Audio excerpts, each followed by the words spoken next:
At the beginning of the story, we are taken to a snowy mountain. We see an injured man resting in a cave. A man called this person a fool. He asked him if he believed that he will be able to escape the inescapable encirclement. The man asked the injured person to tell him where the ancient relic is hidden. The injured man smiled when he heard this. He called the man in front of him an idiot. He asked him if he would give up the location if he was in the same position as him. The injured man appears to have lost both of his arms. His arms were lying next to him and his sword was on the ground. The man's partner was annoyed to hear his response. He called him an arrogant bastard. He wanted to attack our protagonist. The man stopped him. He told him that they need to contact the main squad first. The man took out a magic stone and informed the squad that they have gotten the Northern Phantom. He asked them to confirm their coordinates. The main squad confirmed their coordinates. They told him that they will be there soon. The man told our boy that he is quite persistent. He never expected him to still be alive even after his arms got cut off. He asked the Northern Phantom to tell him the reason why he is after the same relic as the Emperor. His partner said that the Northern Phantom does not have any reason. He said that he is probably trying to annoy them. He told the man that they suffered for many days because of the Northern Phantom. He said that they need to have some fun with him before the main squad arrives. He wanted to pay our boy back for the hardship he made them go through. The man placed his hand on his sword. He asked the Northern Phantom to brace himself. He promised him that they won't stop until he desperately begs them for mercy. His partner said that they need to decide on who will start first. The men decided to flip a coin. The partner said that he is going first if it is heads. While they were looking at the coin, the Northern Phantom picked his arm up with his teeth. He moved it close to his elbow. His arm began to repair itself. He told himself that he will not let things end without him doing anything. The Northern Phantom is the first failed awakener of the Draker household. His real name is Zeke Draker. Because he was born into the Great Dragon Slayer household with a body that can't use aura, he failed to awaken. This should have been impossible for a knight. He was treated like trash and chased out of his household. This is why he did everything he could to become stronger. The moment his arm got healed, he stood up and charged at the men at the same time. The coin just landed in the partner's hand. When he opened his hand, he saw that it was on heads. He was happy to see this. While he was smiling, Zeke beheaded him. Someone once told our boy that if all he pursues is strength, he will have nothing in the end. Zeke believed that this was some bullshit only said by the strong. He knew that those who are weak will be trampled on by the strong and what belongs to them will be stolen. This was the truth of this world. The man was shocked to see that Zeke killed his partner. He quickly took out his sword. The Northern Phantom turned around and charged at him. He destroyed his sword with a single strike and cut him down. The moment he did this, he sensed someone's presence. He used his right hand to pick up his other arm. He moved it close to his elbow and began to heal it. When he saw the men from the main squad, he told himself that he won't be able to escape. The men were shocked to see how Zeke was attaching his arm back together. They realized that he was an irregular. They were grossed out by him. One of them said that Zeke will still die if they cut off his head. The moment he said this, they charged at him. They surrounded the Northern Phantom and attacked him from every angle. By the time the fight was over, Zeke had multiple swords sticking out of him. Fortunately, he managed to eliminate every single person from the main squad. Our boy spat out some blood. He realized that he was going to die soon. Even though he couldn't take his revenge, he still managed to steal something the Emperor was after. He believed that this was an achievement. He put his hand into his clothes and took out a small sculpture of a dragon. With a smile on his face, Zeke said sorry to someone known as Alicia. While he was smiling, blood from his head dropped on the sculpture's head. The moment this happened, the sculpture released a bright golden light. A huge golden dragon appeared behind Zeke. Someone was underneath this dragon. The person stood behind our boy. A status window appeared and said that the soul of the Elder Dragon has been engraved upon the will of the one who persists. It said that an urgent measure has been activated. It asked Zeke if he agrees. Our boy believed that he was hearing random noise now that he was about to die. The system asked him again if he agrees. Zeke asked the system to keep quiet. He asked it to do as it pleases.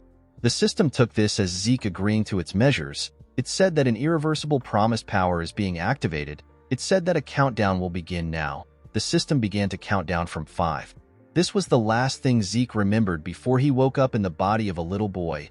He wondered if he went back in time. He took a look at a mirror. He could not believe that he had returned to his younger body. he could still vividly feel the sensation of the sword stuck on his body. Zeke fell on the bed. He noticed that the place looked familiar. He quickly realized that he was in the cradle. The cradle is the Draker household training institution. The Draker family is the Dragon Slayer family. It is one of the top 3 great transcendent households.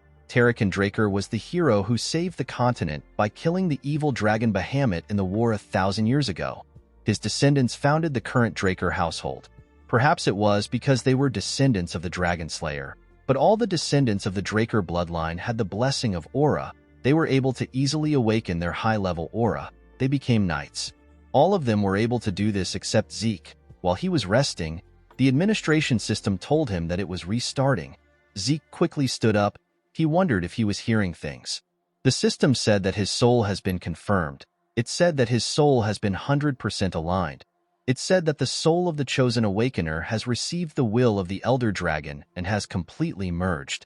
Zeke was shocked to hear this. The system told him that he has the authority to a part of it. It welcomed our boy and activated the status window. It showed him several windows. Zeke was surprised to see the magic video-like things. He wondered if an artifact got activated. The system opened the status window and displayed Zeke's information to him. It showed him a low-rank administrator status window. It displayed his name. It showed his class, which was healer. His class was rare. The title he had was the one who received the blessing of the ancient dragon. He had class skills, normal skills, and draconian skill. Our boy noticed that he could push his hand through the status window and he could also navigate through it in the same manner. He wondered about what class skills were. The class skills he possessed were healing, composed mind, vigor recovery, and heightened senses. While looking at his class skills, Zeke remembered something that his master told him. His master once said that people of the ancient world categorized themselves into classes depending on what they were good at. Each class would train in specialized techniques known as skills. He told Zeke that his skill will be known as healing since his class is healer. After he awakened, his master trained him to the point that he was on the verge of death. According to his status window, Zeke is already a healer. He decided to test it out. He wanted to see if the status window was telling the truth. In his past life, Zeke became a healer when he was in his 20s right after his ether hall was unlocked. Zeke carefully circulated an energy around his body. He was happy to see that his ether hall is already unlocked. Thanks to this, he was able to understand his situation. Even though his trained body no longer exists, he returned to the past with his skills and memories. Compared to who he was before his regression, Zeke was in a much advantageous position. In order to make use of the system, he needed to find out about the things at his disposal. Before he could carefully assess his status window, someone knocked on his door. The person referred to him as Master Zeke. He asked him if he can step in. Our boy began to panic. The man outside asked him to stop acting like he isn't inside. Zeke did not know what to do. He had not yet finished reading the status window. He wondered about how he was going to turn it off. The man opened the door and stepped into our boy's room. Zeke tried to ask him to wait. The man who appears to be his butler asked him about why he is not prepared. He asked him about what he has been doing. This man is Zeke's exclusive servant. His name is Decker. Zeke moved his hand around his status window. He noticed that Decker could not see his status window. He asked him about what he is supposed to prepare for. With a scary look on his face, Decker asked his master if he is really asking him this question. Zeke began to tremble when he saw the look on the man's face. He remembered that he was quite scared of Decker when he was young. Although he had the mind of a 32-year-old, he could still feel the fear that was engraved into his body. While he was trembling, the system activated a class skill known as Composed Mind. He quickly stopped shaking. He was surprised to see that his nervousness disappeared in an instant. Composed Mind allows the mental state of the user to not be shaken regardless of the situation. Zeke did not expect this to be a skill. He found it convenient that it activates automatically. Decker told his master that he has repeatedly said that the event is important. He noticed that Zeke wasn't looking at him. He asked him if he is listening. Our boy assured him that he is. He told him that he must be talking about the evaluation test. The test is known as Pancration. Our boy seemed to have a bad memory of this event. All Drakers go through a training system called the Cradle starting from when they are 7 years old. For 5 years, they go through strict basic training. The instructors evaluate the incoming students each year through competitions of swordsmanship as well as combat of Pancration without rules. The opponents are chosen by the instructor, but there are occasions where the students choose who they want to fight. Both combatants must consent to the fight. Because there are no rules, There are people who come out of the fight with injuries. In some cases, some don't make it out alive. Because this competition is what chooses the class the students are placed into within the academy, the children have no choice but to fight with all they have. The scene shifts, and we see the students gathered at the training ground. Their instructor was speaking to them. He told them that this is the last part of their evaluation. The man is the head instructor. His name is Mark.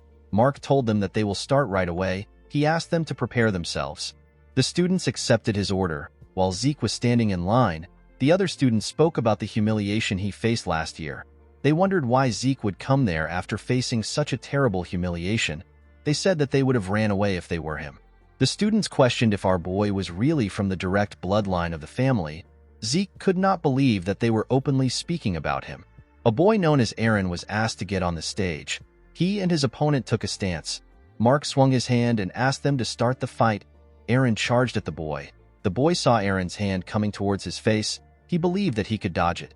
While he was distracted, Aaron used his leg to hit him on his chin. The boy fell to the ground. Zeke was not surprised to see how the boy lost. He believed that it was expected because the boy did not get into a proper defense position. Since the boy known as Gata was unable to fight again, the instructor announced that Aaron won the fight. Zeke could not believe that he was terrified of this stupid match when he was younger. The students were nothing to him. He yawned because he found the match boring. On the other side of the arena, a student watched our boy. With an evil smile on his face, the boy cracked his knuckles. The scene shifts and we see Zeke and his opponent on the stage. His opponent was the boy that was cracking his knuckles. The boy's name is Leon. The instructor asked the two of them if they are ready. They both said that they are. Zeke did not like the fact that his opponent was Leon. With a smile on his face, Leon asked our boy about why he is back. He asked him if he didn't get enough of his attention last year. Zeke remembered how he begged for his life from Leon when he was younger. The boy beat him up badly. He had to beg him to spare him. Our boy was not surprised to see that Leon was his opponent. The boy is always his opponent every year. He knew that Leon must have pulled some strings from behind the scenes. Our boy knew that his household would tell him that he needs to be able to overcome such dirty tricks in order to be a true dragon slayer. Zeke found this to be bullshit. He could not believe that this piece of shit was his cousin. In his past life, the 4 siblings of the direct bloodline never had the chance to meet. However, there were more than a dozen cousins who were more than willing to bully him. Leon commended Zeke for coming back out after getting beat up. He told him that he is really brave. He asked him if he did not learn his lesson because he is so inferior. The system activated the composed mind skill to calm our boy. He realized that it had been a while since he last heard his cousin's stupid insults. With a serious look on his face, he told Leon that he won't be nice if he calls him inferior again.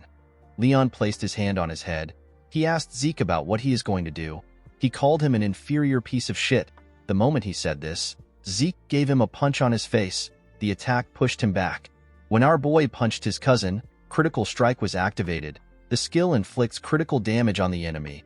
It may be countered if the attack failed to hit the person. Leon screamed out in pain. Zeke took a look at his hand. He only wanted to knock Leon out.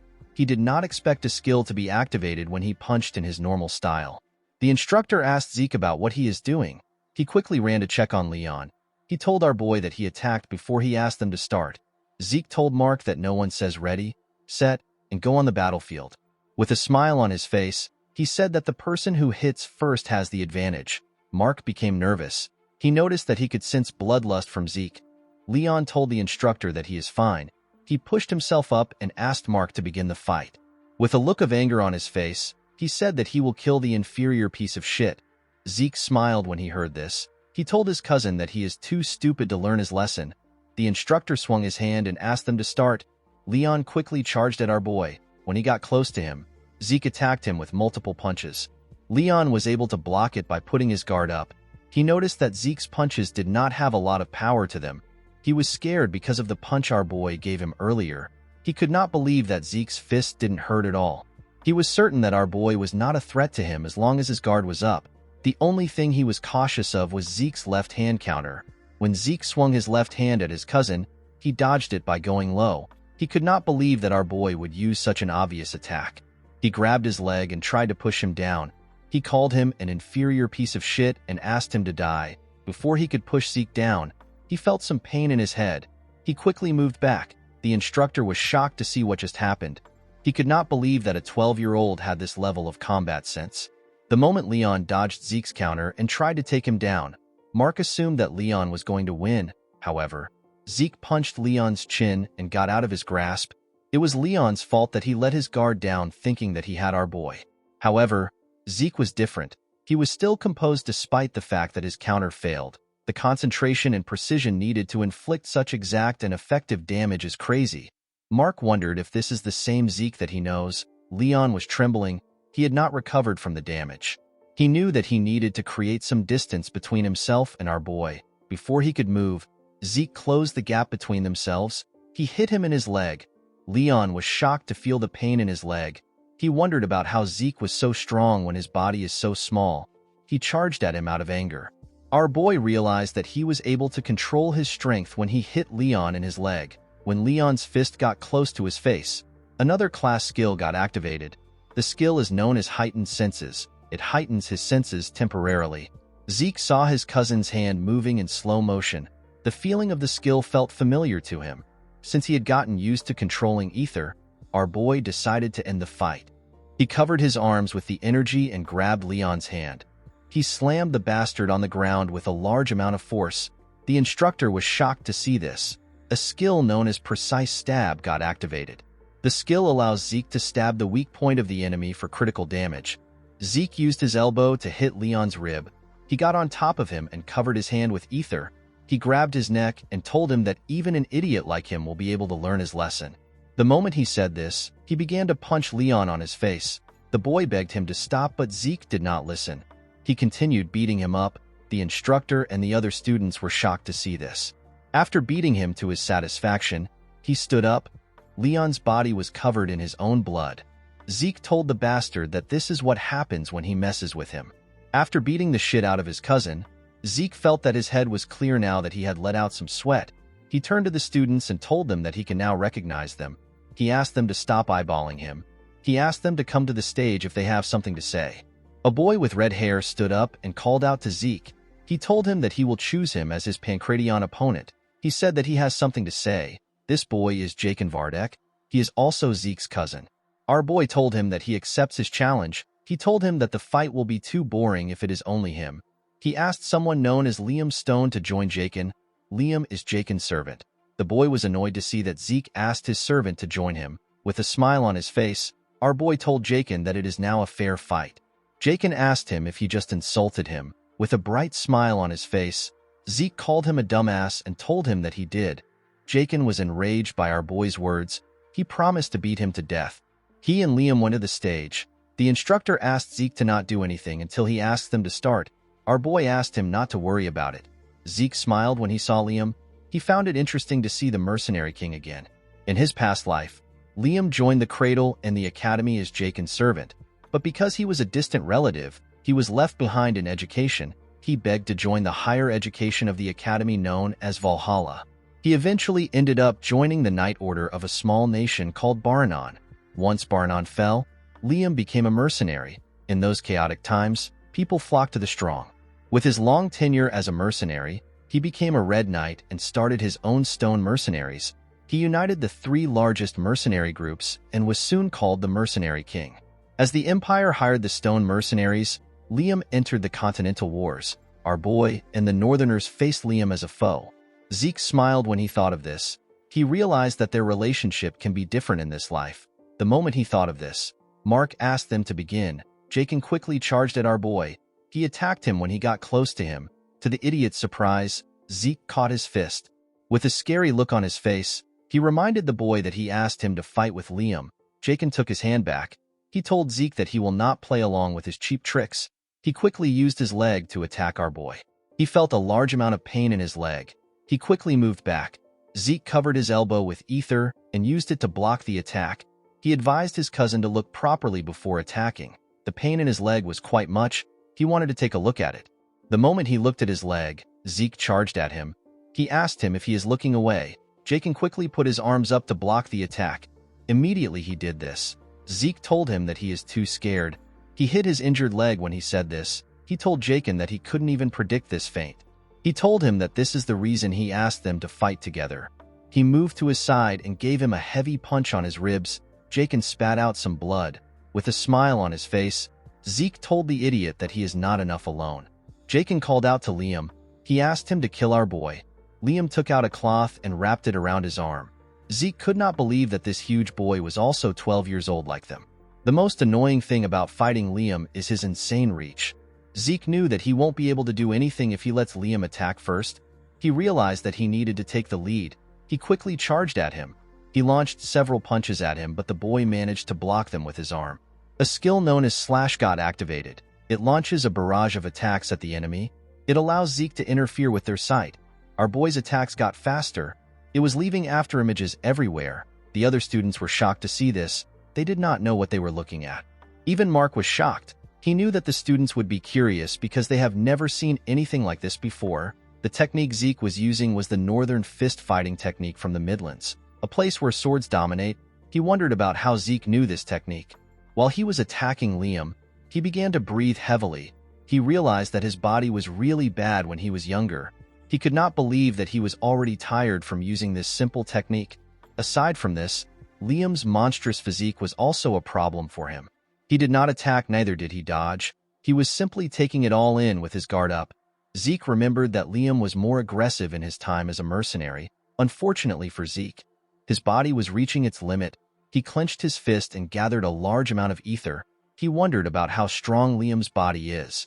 He decided to take him down through his guard. He charged at Liam. To his surprise, the boy dodged his attack this time. He could not believe that Liam actually dodged the attack even though he can't see ether. Zeke realized that everyone in this place has some insane level of sense. Liam grabbed his hand and raised him up. He wanted to slam him on the ground. Before he could slam his body, Zeke hit him on his head and broke free from his hold. While he was above him, his heightened senses activated. He grabbed Liam's hand and moved to the ground. He locked his hand down and put his leg on his neck to choke him out. Zeke believed that no one can last without oxygen in their brain. While he was choking him, Liam began to attack fiercely. He punched him in his ribs. Zeke spat out some blood. He did not expect Liam to be this crazy. He decided to see who will come out on top. He held on to Liam. The boy did not give up. He continued to punch our boy. Apart from a single student, the rest felt disturbed by the sight they were seeing. Even Mark was nervous. Eventually, Liam's body gave out and our boy won the fight. The girl who was happy to see them fighting said that she expected this much from Zeke. With a smile on her face, she said that it will be worth it to take our boy down. The scene shifts and we are taken to Zeke's room. Decker was in the room with him. He heard that his master was greatly injured. He asked him if he is all right. Zeke assured him that he is fine. Decker asked his master to forgive him for his rude behavior. He told him that he wants to check his pulse. Zeke knew that his servant wanted to check if he had awakened his aura. He asked Decker to wait a bit. He put his shirt on and stretched out his hand.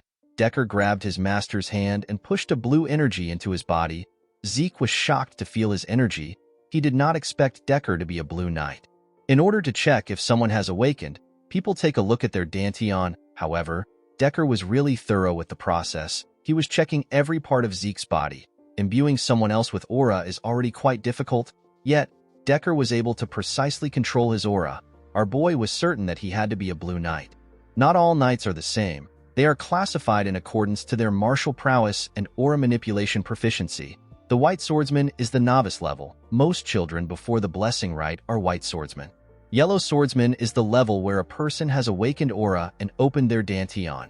All students of the cradle become yellow swordsmen after the blessing rite. Once they have learned to freely control aura, they receive the title of knight. The next level is purple knight. At this level, a person can reinforce their sword with aura. Blue knight is the next level. At this level, a person can manifest an aura blade. The realm for those who have transcended their limits. The realm which the mercenary king was in and the realm which our boy reached before his regression is known as Red Knight. There is another realm above this. It is the realm of Black Knights. There are very few monsters on the continent that are at this level. Zeke wondered why someone who is skilled enough to become a commander was babysitting him. Our boy knew that Decker won't be able to sense his ether. This is something only 2 people in the entire world can use. Decker let go of his master. He asked him if he is hiding anything from him. Zeke asked him if something is wrong. He asked him if he is also hiding something from him. Decker did not know what to say. Our boy told him that he was simply joking. Decker asked his master about the reason why he suddenly changed. Zeke told him that he is asking the wrong question. With a scary look on his face, he told his servant that he should be asking him why he changed now. He assured him that many more things will change from now on. He said that things are simply going to be in their rightful place. He told the man that he simply needs to follow him. Decker bowed his head and told his master that he understands. He revealed to him that he has already prepared the training room he asked for. Zeke told the man that he likes the fact that he is always fast. Decker told his master that he will see him later. Our boy stepped out of the room and asked the man to rest. Zeke realized that he needed to keep Decker close in case he was ordered to keep an eye on him. He wanted to get some information out of the man. The problem our boy had was that he did not know who ordered Decker to keep an eye on him. He was certain that it was not someone from his mother's family. He believed that it must be one of his siblings. When Zeke arrived at the training room, he took a look around. He was surprised to see how big a personal training room is. He said that his household really lives up to its name. He decided to check out the system before he starts training. The system presented his information to him. Zeke noticed that his slash skill is now at the proficient stage. He wondered if his skills go up the more he uses it. He remembered that the skill was naturally activated based on his actions. He wondered if he already had the skill before his regression. He wondered if another skill will be added if he learns something new. He was also curious about the difference between skill and class skill. He knew that the two of them were activated in the same way. He noticed that the draconian skill was locked. The system told him that he is unable to view the skill. It told him that he needs 10 points to unlock it. When he tapped on karma points, the system informed him that he can earn karma points by killing monsters. He currently had 0 karma point. Zeke remembered that there are a large amount of monsters in dungeons. Unfortunately, he has to be on the level of a purple knight before he can get into a dungeon. Zeke was more curious as to why he regressed to the past and what the system is. The skills and the class made him realize that his current situation is related to the ancient relic. However, he had very little information about the relic. Our boy decided to not think too much about it. He picked up a sword and said that he is willing to use anything to become stronger, whether it is the system or a Draker. There are 2 known powers in this world, the aura of the knights and the mana of the mages. Knights reinforce their aura in their dantian, while mages handle their mana through circles. The 2 powers are on opposite ends of the spectrum. If you awaken one, you cannot awaken the other. Unfortunately for Zeke, he was not able to awaken neither his dantian nor his circle. He was abandoned by his household. He met his master during his vagabond days. His master taught him a lot of things, but the most useful thing he taught him was healing in the Ether Hall. Through the Ether Hall, which his master developed, Zeke was able to handle the energy of nature, which is known as ether. Zeke and his master are the only ether users in the world. After training for 2 hours, our boy's hands were covered with blood. He felt like he was going to collapse. He decided to end his training for the day. The moment he thought of this, his class skills, which are known as healing and vigor recovery, activated. Zeke's body was healed. His hands stopped bleeding. Healing is a rare skill that our boy did not even know existed until he met his master. If he were to use this skill in front of people, they would treat him as an irregular. This is why he was unable to use it during his fight against Liam. He had to quickly return to his room in order to heal himself. Since he had recovered, Zeke decided to keep training. In the evening, we see our boy covered in sweat. He realized that it was already dinner time. He took a look at the training room. He had destroyed the ground with his sword slashes. He wondered about what he was going to tell Decker. A week later, we are taken to the Cradle's cafeteria. We see the students talking about how Zeke has become a completely different person. Some of them could not believe that the loser had changed. They wondered if he dabbled in black magic. One of them said that he hopes Zeke humbles the other strong students. In another part of the cafeteria, we see a large amount of food on a table. This part was quite fancy. We see the crazy girl from before eating steak. The girl is known as Raina Torrent. A boy known as Owen Zimmons advised Leon to eat even if he doesn't have an appetite. He told him that he needs his energy for the swordsmanship duel. Leon asked Owen if he is trying to piss him off. Owen told him that he was just trying to be nice. He told him that his inferiority complex is really bad. Leon slammed his hand on the table. He asked him to repeat what he said. When he hit the table, he made Raina drop her steak. The girl glared at him. The boy became nervous when he saw the look on her face. Jakin asked the group about what they're going to do. Although he didn't mention Zeke's name, they all knew that he was talking about our boy. Owen said that the Pancration was impressive even though it was savage. He told them that Zeke will be terrible at swordsmanship. With a smile on his face, he asked his friends about what Zeke will do when he can barely hold up a sword. Leon agreed with Owen. He remembered that Zeke was so weak that he had to get a customized sword because the basic ones were too heavy for him. He said that it doesn't make sense that he lost to an inferior piece of shit. Jakin and his other friends were already tired of the idiot's inferiority complex. Leon told his friends that Zeke won against him in Pancration by luck. With a serious look on her face, Reyna asked him if he believed such nonsense. Leon became quiet. Reyna stood up and told the boys that they do not have the right to be knights in the Draker household if they believe in trash like that. She walked away after saying this. A sword duel is different from a Pancration. Real swords are used in the duel. It is the cause of most of the incidents within the cradle. It is also where the difference between the students' skills is most glaringly shown. A month after the final exam, the blessing rite will begin. The blessing rite is the event where the Drakers awaken their aura. The head instructor called out to Zeke and asked him to step up. Our boy went on the stage with a huge sword. The other students were shocked to see the ridiculously large sword. They wondered if Zeke believed that he would be stronger with a bigger sword. Someone called out to Zeke. When he opened his eyes, he saw Reyna walking to the stage. With a serious look on her face, Reyna told him that she chooses him as her opponent. Zeke pointed his sword at her and told her that he accepts her challenge. Reyna noticed that our boy was easily moving a claymore. Now that she was standing in front of him, the girl could tell that this is not the Zeke who couldn't hold a sword properly that she knew. She wondered if his aura was more intimidating because he grew taller. Reyna grit her teeth to get control of her thoughts. She told herself that she cannot be intimidated by Zeke before the duel begins. She decided to act confident. She took a stance and pointed her sword at Zeke. Our boy knew that he simply had to fight in the same way he always has. However, it was quite nerve-wracking for him to be fighting the Lightning Knight. Reyna Turin is also known as the Lightning Knight.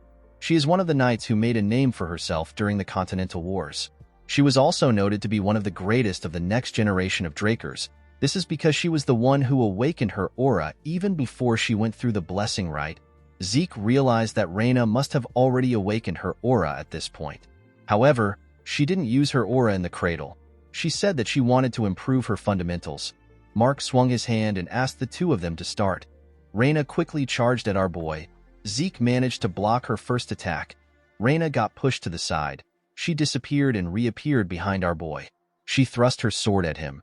Zeke managed to block the attack, but it pushed him back. He was surprised to see that Reyna was much better than he expected. Reyna charged at him again. She attacked him with a lot more strength. Leon cheered for her from the side. He asked her to kill Zeke in one strike. Jakin called Leon an idiot. He asked him if it looks as if Reyna is toying with Zeke. Our boy was easily directing her attacks. Even though it was narrow, Reyna could still sense the gaps in Zeke's defense. However, no matter how hard she tries to take advantage of the gaps, Zeke's sword always blocks her. It was as if Zeke was applauding her for her attempts. Immediately, he blocks her attack. Another gap opens up. It was almost as if Reyna was in a training duel that was meant to teach her a lesson. Zeke blocked her attack again and pushed her back. The girl began to breathe heavily. Our boy looked like he was disappointed. He could not believe that this was how the Lightning Knight fought when she was in the cradle. Her swordsmanship was honest. Zeke expected this from someone who was obsessed with their fundamentals. It was this fundamentals that were holding her back. Zeke took a low stance. He decided to help the girl break out of her shell. Reyna was surprised to see his extremely low stance. She believed that Zeke intends to close the gap in one go. She knew that her speed was nothing to scoff at. She decided to face Zeke head-on. Before she could take a stance, Zeke appeared in front of her. He made a huge swing. Reyna managed to dodge the attack. His sword hit the ground and destroyed it, since there was some distance between them. Reyna believed that it was possible for her to react to Zeke's moves. Our boy raised his sword and swung it at her. The attack missed her body. Reyna's eyes followed the movement of his sword. The moment she looked at the sword, some rocks got thrown into her eyes. Zeke was able to raise the rocks when he lifted his sword from the ground. Reyna quickly used her hand to clean her eyes. When she opened her eyes, she saw Zeke in front of her. Our boy swung his sword at her neck. The girl quickly realized that she was done for. Somehow, she managed to knock Zeke's sword out of his hand. The cadets were happy to see that Reyna won. They said that the girl won even though she did not use aura. The head instructor knew that the cadets were wrong. As Zeke's attack closed in on Reyna, she used the faintest amount of aura. It was an amount that was barely noticeable. Mark couldn't believe that the girl who promised to never use aura until she got into the academy was forced to use it. Zeke forced her hand. Reina was feeling bad for what she did.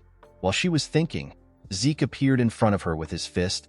He asked her about what she is doing. He told her that the fight isn't over. He gave Reina a heavy punch in her throat. The girl fell to her knees and spat out some blood. Leon was annoyed to see this. He said that they won't stand for such cheap tricks in a duel. The other cadets agreed with him. They said that Reina won the duel. They pointed their fingers at Zeke and told him that he doesn't have what it takes to become a knight. They asked him if he has no shame. Our boy did not care about what they were saying. While Reina was struggling to get up, Zeke asked her if she wants to continue. Reina realized that she hasn't lost yet. She understood that Zeke only struck her because she let her guard down. The girl realized that Zeke would have killed her if he was using a dagger when he attacked her. She told him that it is her loss. The other 3 boys were annoyed to hear what she said. The head instructor announced that Zeke won the fight. The cadets could not believe that someone who used to be called a human scum a few days ago achieved victory against one of the most talented children among the famed houses. In the next scene, we are taken to a ruined town. We see the town burning and the castle ruined. Some soldiers were dumping the corpses into a large hole. They had dumped several bodies into the hole. Inside the castle, we see a man wearing glasses talking to a red-haired man. He asked the red-haired man, whose name is Abel, about how he can drink tea in this situation. The man told Abel that the bastard known as Zeke defeated Reina. Abel placed his tea on the table and told the man that he is always serious. He stood up and asked the man about the amount of time they have before the blessing rite. The man told him that they have until the next full moon. Abel said that this is the right moment to pay the family a visit. The man was shocked to hear this. He asked Abel if he is really going there by himself. Abel placed his hand on his sword. He said that the situation has piqued his interest. With a smile on his face, Abel said that he is interested in knowing the kind of awakening their youngest is going to go through. Although Zeke's victory left the entire cradle in shock, he simply returned to the training room and resumed practice. A month later, we are taken to the day of the blessing rite. Zeke was in his training room. He used a cloth to clean his sweat. He wondered about how he became a red knight in his previous life with this terrible body. He opened his status window to see the state of his skills. Zeke noticed that once his mastery surpasses the expert level, the skill ranks up and resets. Our boy managed to raise the mastery of his swift steps. This was a skill he gained during the duel. While he was looking at his status window, Zeke asked Decker about what he wants. The man was at the entrance. He informed Zeke that they will be leaving in 2 hours. Our boy told him that he will join him soon. He asked him to get everything prepared.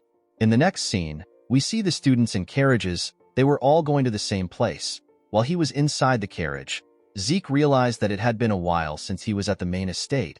The estate belongs to the Draker family, and it is situated in the Duchy of Troy. Although the family's main residence is located in the heart of the continent at the Four Seasons Fortress in the Midland, the blessing rite must be held at the main estate where the legend of the Dragon Slayer began. The main estate is known as the Dragon's Nest Lair. The cadets gathered inside the building. While looking around, Zeke realized something. All the onlookers were famous people that you hear about from the Continental newsletter. Our boy knew that his family must have also sent some informants to keep an eye on him. Zeke did not really care about what their intentions were. He knew that they would ignore him once they see him fail his awakening. The moment he thought of this, he saw something shocking. He was quite angry to see that a certain bastard came to the blessing rite. The person he was looking at greeted the other people around him. The person was asked about why he came to the blessing rite. He was asked if someone in the class caught his eye. The man said that he is there for other reasons. With a smile on his face, he said that his adorable youngest brother is in this class. This man is the second son of the Draker family. His name is Abel Draker. He is also known as the Lion Blade. Zeke glared at his elder brother. He referred to him as the Butchering Knight. He quickly turned his head away. He knew that there was nothing he could currently do to Abel. Zeke knew that Abel would have never come to see him during the blessing rite in his past life. He wondered if his actions changed the future. Our boy clenched his fist. He realized that this might be his chance to achieve something. The head instructor announced that they will now begin the blessing rite. He asked the cadet known as Aaron to step out. The boy moved close to a huge bowl containing some glowing water. Behind the bowl was a large knight statue. Aaron placed his hand into the water. He reached out to a pin in the water. He allowed the pin to prick him. The moment his blood got mixed with the water, the water released some energy that flowed into Aaron's hand. The energy moved into the boy's body and began to circulate inside him. Through the blessing rite, every member of the Draker bloodline awakens their sealed aura when it is time for them to graduate from the cradle at 12 years old. Compared to ordinary knights who awaken at the age of 20, this method was incredibly fast. After Aaron left, another cadet was called to awaken his aura. Among the cadets, there are a few rare cases where someone awakens something else along with their aura. They awaken a trait of the Dragon Slayer known as mana inhibition. They will become at least as strong as Yellow Knights. There are even some who rival Red and Black Knights. These cadets undergo a pure blood awakening. Everyone in the building wondered why the mana lamps went out. They noticed that the statue's sword was releasing a red bright light. It turns out that Reina had undergone a pure blood awakening. Mark asked someone to bring the gloves for him. Those with mana inhibition will require special gloves made by their family, or else they won't be able to live a normal life. When one is able to prove that they are of pure blood descent, they are conferred the Draker name. They are also provided with the unimaginable support of the family and countless benefits. After Reina's awakening, the nobles became excited when they saw who was next. They wondered about how the person would awaken. One of them said that it will be a pure blood awakening since the person beat Reina. The person they were talking about was Zeke. Our boy smiled when he saw the statue. He never expected that he would be standing in front of the statue again. The last time was horrible for him. Even though the blessing rite was the only thing that pushed him through the cradle, he failed to awaken and was subjected to mockery. However, things were different in this life. Not only can he heal, but he can also manipulate ether. On top of this, he didn't give up and surrender. He stood up for himself with his own will. Because of the things he had done in this life, Zeke hoped that the bronze statue would take care of him. When he put his hand into the water, the statue began to shake. Zeke became excited. Unfortunately for him, the statue stopped moving. Everyone was shocked to see this. It had never happened before. Abel also wondered about what was happening. Zeke became angry. He realized that he should have never expected things to change. He became too confident thanks to his brother. The onlookers could not believe that Zeke failed to awaken. They did not believe that such a thing was possible. They said that the blood of the family head was not enough to remove the cursed blood in Zeke. One of them said that our boy must have won against Reina with a trick. They called Zeke an embarrassment to the family. Zeke gave someone the cloth he used to clean his hand. He said that this people don't change. Our boy told himself that the awakening doesn't matter. There were plenty of ways to get stronger other than awakenings. The moment he thought of this, the system sent him an apology. It told him that a message got delayed due to an error during processing. Zeke did not understand what the system was talking about. The system explained to him that necessary information has been found missing from the identification terminal during class identification. It said that class information has been input using its authority. Our boy wondered about what the system meant when it said that information has been found missing. The system informed him that the class information input is complete. It told him that the terminal has identified his talent as a healer. It said that his class has been unlocked. Zeke obtained a rare class. He quickly turned around. He saw the statue release a red light. Everyone was surprised to see that Zeke had a pure blood awakening. The system appeared in front of Zeke again. It told him that the terminal has made a connection. It said that the ancient dragon's blessing within his soul has been activated. The sword of the statue released a bright golden light that shined upon Zeke. The system told our boy that the talent of kin has been activated. It said that the awakened talents are been combined. Due to the combination of rare talents, a new class was created for Zeke. Our boy was surprised to hear that a new class was created for him. It was a unique class. The class is known as Immortal. The nobles did not know what was happening. They had never seen a golden light before. They did not know if they were to call this a pure blood awakening. Zeke was not surprised to see that they had some doubts. He knew that this doubts will work against him if he says anything. One of them said that the mana lamp was fine. He asked if the statue is broken. While the nobles were talking among themselves, Abel clapped his hands. He asked them about why they are all acting so serious. He told them that they got 2 pure blood awakening in one batch. He said that this is something to celebrate. The nobles became nervous when they heard this. They all smiled and said that Abel is correct. They said that it is a blessing for them. Abel ordered someone to get some gloves for their newest member. When Zeke wore the gloves, he noticed that it was quite hefty. When he moved away from the statue, another person was asked to step out. Abel smiled as he watched his brother walk away. Although Zeke was already aware of his brother's intentions, he felt terrible receiving help from Abel. After all the cadets had awakened, Mark announced that the blessing rite has come to an end. He said that a celebration party will be held soon. He asked them to enjoy it. Zeke did not care about the party. He wondered if there was a training room somewhere in the building. On his way out, someone called out to him. Our boy was shocked to hear the person's voice. He did not expect the person to approach him. The person turned out to be Abel. The Lion Blade asked his younger brother about where he is going to when the party is about to begin. He stretched out his hand and congratulated Zeke on his pure blood awakening. Our boy did not expect him to go for a handshake. He knew that his hostility for Abel will show if he refuses. He decided to play along. When he raised his hand, he remembered something that happened in his past life. Zeke stopped moving his hand. Abel was surprised to see this. Our boy put his hand down. With an odd smile on his face, Abel told his little brother that this is awkward, even if it was for saving face. Zeke was not willing to shake his scum brother. Abel told him that it is fine. He said that he will settle for seeing his face. He tapped Zeke on his shoulder and told him that he will see him again, with a look of anger on his face. Zeke said that he will see him too. At the party, the nobles rejoiced at the fact that they experienced two pure blood awakening. One of them said that Zeke's golden light was quite shocking. This is because this is the first time it was happening. They wondered about where Zeke was. The scene shifts and we are taken to our boy's room. He took off his gloves and jacket. He was relieved to be inside the room. He felt suffocated in the hall. Zeke took a look around.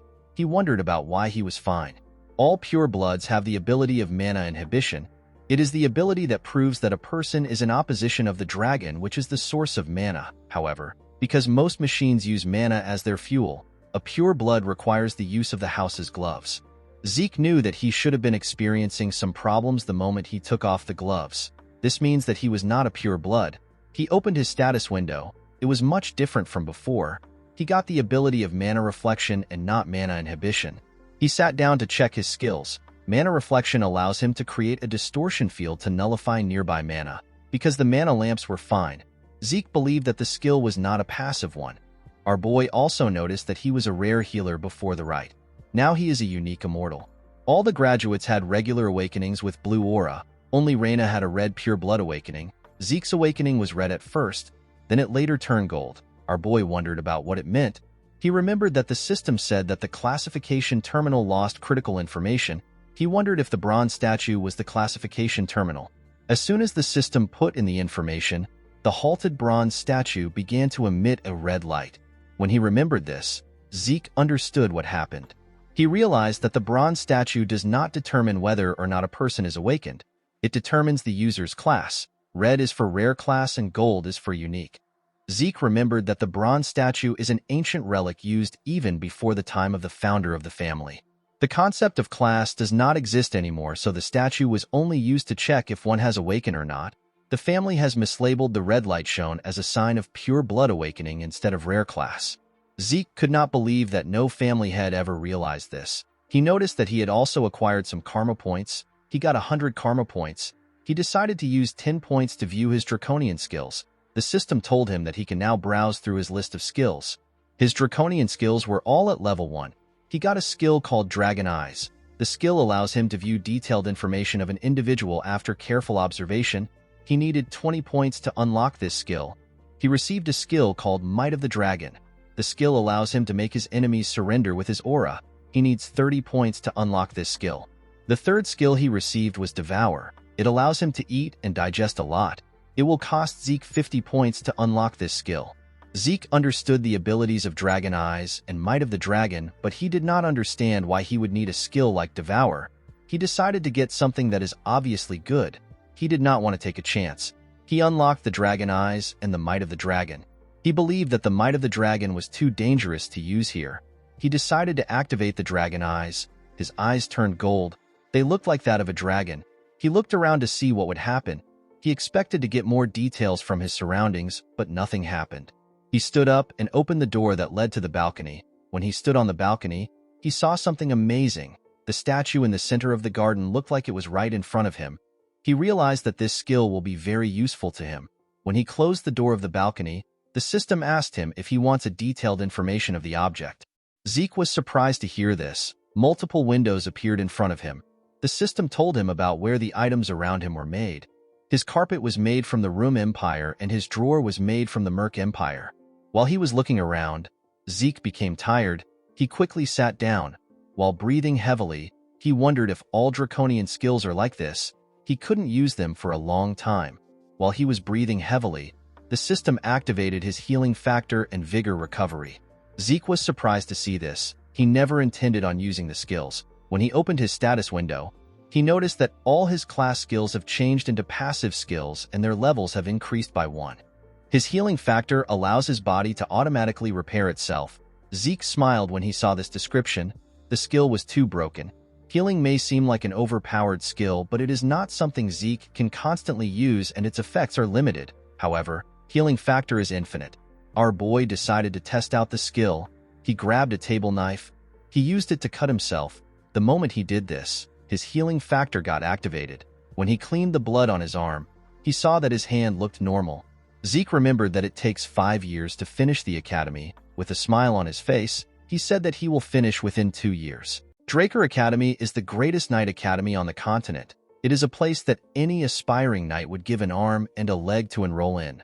The academy is located in the Duchy of Troy. It teems with life each time a new semester rolls around. At the academy, we see several students looking at Zeke. Our boy remembered that higher-ranked students in this place are no different from adults. All of them have been trained to perfection. Zeke noticed that the students from the great families have already established their authority. He believed that his family was rotten to the core. Among the countless branch families supporting the transcendent Draker family, there are 3 families that have the largest amount of influence. These families are the great families. The Turin of Strength, which is Reyna's family, is the first one. Zimmons of Wisdom is the second family, and the Vardek of Gold is the third family. Zeke decided to ignore the great families.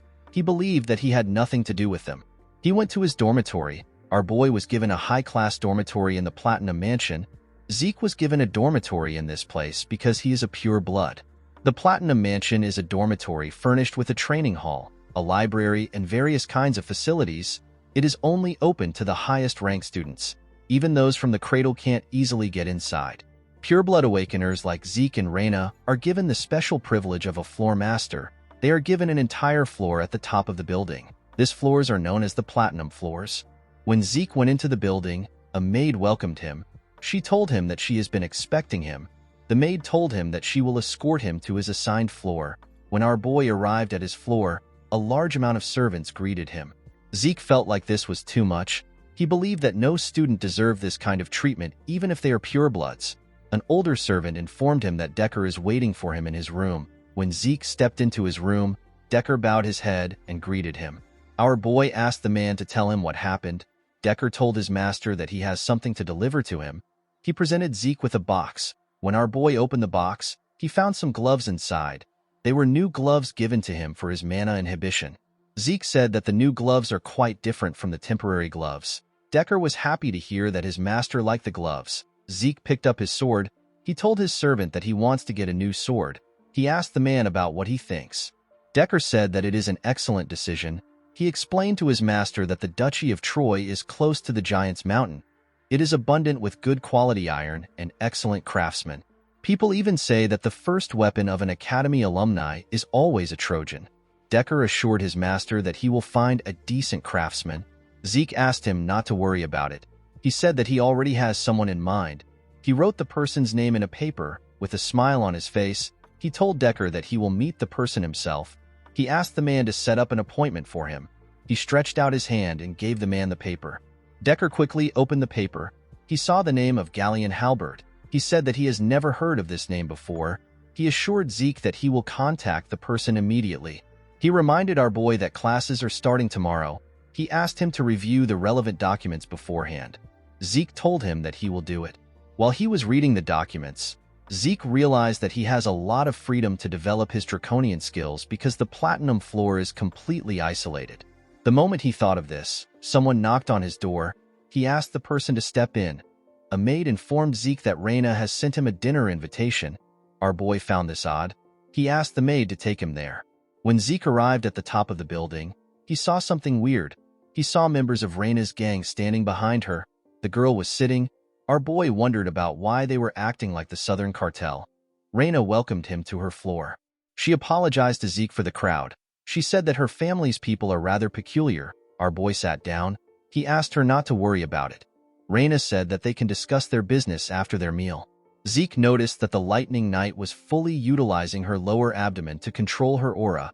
He realized that she was getting close to becoming a purple knight. He wondered why her swordsmanship was stuck in a rut. He believed that this was a waste of her potential. After they were done eating, Zeke could only laugh in a nervous manner. He always knew that he was a big eater, but Reina was beyond his expectations. The girl basically devoured her food. Since they were done eating, Reina suggested that they get down to business. She asked Zeke to accept the Turin family's support. Our boy reminded the girl that they are both pure-blood awakeners. Reina believed that Zeke had a misunderstanding about pure-blood awakeners. She explained to him that although they receive a lot of privileges, they don't receive any help when it comes to their growth. The centuries of academic and practical know-how accumulated in the academy and a personal instructor to effectively raise your abilities are things necessary to grow. A person who doesn't have any of this will fall behind regardless of how well off they are. This is why support families are necessary. Even Abel, who is a pure-blood awakener like them, received support from his maternal family, which is the Zimmons. Thanks to their support, Abel became the youngest person to attain the title of White Knight. He is also a Black Knight. Reina told our boy that the patriarch of her family told her that he is not receiving any support from his maternal family. She said that the patriarch did not tell her the reason for this. She decided to give Zeke another chance. She asked him to accept her family's support. Zeke quickly declined her request. Reina was shocked to hear this. She asked our boy for his reason. She told him that it will be good for him to receive her family's support. Our boy stood up. He told her that he does not need any other things than the benefits he is receiving as a pure-blood awakener. He walked towards the exit. He placed his hand on a tree. He told Reina that he will give her a piece of advice to thank her for the meal. He told her that her sword has too much strength behind it. Reina did not understand what Zeke was saying. He told her that she is too conscious of the men who were behind her earlier. Zeke used his hand to shake the tree. It let out a lot of leaves. He explained to Reina that her greatest strength is the fluidity that arises from having a flexible body. He advised her to not receive attacks head-on and to not crush her opponents with her strength. He told her that fluidity will allow her to cast her opponent's attack aside and land a single delicate strike. Zeke gently controlled the leaves with his movements. He told her that she will be able to grow several times stronger if she follows his advice. Reina was surprised to hear this. After saying this, Zeke walked towards the exit. He thanked her for the meal. Reina slammed her hand on the table. She was annoyed to hear the advice Zeke gave her. The Turin family is the herald of strength. Reina believed that she was simply following her family's tradition. She told herself that she was not being conscious of others. The moment she said this, she realized that Zeke was right. Because she has always been obsessed with becoming a person fitting of the Turin name, she unintentionally projected her logic into her sword.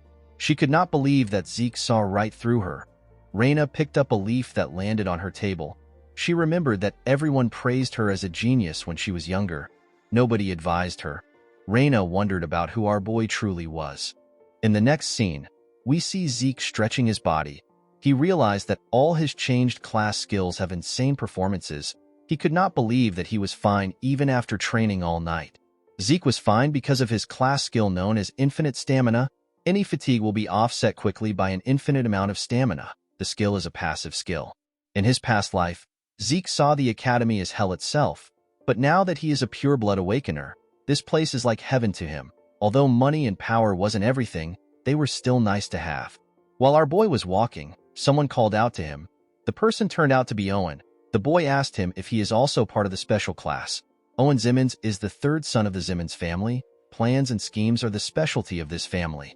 Owen used others to bully Zeke and cunningly maintained his own image. The boy told Zeke that he invited him for dinner last night, but he didn't reply. He asked our boy if he did not receive his invitation letter. Zeke wondered why Owen was trying to act friendly. With a smile on his face, our boy told him that he must be referring to the letter he saw on his desk. Owen asked him about why he did not reply. Zeke told the boy that he is funny. With a serious look on his face, he asked Owen to tell him why he needs to reply to every single letter. A huge boy stepped out. He told Zeke that he is being rude even though his master is showing him kindness. Zeke asked the boy for his identity. The huge idiot laughed. He could not believe that Zeke didn't know him. He said that those from the cradle aren't worth much. Our boy immediately understood that he was talking to an idiot. He turned around and told the boy that he understands he is trying to look good in front of his master. He asked him to remember who he is talking to. Before Zeke could leave, the idiot attacked him. Zeke managed to block the attack with his hand. The attack pushed him back. From the attack he received, Zeke realized that the high-ranking students are capable of basic aura manipulation. The huge idiot introduced himself as Durbin Roswell. He is also known as Durbin the Mighty Tree. He told Zeke that he will be teaching him some manners in place of his master. Our boy smiled when he heard the idiot's name. He could not believe that a cadet who isn't a knight has a pseudonym. He charged at Durbin. He called him a joke. Zeke gave the idiot a heavy punch on his stomach when he got close to him. He spat out some blood. The attack sent him flying. He got slammed to the ground and lost consciousness. Zeke asked the other students if they want to go next. He asked Owen to pick someone. Owen moved close to our boy. He told him that he likes to bask in his own glory. Zeke called the boy a joke. Draker Academy is largely split into two classes. There is the normal class where people are taught that they can overcome their lack of talent with efforts. Due to this, they follow a strict regimen from early morning to late night. The other class is the special class. Students of this class can choose their subjects freely outside of basic subjects. Even within the academy, the place where the greatest elites gather is the special class. Due to this, Zeke had some expectations for the class. To his surprise, most of the people in the class are just the alumni of the cradle. Our boy believed that this was actually the cradle class, not the special class. The instructor in the class asked the students to keep quiet. He told them that someone special has come to encourage the freshmen of the special class. He said that the person was the commander-in-chief during the Eastern Empire War 20 years ago, and he is also the hero that stopped the Empire's invasion with his resourcefulness. The students became excited when they heard this. An old man stepped into the class. The instructor asked the students to welcome Dean Howard Draker. With a smile on his face, the man greeted the students. This man is the dean of the academy. He is also a war hero. People worship him as a war hero and a tactical genius. But the truth was that the information he leaked to the enemy for his own survival just happened to throw the enemy into chaos. Howard was simply a traitor that got lucky. Zeke was aware of this fact. He remembered that Howard was the main perpetrator that got him kicked out of the academy. Our boy lost the only place where he could belong and ended up wandering around the Duchy of Troy. He eventually got captured by slave traders and got sold off to the Southern Cartel. Zeke promised to pay Howard back for what he did. After the dean left, the instructor asked them to take his words to their hearts. He told them that they will begin basic classes immediately. He asked them to take their swords and head to the arena. At the special class indoor arena, we see the students on a line. Zeke couldn't believe that the special class still has to learn the basics of dragon slaying. Due to the fact that he couldn't use aura in his past life, he spent 2 years learning what would have taken the average person 3 months to learn. Zeke hoped that the class would be easy. A blond man welcomed the cadets. He introduced himself as Andre Draker. He told them that he will be teaching them the dragon slaying basics. The cadets were surprised to see that someone so young was their instructor. Andre is also known as the Rose Knight. Even though he was not a pure-blood awakener, he graduated early from the academy and he graduated from Valhalla as the valedictorian. He is a once-in-a-century genius that was awarded the Draker name. Zeke was surprised to see that even the special class instructors were on a different level. He remembered that Andre was famous for his inflexible personality. With a scary look on his face, Andre asked the students to keep quiet. He told them that he will start the class now. He asked everyone to draw their swords. The cadets immediately obeyed his order. When Zeke was about to take his sword out, Andre saw him. He asked him about what his sword is. Our boy took out his huge sword and freely swung it around. He told Andre that this is the sword he is using. Andre asked our boy to come to the stage. He asked Zeke if he is not aware of the fact that he must pick a sword that suits his body. Zeke already knew that Andre would complain. He purposely made sure to stand out when drawing his sword. With a smile on his face, our boy told his instructor that he can beat him with his sword. Zeke believed that it will be faster for him to show Andre his skills. Andre was surprised to see that a cadet would challenge his authority. He glared at Zeke to instill fear in him.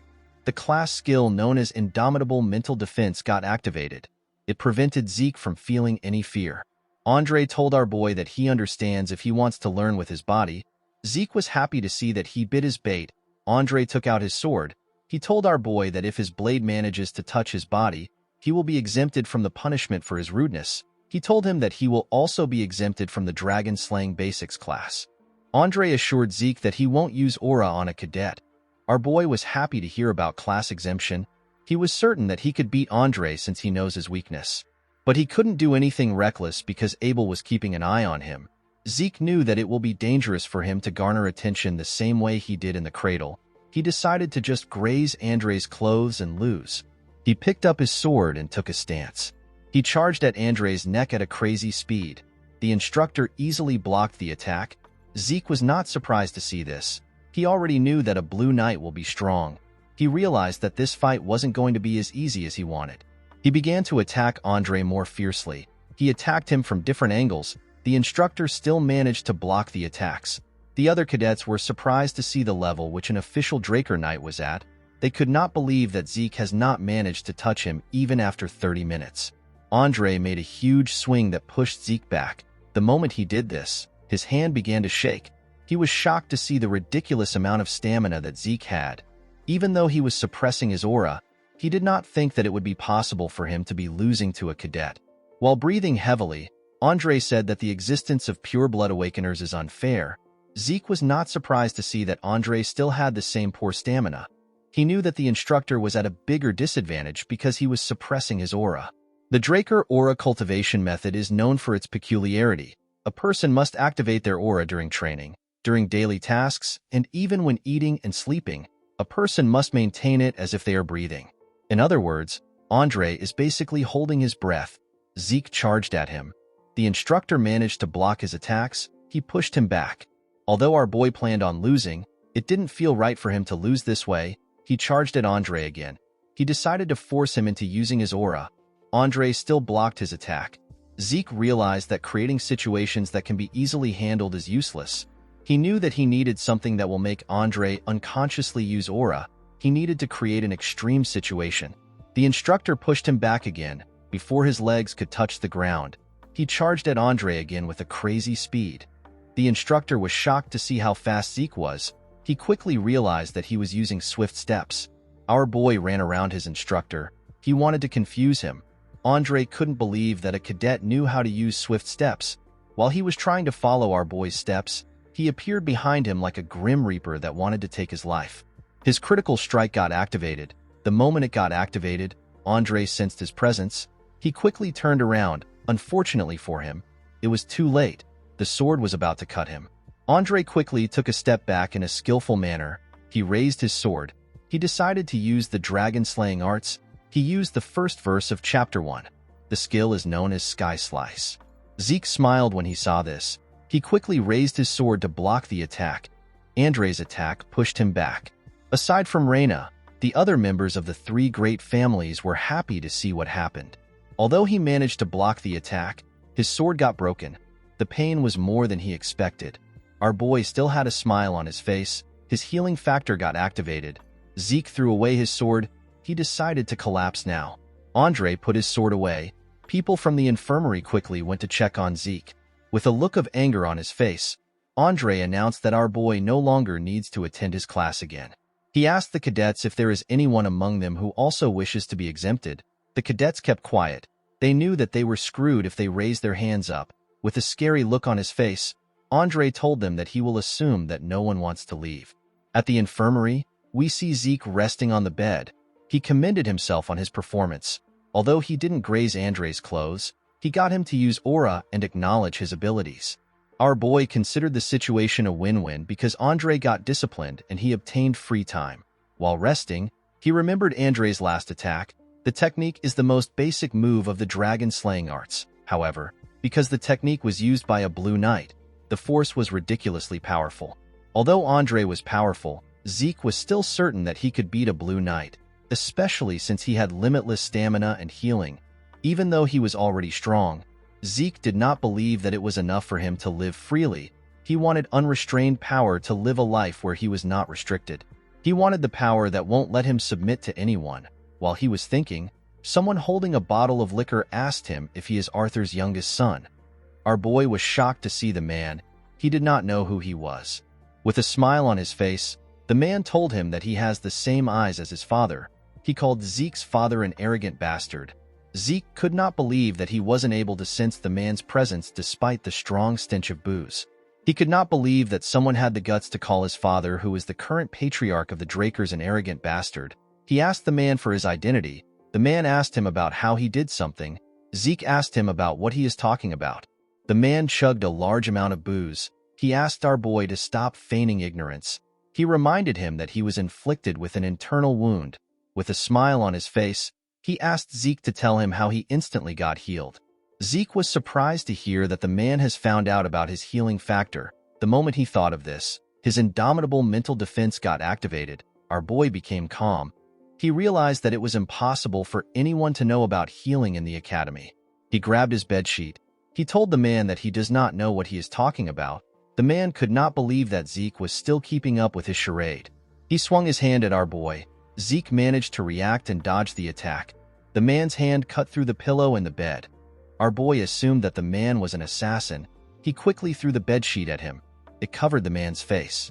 The man said that our boy has some tricks. Zeke grabbed his sword. He quickly activated his swift steps, his precise stab, and his critical strike. He charged at the man. His instincts were telling him that he will die if he does not kill the man now. To his surprise, the man stopped his sword with his hand. He commended our boy on his ability to adapt to the situation. He pushed Zeke's sword down. Our boy could not even move it. With a smile on his face, he told Zeke that he fights like a mercenary.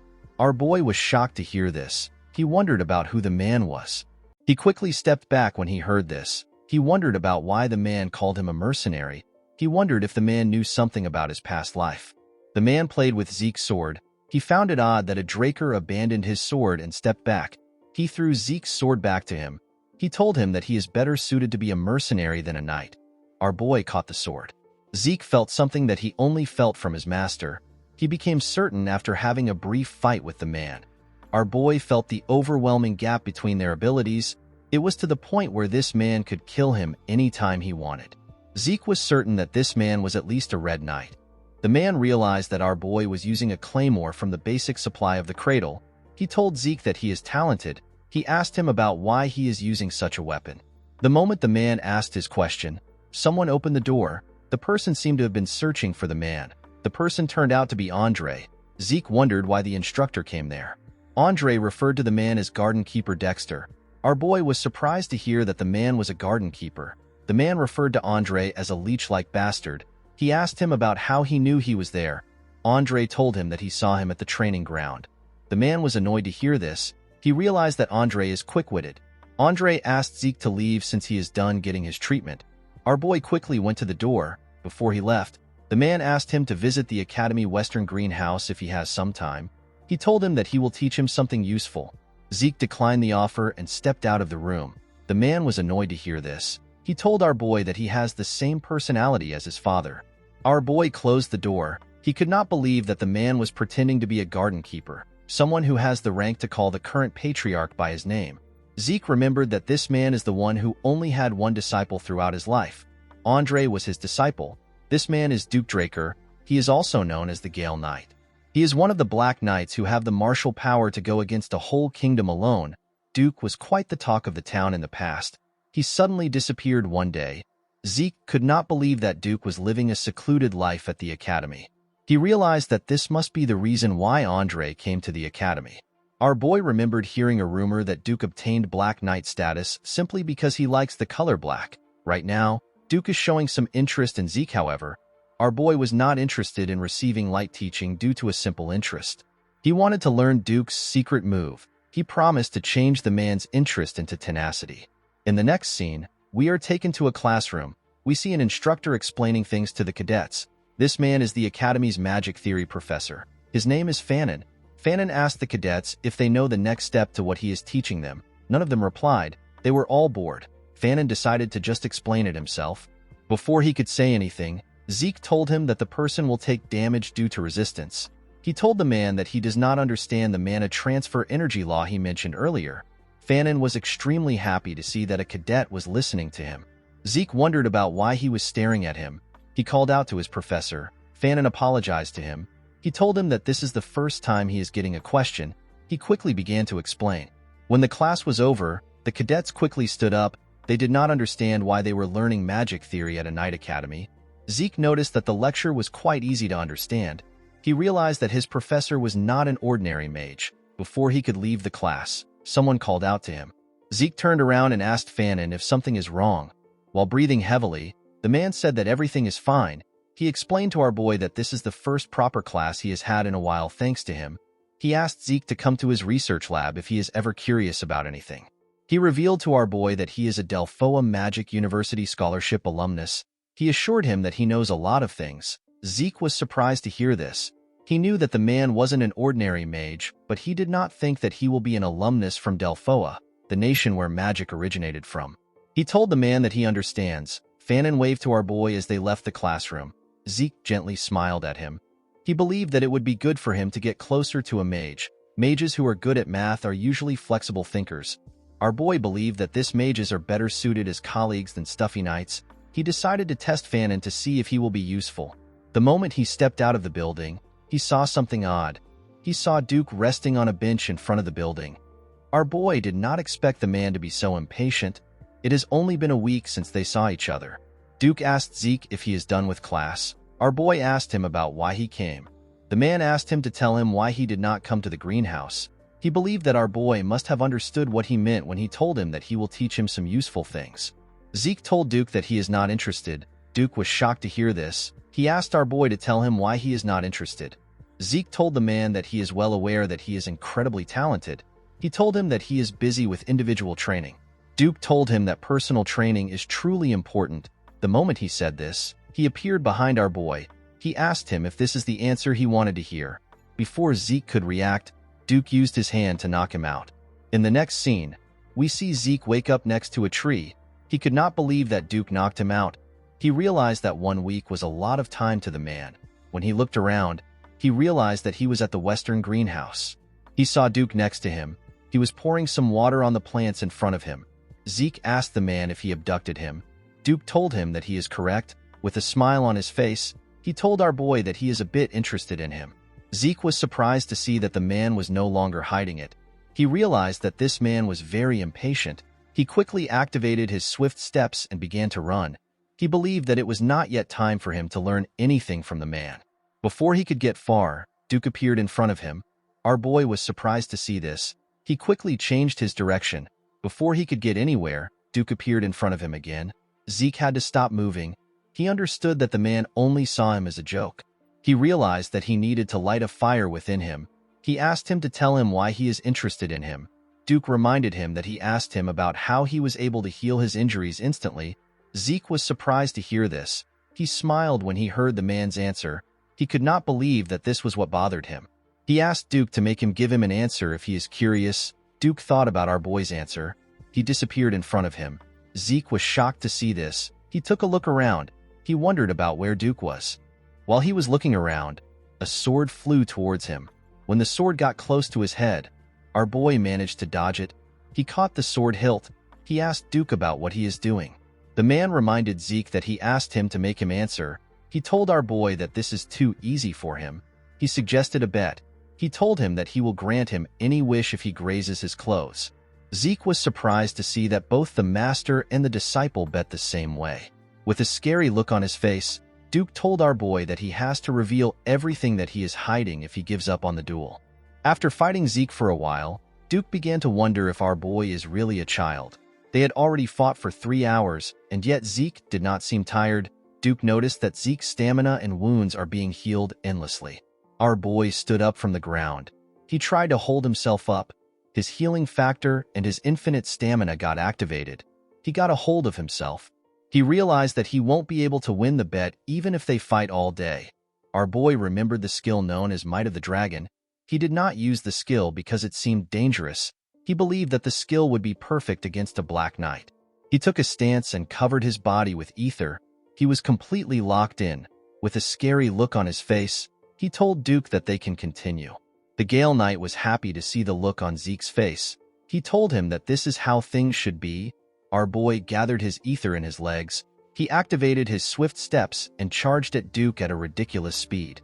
He appeared in front of the Gale Knight with his sword close to his neck. Duke smiled when he saw this. He realized that our boy was repeating the same attack pattern. Duke believed that although Zeke was fast, he was not as talented as Andre and Reyna. The one thing he found unique about Zeke was his spite. Our boy's spite surpassed tenacity. He decided to use a bit of aura to make the fight interesting. Before he could use the aura, Zeke activated the might of the dragon. Duke felt the pressure of a dragon coming from Zeke. The pressure made him panic. He quickly destroyed Zeke's sword with his hand. He did not understand what was going on. Our boy quickly blocked his vision by hitting his sword on the ground to create dust. Because everywhere was covered in dust, Duke assumed that it will also be difficult for Zeke to find him. The moment he thought of this, our boy jumped out of the dust. He came out behind Duke. He activated his dragon eyes and swung his broken sword at the man. Zeke felt his sword pass through the man. Duke disappeared in front of our boy. He created a large amount of dust from his movement. Zeke quickly realized that this was Duke's secret move. He could not believe that the man caused a gust from a simple dash. He realized that this is why the man is called the Gale Knight. Immediately he thought of this. Duke appeared behind him. Our boy quickly turned around when he sensed his presence. When he turned, Duke appeared in front of him. He clenched his fist and covered it with aura. He told Zeke that they can call the duel a draw. The moment he said this, he gave our boy a heavy punch. Zeke spat out some blood. The punch sent him flying. Due to the excessive usage of his skills, his fatigue surpassed the acceptable limit. The system decided to forcefully shut down his consciousness for his own safety.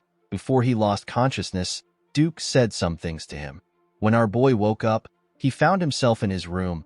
He wondered if Duke brought him there. He laughed when he thought about the fact that he almost won.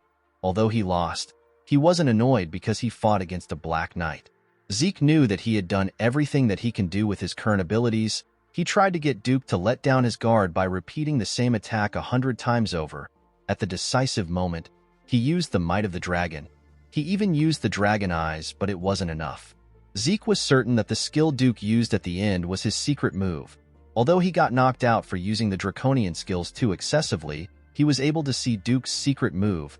He witnessed the nonsensical high-speed movement arts which Duke used with his extremely trained body. Zeke realized that this secret move must have been what allowed Andre, who has a weak stamina, to rise to the position of a Red Knight. Our boy felt bad that he lost the opportunity to learn the secret move, but he believed that the fight was worth it.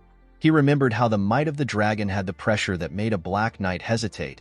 He was certain that most small fries would submit the moment they are exposed to the skill. While he was thinking, a status window appeared above him. It told him that he has an unopened message. When he opened the message, he saw that the Swift Steps has changed into a rank C skill known as High Speed Movement.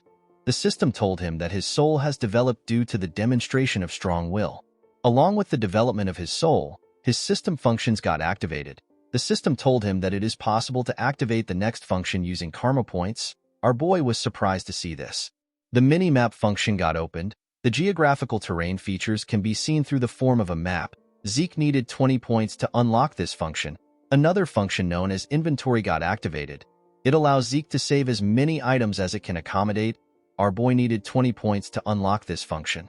The last function he activated is the Elementra level quest book. This function involves tutorials and missions for the effective development of low-ranking administrators. Our boy needed 45 points to unlock this function. He had 40 karma points left. He decided to unlock inventory. The system explained to him that any item he selects will be stored inside the inventory. When retrieving items stored inside the inventory, Zeke needs to think of the name or shape of the item. The inventory got displayed in front of him. The system explained to him that the amount of space an item takes in the inventory is dependent on its weight and size.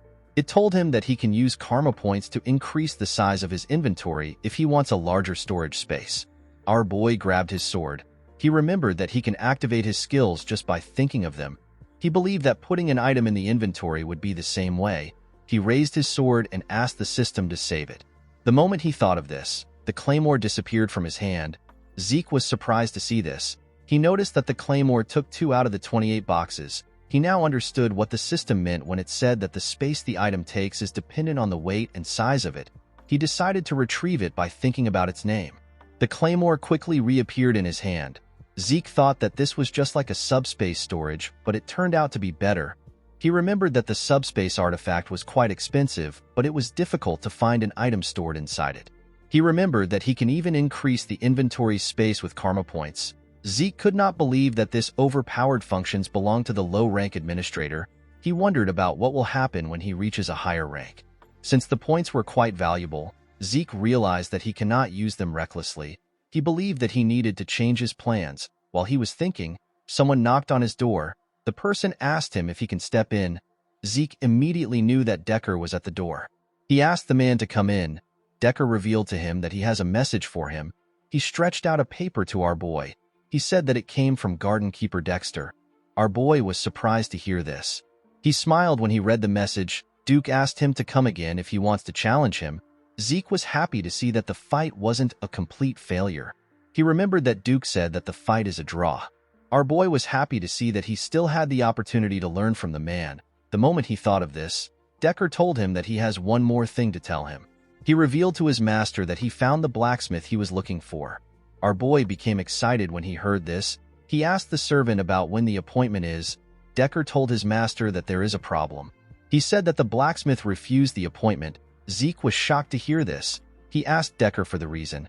Decker revealed to his master that the blacksmith doesn't make weapons anymore. In the next scene, we see Zeke arrive at a shop called Papner's Breath. Our boy found the name to be too grand for a workshop. He stepped into the workshop and asked if anyone is inside.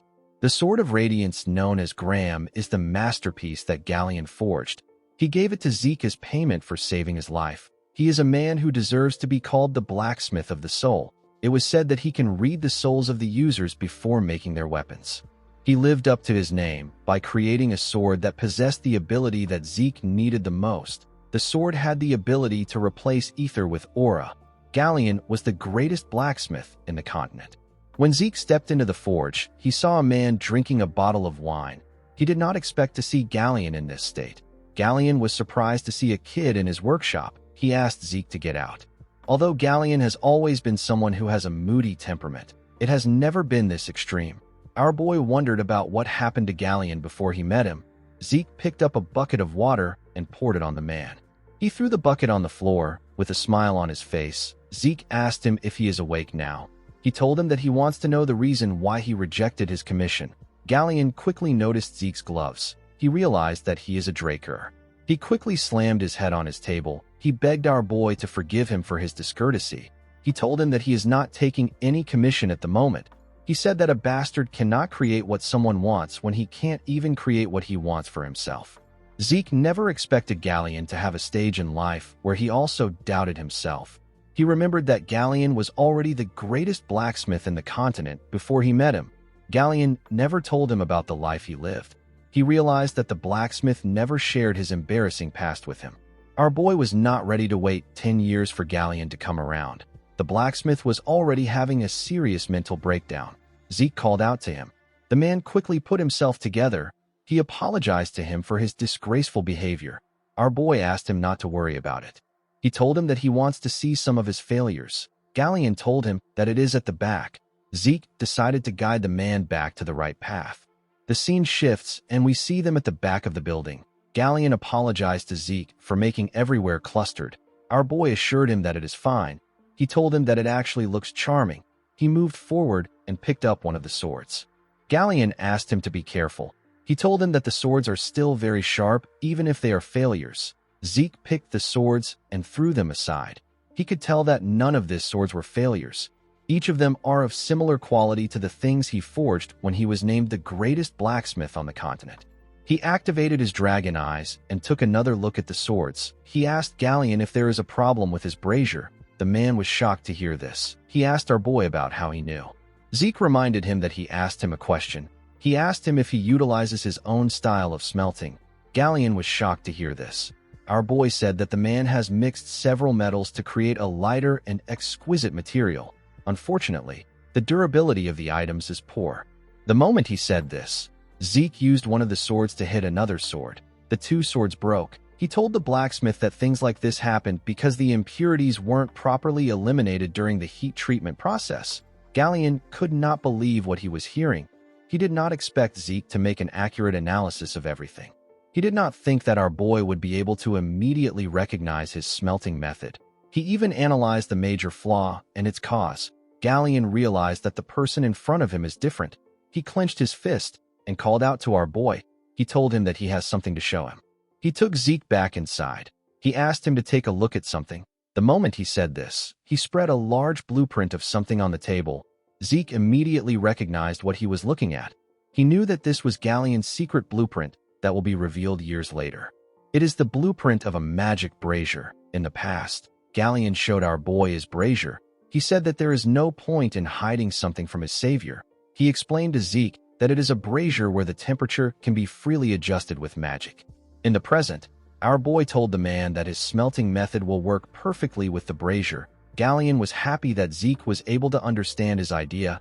Our boy asked him about why he is not making it when he has the blueprint. Galleon explained to him that the most important part of the brazier is the mana energy laws. However, the Magic Tower's commission fee is 10,000 gold. Zeke was shocked to hear this. The monthly expenses of a normal family is 10 gold. 10,000 was a ridiculous amount. Our boy realized that it must have taken Galleon 10 years to gather the money. He said that the price is too absurd. Galleon told him that this is why he wanted to show him, because he is a Draker and a pure blood. He promised Zeke that he will accept any commission from him for free and without any conditions for as long as he lives if he makes the brazier for him. This was a tricky situation for Zeke. It would have been possible if he were the family's guardian knight. Unfortunately, it is impossible for him to get 10,000 gold even if he is a pure blood. However, our boy could not give up on the Sword of Radiance. While thinking, Zeke got an idea. He remembered that the issue is related to mana energy laws. He rolled up the blueprint and told Galleon that he accepts his request. The man was surprised to hear this. Zeke explained to him that he will ask for a favor from a mage he knows. He told Galleon that he will let him know when he gets an answer. He advised the man to stop drinking. The moment he said this, he saw Galleon holding his leg. With tears in his eyes, the blacksmith thanked our boy. He promised to serve him for the rest of his life as his savior. Zeke asked him to let go. He assured him that he will contact him once it is complete. The scene shifts, and we are taken to the professorial research buildings. We see Zeke walking somewhere. He wondered why the Magic Tower's commission fee were so high. The structure of the brazier itself was quite simple. Our boy was on his way to meet Fanon. He remembered that the instructor's major is the design of mana energy laws. While thinking, our boy hears a sound. He turned to the side. He noticed that the noise was coming from an alley. When he went to check it out, he saw a boy getting beat up in the alley. The boy was begging his bully to forgive him. The bully turned out to be Leon. Leon asked the boy to repeat what he said. He saw the boy as Zeke. The poor boy referred to him as Sir Leon Conrad. He apologized to him for putting his lowly hands on him. The bastard referred to the boy as Zeke and told him that he said it well. He slammed his head on the ground with his leg. He told him that he will give him the opportunity to clean up the land that he messed up. The poor boy had no choice but to thank him. Our boy felt sick when he saw this. He decided to leave. Leon continued to beat the boy up. He told him that his existence is an hindrance. He said that Zeke is also an hindrance. He could not accept the fact that Zeke got a golden light during his awakening. He did not like the fact that he had a pure blood awakening that was better than others. He kicked the boy repeatedly and asked him not to mess with him. The idiot believed that his loss against Zeke could not be helped because our boy attacked him before the fight started. He referred to Zeke as a stupid bastard and wondered about how he became a pure blood awakener. He said that it was all luck. While he was beating the boy up, someone called him Freckles. Leon quickly recognized the voice. He stopped hitting the boy. With a smile on his face, Zeke asked his cousin if he has found someone to replace him. With a horrifying look on his face, he told the boys that he will give them 3 seconds to plant their heads in the ground. Leon told our boy that his arrogance has gone through the roof ever since he went through his pure blood awakening. Zeke asked him to shut up. With a scary look on his face, he asked him to get down. The boy became nervous. He felt an unknown pressure. He remembered how Zeke used to crawl between his legs a few months ago. Now he is the one who is scared. This made Leon angry. He called our boy an inferior bastard. He could not believe that he was telling him what to do. He ordered his friends to attack Zeke. The boys were happy to hear this. They quickly charged at him. Zeke asked the boys not to blame him for what is about to happen. The moment he said this, one of them stretched out his hand to punch him. Our boy easily dodged the punch. The boy was annoyed to see this. Zeke gave him a heavy punch that slammed him to the ground and knocked him out. He quickly moved close to the next person and gave him a punch in his chin. One of them tried to attack him from above. Zeke grabbed the idiot and threw him on the person that was about to attack him from behind. He charged at the next person and used his knee to hit him in his face. He went low and punched the boy that he threw. The poor bastard spat out a lot of blood. While he was down, Zeke used his leg to hit the person close to him in his chin. Leon was shocked to see what happened. He could not believe that our boy managed to beat up everyone in his group. He wondered if this was the Zeke Draker that he knew. Our boy asked him not to be scared. He told him that it will only hurt for a moment. Leon quickly took out his sword.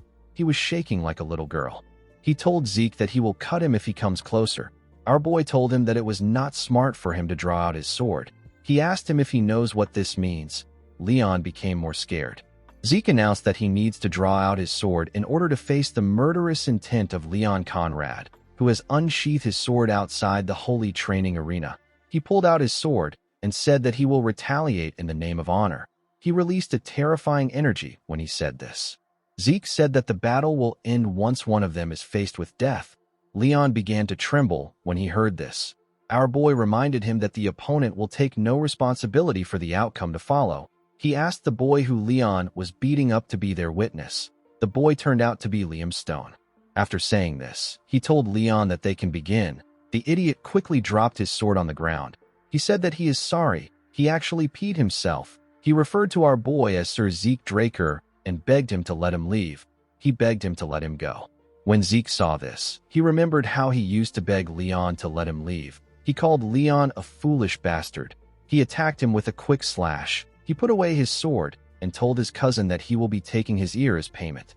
The boy began to scream when Zeke said this. His hand was covered in his blood. Zeke grabbed his head. He told the boy that he will take something else if he sees his ear reattached when they meet again. With a scary look on his face, he told Leon that he will be taking his head next time. He slammed his head on the ground after saying this. He stood up and turned around. Before our boy could leave, Liam stood up and asked him about why he helped him. Zeke asked him not to worry about it. He told him that he wasn't helping him. Our boy was just helping his past self. As he walked out of the alley, he wondered if Galleon's nature rubbed off on him.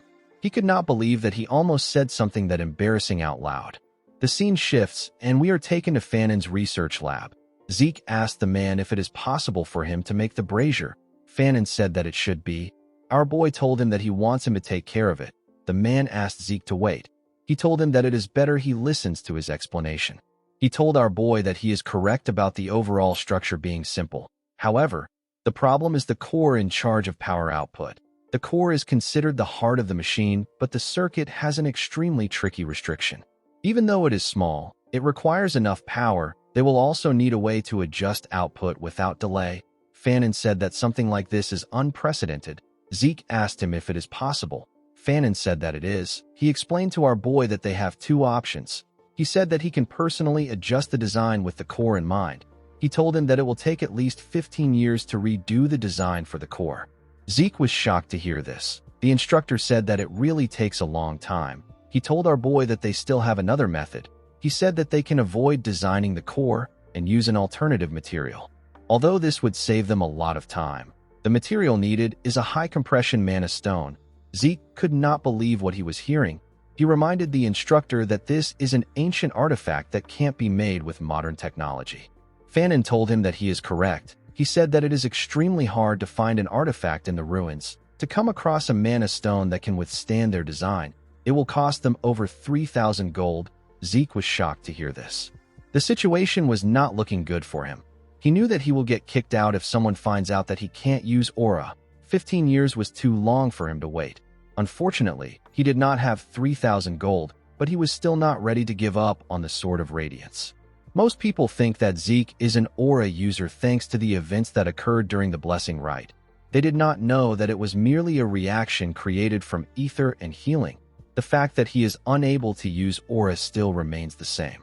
Ether is considered to be a difficult power to be controlled by humans. However, excluding the skill known as the Spirit of the Soul, which his master taught him, Zeke can't use any sword skill that utilizes aura.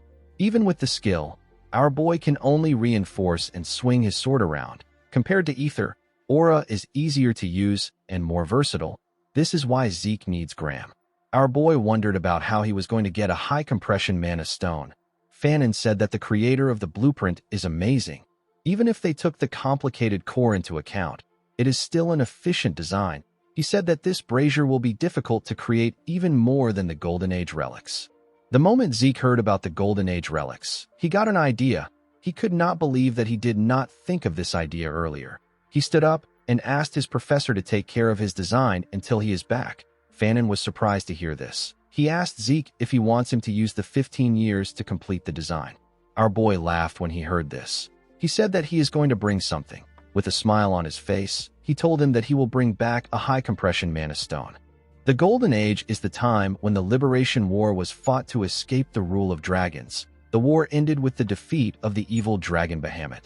The dragon was slain by Tarakan Draker. This granted humanity a century of peace. During that time, ancient relics were uncovered within the dragon's lair. They were the remnants of the age of the Hero King. This was the prime age of magic. All the discovered relics, techniques, and magic far surpassed modern standards. Among these items was the high-compression mana stone. It is an item that is capable of sustaining the mana needs of a village. It is a relic from the age of the Hero King. In the next scene, we are taken to the Draker Academy's central library. Despite being rarely used, the central library continued to be maintained. It is believed to have been established by Tarakan himself. During the expansion of a records room, relics from the Golden Age were discovered. This led to the involvement of the Magic Tower and the Archmage of Nirvana, who is a member of the three great families. During those few months, countless relics from the Golden Age were discovered. News of it spread through the Continental newsletter. This event will take place 10 years later. For now, no one is even aware of the existence of the treasures. We see Zeke looking around the records room of the library. While looking around, our boy realized that he can search for it all day and still not find it. He activated his dragon eyes and began to search again. While looking around, he saw a tile that had a red glow. When he tapped the tile, he noticed that it sounded hollow. He activated the soul of the spirit and formed a blade made out of ether with his hand. The technique is known as cut. This was the only ether application for the soul of the spirit skill, which he learned from his master. Zeke used the skill to cut the tile in a clean way. Since ether materializes a user's will, it is possible to apply certain properties like cut and use it in different scenarios.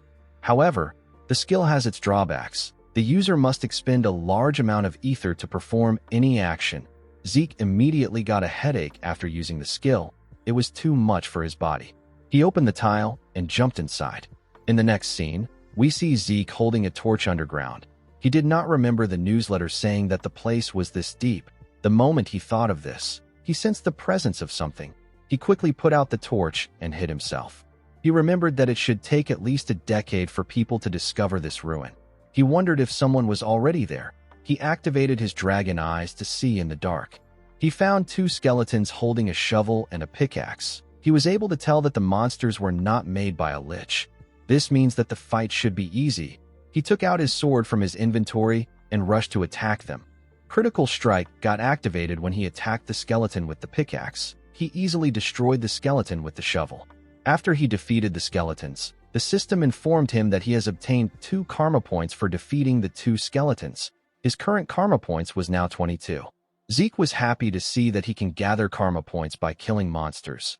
He remembered that the system once said he can do this. He forgot, because he was focused on the artifact. While looking like a madman, Zeke realized that this was a good time for him to farm points. He began to hunt the skeletons in the ruins. He killed 18 more skeletons. After doing this, he took a look at the system. He wanted to see if he could find something he could unlock with his points. The beginner quest book requires 45 points, and the minimap is going for 20 points. To unlock the draconian skill known as Devour, he needs 50 points, and to raise the draconian skill section to level 2, he also needs 50 points. Zeke decided to purchase the minimap. The feature was activated immediately. It showed him his position in the ruins. Our boy realized that it was similar to a magic map. He touched a section and asked about what it is. The minimap converted itself from a 2D structure to a 3D structure. Zeke was surprised to see this. He found it amazing. He noticed something odd. He asked the system why a particular section is in a different color. The system asked him if he wants the direction to the selected area, which is the grave of the Dragon Slayer and the storage room. Zeke was surprised to hear this. He remembered that it took the search party several days to get this location, and yet he found it with ease. He accepted the system's offer. The system said that it will provide him with the quickest route to his destination. It showed him a clear path to his destination. Zeke could not believe what he was seeing. He realized that it is impossible for him to get lost. In the next scene, we see our boy arrive at the entrance of the storage room. The system informed him that he has arrived at his destination. Zeke wondered about how he was going to get inside. He placed his hand on the door. He realized that he couldn't push it to get in. The moment he thought of this, the door released some magic. Zeke quickly moved his hand away. He realized that this was a security spell. He now understood why the magic tower and the Archmage of Nirvana were involved. He was certain that it was because of the door. He realized that he would have lost his hand if it weren't for his gloves. He had no means of getting past the spell. He asked the system if it can't open the door for him. The system informed him that it has received the administrator's request. It said that it will connect with the security spell. It said that the activation of the automatic devices has been unsuccessful. It decided to activate the manual device. Zeke was shocked to see what was happening. He asked the system if it is responding to what he said. The system said that it is. It referred to our boy as Administrator Zeke Draker and asked him if he has any more requests. Zeke could not comprehend what was happening. He asked the system to tell him why it forced him to regress. The system said that it cannot answer the question. Our boy decided to ask another question. He asked the system to tell him what the administrator system is. The system said that it cannot answer his question. He asked the system to tell him who made it. The system said that it cannot answer the question again. It asked him if he has any more questions. Zeke felt frustrated that the system was not answering his important questions. He asked the system to just open the door. The system confirmed the request. It informed him that the grave of the Dragon Slayer, which is the storage room, has been opened. The moment it said this, the door got opened. When Zeke stepped into the room, he was surprised to see how large it was. He saw several treasure chests in the room. A treasure chest is a chest filled with valuable relics and treasures. Finding even one of these relics would be considered a miracle. When Zeke opened a chest, he saw gold coins and several valuable items. He could not believe that he was surrounded by hundreds of these chests. He quickly began to open them. While checking the chest, he found the item he was looking for. He found the high compression mana stone. He actually found a box filled with 4 of them. He used 1 point to create 4 more slots in his inventory. Unfortunately for him, he didn't have enough space for everything in the storage room. He decided to return to this place regularly until he graduates. Since he had found what he wanted, he decided to return back to the surface. Before he could take a step forward, he felt something. He felt an ominous energy coming from somewhere. He moved close to the wall to check the place. The moment he touched the wall, it released some magic. Zeke was shocked to see this. Before he could do anything, a magic circle got activated. The magic circle teleported our boy somewhere else. Zeke found himself in another room. He quickly called out to the system and asked it about where he is. The system informed him that he is at the home of the Dragon Slayer. Zeke looked around. He was certain that he did not hear anything about a room filled with coffins in the newsletter. He opened the mini-map to check his location. He noticed that he was not far from where he previously was. The only odd thing was that there wasn't a path connected to this room. Our boy realized that this is a hidden area that was never found. He decided to explore the place. He opened one of the coffins. He saw a knight's armor inside. The system informed him that he has found unknown Dragon Slayer exclusive equipment. Our boy found the name to be weird. He raised the armor up. He believed that the armor must be different because it is from the Golden Age. While inspecting it, he noticed a hole in its neck. The moment he saw the hole, Zeke got an idea. He took out one of the high compression mana stones. He wanted to make use of the opportunity when he inserted the high compression mana stone into the hole. The system informed him that he has installed a mana battery into the Dragon Slayer exclusive equipment. The moment it said this, the armor opened its eyes. Zeke became excited. Unfortunately for him, the armor began to shake. Our boy did not understand what was happening. Before he could do anything, the armor blew up. The system explained to him that an overload caused by equipment failure has caused the activation to fail. It said that an explosion will occur in a few seconds. It advised Zeke to hide. Our boy was annoyed to hear this. He told the system that the explosion already occurred. The system apologized to him. Zeke could not believe that a high compression mana stone was the energy source for this ancient armors. He wondered about the kind of features that the armors had for them to use such a large energy source. He decided to continue looking around. After searching every room, he did not find anything. He decided to go into the last room. He found a glass cube in the room. It was the only thing in the large room. While he was looking around, the system sent a message to him. Zeke was shocked to see what the system said. He called Tarakan Draker a crazy man. The system informed him that the legacy of Tarakan Draker, which is the heart of the cursed light dragon known as Bahamut, has been found. The heart appeared in the cube. Our boy did not expect his ancestor to leave the heart of the dragon he defeated as a dying gift. He now understood the ominous feeling he got when he was in the storage room. However, what he was feeling now was different. Zeke slowly walked towards the cube. The system informed him that the heart of Bahamut is reacting to him. Our boy placed his hand on the glass. He told the heart that he can hear it. He said that he understands. He said that he will kill everyone. Our boy was slowly losing himself. Before he could completely lose himself, his indomitable mental defense got activated. He grabbed his hair. He wondered about why he wanted to kill everyone. The moment he thought of this, he felt something weird. He took a look at his hand. He saw that a dark energy had covered it.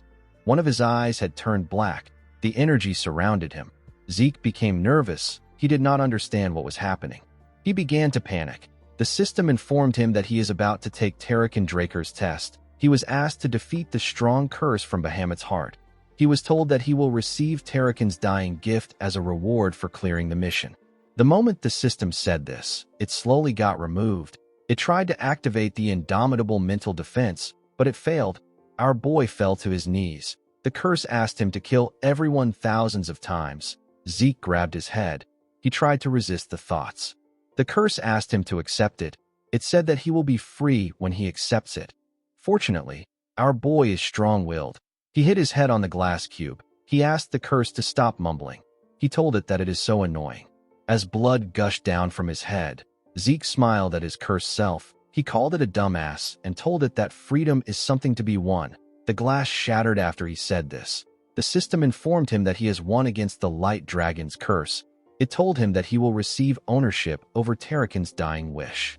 Zeke was relieved that the quest was over. He knew that things could have gotten worse. He did not expect a skill activation to fail. While he was thinking, his healing factor and infinite stamina got activated. The system informed him that he has started to absorb the heart of Bahamut. When our boy raised his head up, he saw the heart glowing. It fired a large amount of energy at him. The energy pushed him back. Zeke could not comprehend what was happening. A pure and dense source of mana was flowing into him. Unfortunately, Zeke did not have any circles in his body to accept the mana into. Without a place to store this mana, his body was getting destroyed. He realized that he had to do something. He released his ether and activated the spirit of the soul. He put his hand together to form a hole. He used a technique known as seal. He decided to use ether to cover the mana and seal it in an ether hole. He grit his teeth and forcefully put his energy together. While he was struggling, an explosion occurred. The explosion was quite large. Our boy was pushed down. When the smoke cleared up, we see Zeke struggling to stand. He let out some smoke from his mouth. He did not expect to actually survive. We see a mark of the dragon on our boy's chest. Zeke moved close to the glass. He noticed that the heart was gone. He realized that the mana must have really come from Bahamut. While looking at the glass, our boy noticed something. He saw a reflection of his chest. He saw the dragon's mark on it. He wondered if this happened after he sealed Bahamut's mana. While he was thinking, the system informed him that he has absorbed Bahamut's mana. It told him that the absorbed mana has changed his body. It told him that his constitution has changed to divine body. The system informed him that it has detected that he is unable to control the power. It told him that 95% of the power has been compressed and sealed. It told Zeke that he has the right to open Tarakan's secure library as the herder. It revealed to him that the beginner quest book has been unlocked. It said that tutorial for the low-level administrator has been provided. Zeke did not understand anything the system was saying. He told the system that he will check it later. He asked the system to get rid of them. The moment he said this, he asked the system to wait. He asked it to keep one status window open. He smiled when he saw what was written on the window. He said that his ancestor must have felt generous. Our boy was asked if he wants to open Tarakan's other dying gift. He asked the system to open it. The system accepted his request and told him that it will open Tarakan's gift. When the gift was open, Zeke saw something shocking inside. The scene shifts, and we are taken to the Platinum Mansion. Our boy put away his clothes. He decided to take a look at his status window. The system informed him about a draconian skill known as incantation. It told him that the skill has been added. The skill allows his words to be filled with power. The skill was currently locked because he lacks experience. Zeke noticed that authority, constitution, and several other things were added. He realized that he can only use incantation once he becomes stronger. Under authority, our boy was given a skill known as Dragonic Control. It gives him control over dragonkind. Dragons under his control can be summoned and will follow his orders. Under Constitution, Zeke was given the skill known as Divine Body. It allows his body to perform at the highest level. His rate of learning techniques and his transfer rate of ether in his body will increase. The descriptions were not really helpful to Zeke. He went into a training ground. He remembered that there was another status window related to Tarakan. He asked the system to open the status window related to Tarakan. The system informed him that an information update is needed in order to open Tarakan's secure library. It asked him to move to a location where an information update is possible. It asked him if he wants to see the location on his mini-map. Our boy did not expect that he would have to go somewhere. He asked the system to show him the place. When the system showed him the place, our boy immediately recognized it. He referred to the place as Valhalla. Valhalla is the most prestigious knight training institution. People who are not administrators like him are unable to view the place, let alone enter it. Even Zeke would have trouble entering Valhalla. He never planned on joining the institution. Since it was something related to Tarakan's dying gift, our boy decided to adjust his plans. He realized that he has to continue being a part of his family. The system informed him that the beginner quest book has been activated. It told him that his tutorial will soon start. It told him that a quest will be given to encourage his growth once the tutorial is over. Once the quest is over, he will be given a reward. Zeke realized that this is similar to the mission from an adventurers guild. It is like a mercenary assignment. The only thing he didn't know was what a tutorial is. While he was thinking, the system informed him that the tutorial will begin now. The moment it said this, the ground began to transform. Zeke was shocked to see this. He was dragged into a different place. He wondered if he got teleported like earlier. He quickly realized that this was different. He could tell that the entire area has changed. While he was looking around, monsters appeared in front of him. These monsters were orcs. The system asked our boy to defeat the monsters within the given time frame using 2 or more different skills. He will be given points, and the system store will be unlocked as a reward. Zeke was given 60 minutes. He took out his sword. The situation felt weird to him. Monsters suddenly appeared, and an appropriate reward is given. Our boy wondered if the tutorial is trying to create situations where he can take advantage of the system. He wished that he had gotten the tutorial earlier. While he was thinking, the monsters rushed to attack him. Before they could hit him, Zeke activated swift steps and continuous slash. He tore through the monsters in one attack. He noticed that his claymore was as light as a feather. He realized that this was thanks to the divine body. With his current body, he could easily defeat a purple knight. The system informed him that he has completed the tutorial quest. It sent him back to his dimension. Our boy took away his sword. He wondered if what he experienced was an illusion. It felt incredibly real to him. The system told him that he has obtained critical bonus and time bonus.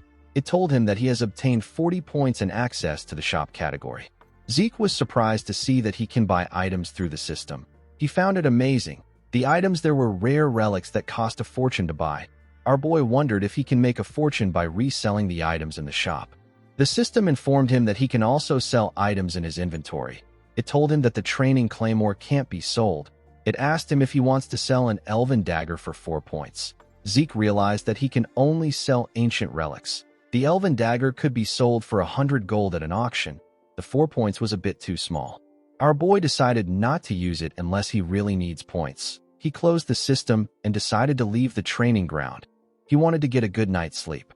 The next day, we are taken to Fanon's office. The man could not believe that Zeke actually found a high-compression mana stone within a day. He asked him about how he did it. Our boy said that it is too complicated for him to explain. He asked the man to tell him how long everything will take. Fanon said that it is already complete. Zeke was surprised to hear this. He told the man that he is incredible. Fanon told him that he finds it more amazing that he was able to get a high-compression mana stone. Our boy took a sip of his tea. He realized that his instructor is suspicious of him. Every time high-compression mana stones are found in the continent, they are registered using a variety of ancient texts. They are used to manage the ownership of some of the more expensive mana stones. By checking the registration number, a person can confirm where and when the mana stone was found, as well as the current owner of the mana stone. However, there is no way the mana stone Zeke has is registered. Fanon looked through the Central Continent high-compression mana stone registration encyclopedia. He was not able to find anything because Zeke is the first person to find it. Our boy liked Fanon's ability to suspect him rather than just blindly trust him. His judgment and skills were very good. He believed that his instructor is too talented to rot in a place like this. He moved close to him and asked him if he has now confirmed the registration number. Fanon was shocked to see that our boy knew. In the next scene, we are taken to Galleon's workshop. We see the blacksmith activate the brazier. He wore some gloves and used his hand to control the magic in the brazier. Galleon was extremely happy to test the brazier. Fanon was happy to see that the brazier worked. He told Zeke that he has a lecture to attend. He told him that he will see him later. Zeke thanked his professor. Galleon thanked our boy for completing the magic brazier. He said that he never expected to finish it in his life. Zeke asked him not to thank him. He reminded him that it is part of their deal. He asked him if he has not forgotten his part of the deal. Galleon told him that he hasn't. He asked Zeke to tell him what he wants. Our boy opened a box. He asked Galleon to make the item in the box into a sword. The blacksmith was shocked to see what it was. He could not believe that he was looking at a dragon's fang. This was Bahamut's sharpest fang. Galleon was extremely impressed. He said that he has never seen a fang of this size in such a perfect condition. He asked Zeke about where he got it. The fang was Tarakin's second dying gift. Our boy did not expect his ancestor to take the dragon's heart and fang. He realized that Tarakin must have loved to collect things. He told Galleon that it is a bit complicated. The moment he said this, he noticed that the man was shaking. He moved close to him and asked him if he is all right. Galleon could not believe that Zeke gave him a magic brazier, and now he is giving him the chance to work with the dragon's fang. With a look of determination on his face, Galleon promised Zeke that he will exceed his expectations. He said that he will create his blade even if it costs him his life. Our boy believed that this is expected because it is a request from someone that saved his life. He remembered that Galleon also made the same promise in his past life. At that time, he begged the man not to do too much. He smiled when he realized that Galleon was still the same. He told him that he will leave the rest to him. As he walked out of the workshop, he wondered about the kind of sword that Galleon will make this time. He was looking forward to it. The scene shifts, and we see our boy arrive in his room. He was quite tired. He did not expect to go through so much stress just to make a sword. He remembered that it has been a week since he received a note from Duke. Duke asked him to come find him.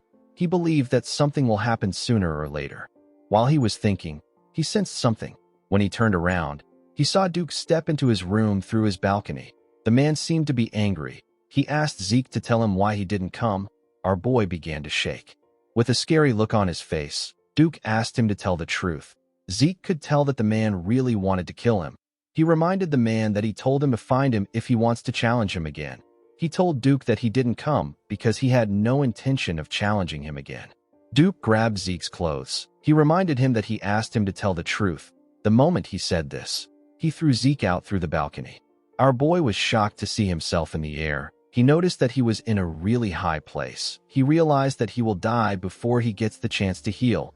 He quickly reached for the balcony. Before he could touch it, Duke grabbed his neck. He asked Zeke if he really has no intention of challenging him again.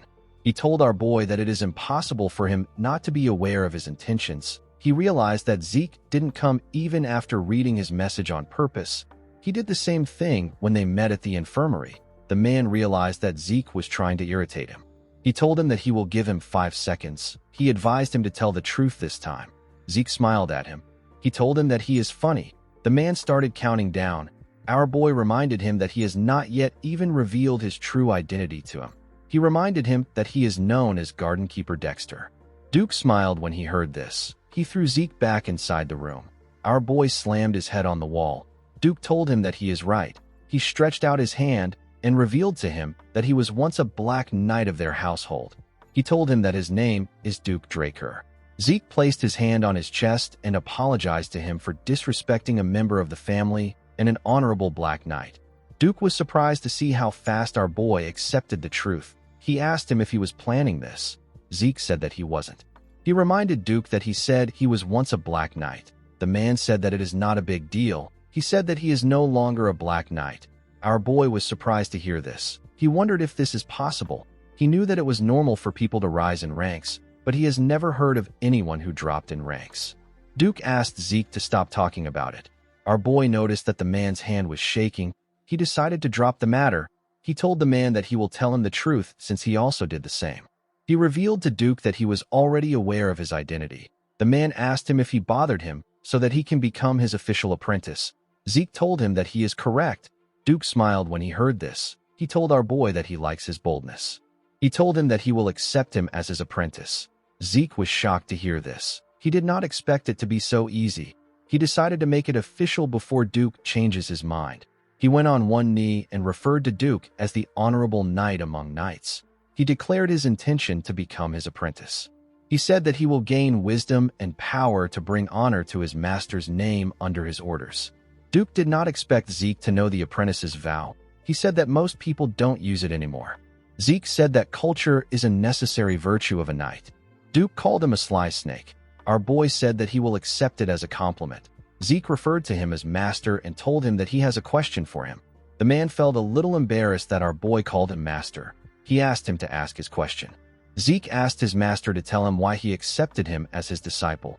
Duke was famous for not accepting disciples. Only Andre, the man known as the genius of the century, managed to become his disciple after years of asking. Our boy did not understand why Duke would accept him so readily.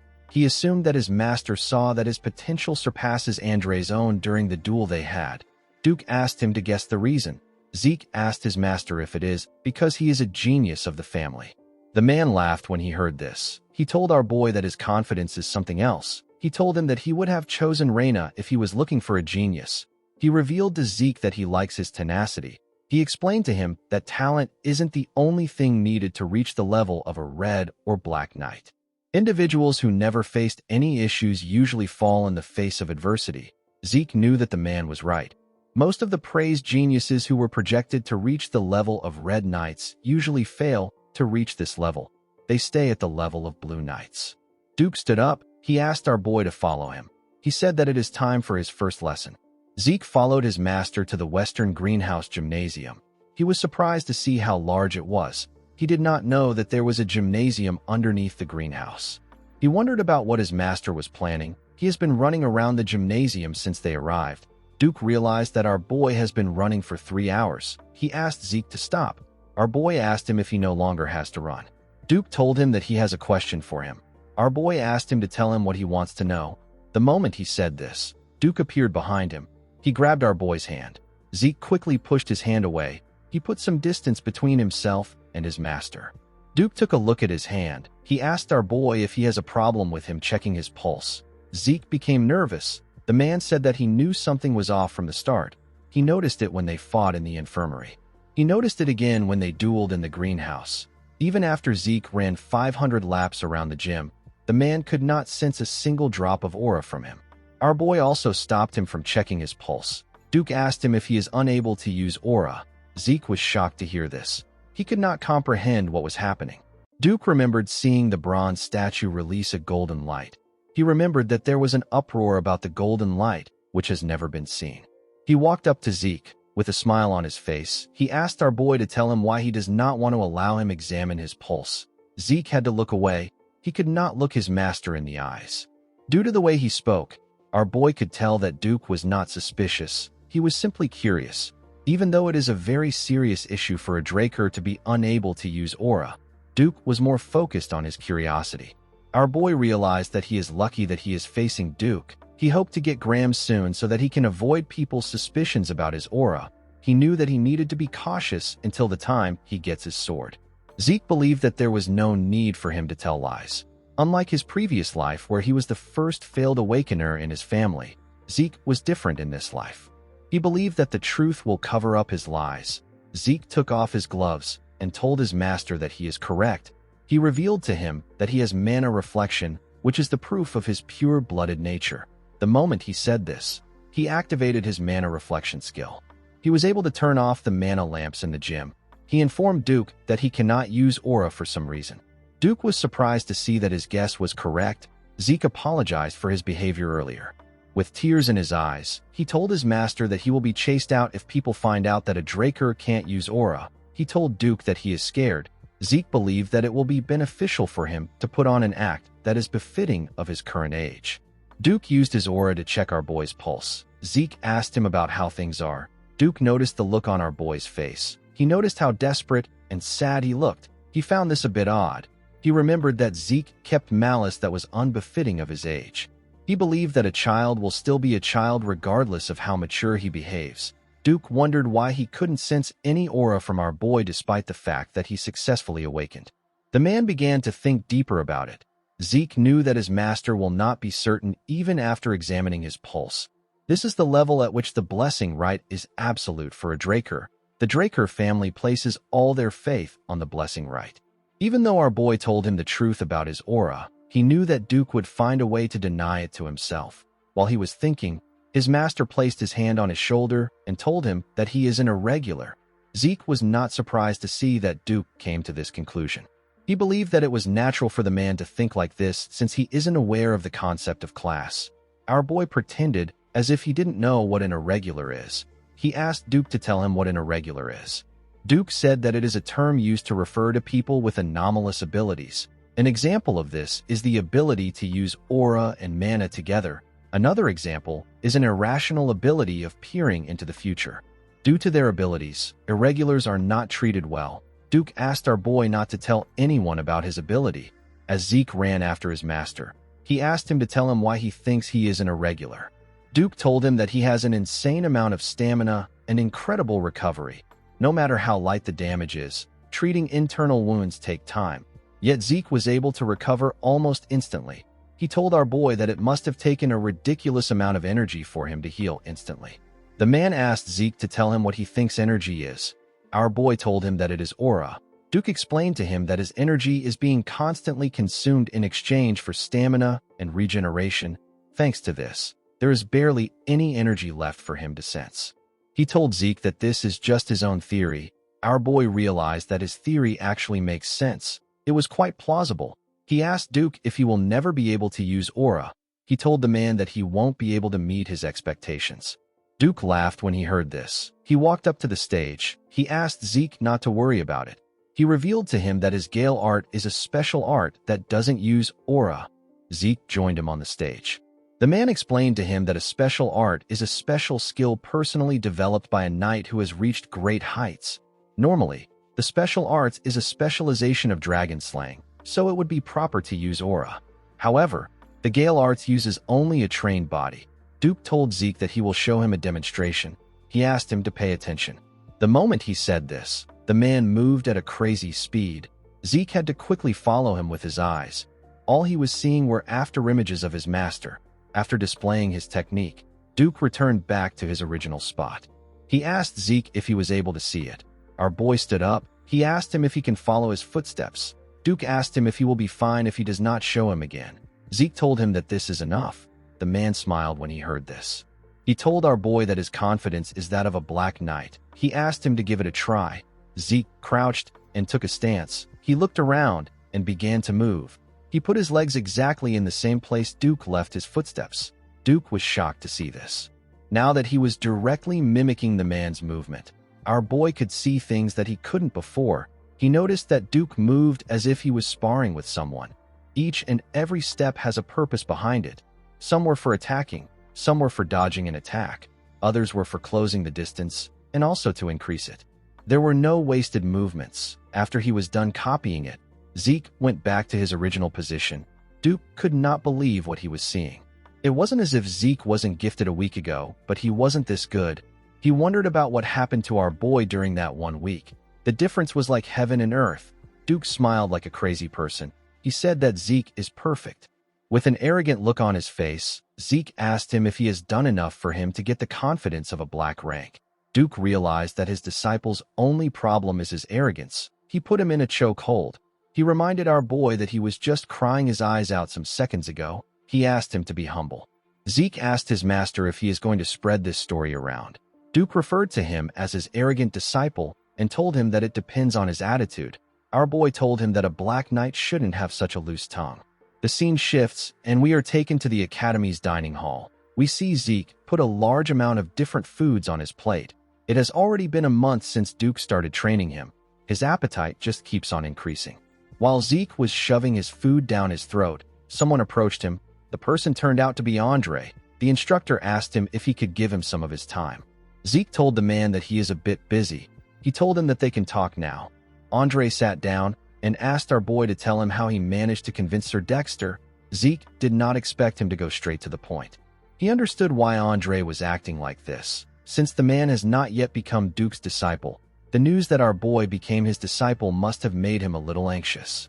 Zeke told the instructor that he didn't really do much. He said that Sir Dexter chose him on his own. Andre was annoyed to hear this. He watched Zeke as he stuffed his face with his food. He asked him if he was chosen because he is a pure blood. Our boy was surprised to hear this. He put his cutleries down and told Andre that he has a serious inferiority complex. The man was shocked to hear this. His hand began to shake. He asked Zeke if this is all he has to say. Zeke told him that he is not halfway through. He told the man that his bloodline might have been what made Dexter interested in him in the first place. He asked Andre if he believes that Dexter is a man who will choose a disciple for this simplistic reason. Zeke told his instructor that he was able to use the man's intrigue as a foundation to become his disciple. He said that this is a testament to his own abilities. Our boy wiped his lips and threw the cloth at Andre. He asked the man to stop wasting his time patting his ego with his inferiority complex. Zeke stood up and asked the instructor to put in some efforts if he wants to be chosen. Andre did not like what he was hearing. In the next scene, we are taken to the Western Greenhouse Arena. We see someone running around the arena. Zeke asked his master if he knows what is happening. Duke said that he is also curious. He revealed to our boy that he does not know what has gotten into the man. The man turned out to be Andre. The instructor was breathing heavily as he ran. Duke explained to our boy that Andre came to beg him. He said that he is fine with being a servant as long as he can stay by his side. Duke told the man that he will take him in if he can run 300 laps without aura. This is why Andre is running around the arena. Zeke was surprised to hear the amount of laps he had to run without aura. Duke told him that Andre is a tenacious person. Our boy agreed with him. He always thought of Andre as a self-righteous nerd. He was happy to see that the man has quite the backbone. In the next scene, we see the students of the academy gathered outside. Someone asked his friend if he knows why they are there. The boy called him an idiot and asked him if he has forgotten what today is. He said that today is the day of the patriarch's visit. The moment he said this, we see a carriage arrive at the front of the school. Someone announced that the patriarch has arrived. The dean ordered everyone to get ready. They all accepted his orders. A knight moved close to the carriage and opened the door. The patriarch stepped out of the carriage. He told Howard that it is good to see him again. The dean bowed his head and said that he greets the master of the Drakers. The knights that were in front bowed their heads and also greeted the patriarch. The knights behind them all held their swords and stood in an upright position. The patriarch walked up to Howard with his overwhelming energy. He reached out his hand to Howard. He gently tapped him on his shoulder and told him that he is always hardworking. The dean said that his work is nothing compared to his. With a smile on his face, the handsome patriarch told Howard that he is the only one who understands him. The patriarch is known as Arthur Draker. He is the master of all Drakers. Howard told the patriarch that the sun is quite hot today. He told him that it will be better if they go inside. Arthur raised his hand when he heard this. Howard quickly stopped talking. The patriarch moved close to where the students were. They were all excited to see him. Arthur raised his hand and called the students young dragon slayers. He told them that they are the hope and the future of the Drakers. He advised them to train harder. He told them that their development will be the Drakers' development. The students bowed their heads and accepted the order from the master of the Drakers. After saying this, Arthur turned around and told Howard that they can go in now. The man accepted his order. The scene shifts and we see Zeke greeting his father. He referred to him as the leader of all knights and the guardian of the name of the Dragon Slayer. He told him that he greets him with respect. Arthur laughed when he heard this. He told his son that nobody greets like this anymore. He asked Zeke to take a sit.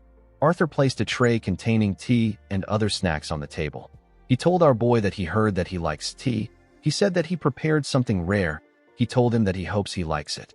Zeke thanked his father for the tea. He realized that even the food he likes was being reported to him. Zeke heard people say that they may be things that the Emperor doesn't know, but there will never be anything that a Draker doesn't know. Our boy felt like this saying was true. His father informed him that he called for him because he heard that he became Duke's disciple. Zeke did not expect him to go straight to the point. He told his father that Duke did him a great favor. Arthur agreed with him. He told his son that he does not know what his goal is, but he will be able to accomplish it if he follows Duke's teachings. Zeke revealed to his father that he wants to be the strongest on the continent. Arthur glared at his son when he heard this. Zeke told him that he will become stronger than everyone so that he can live freely. With a smile on his face, our boy said that this is his goal. Arthur's expression changed when he heard this. He released his aura and asked his son if he plans to surpass even him. Zeke began to sweat. He felt like something was pushing him down. He recognized this power. It is known as Astral Sword. It is said to give a person power over all living things within its radius.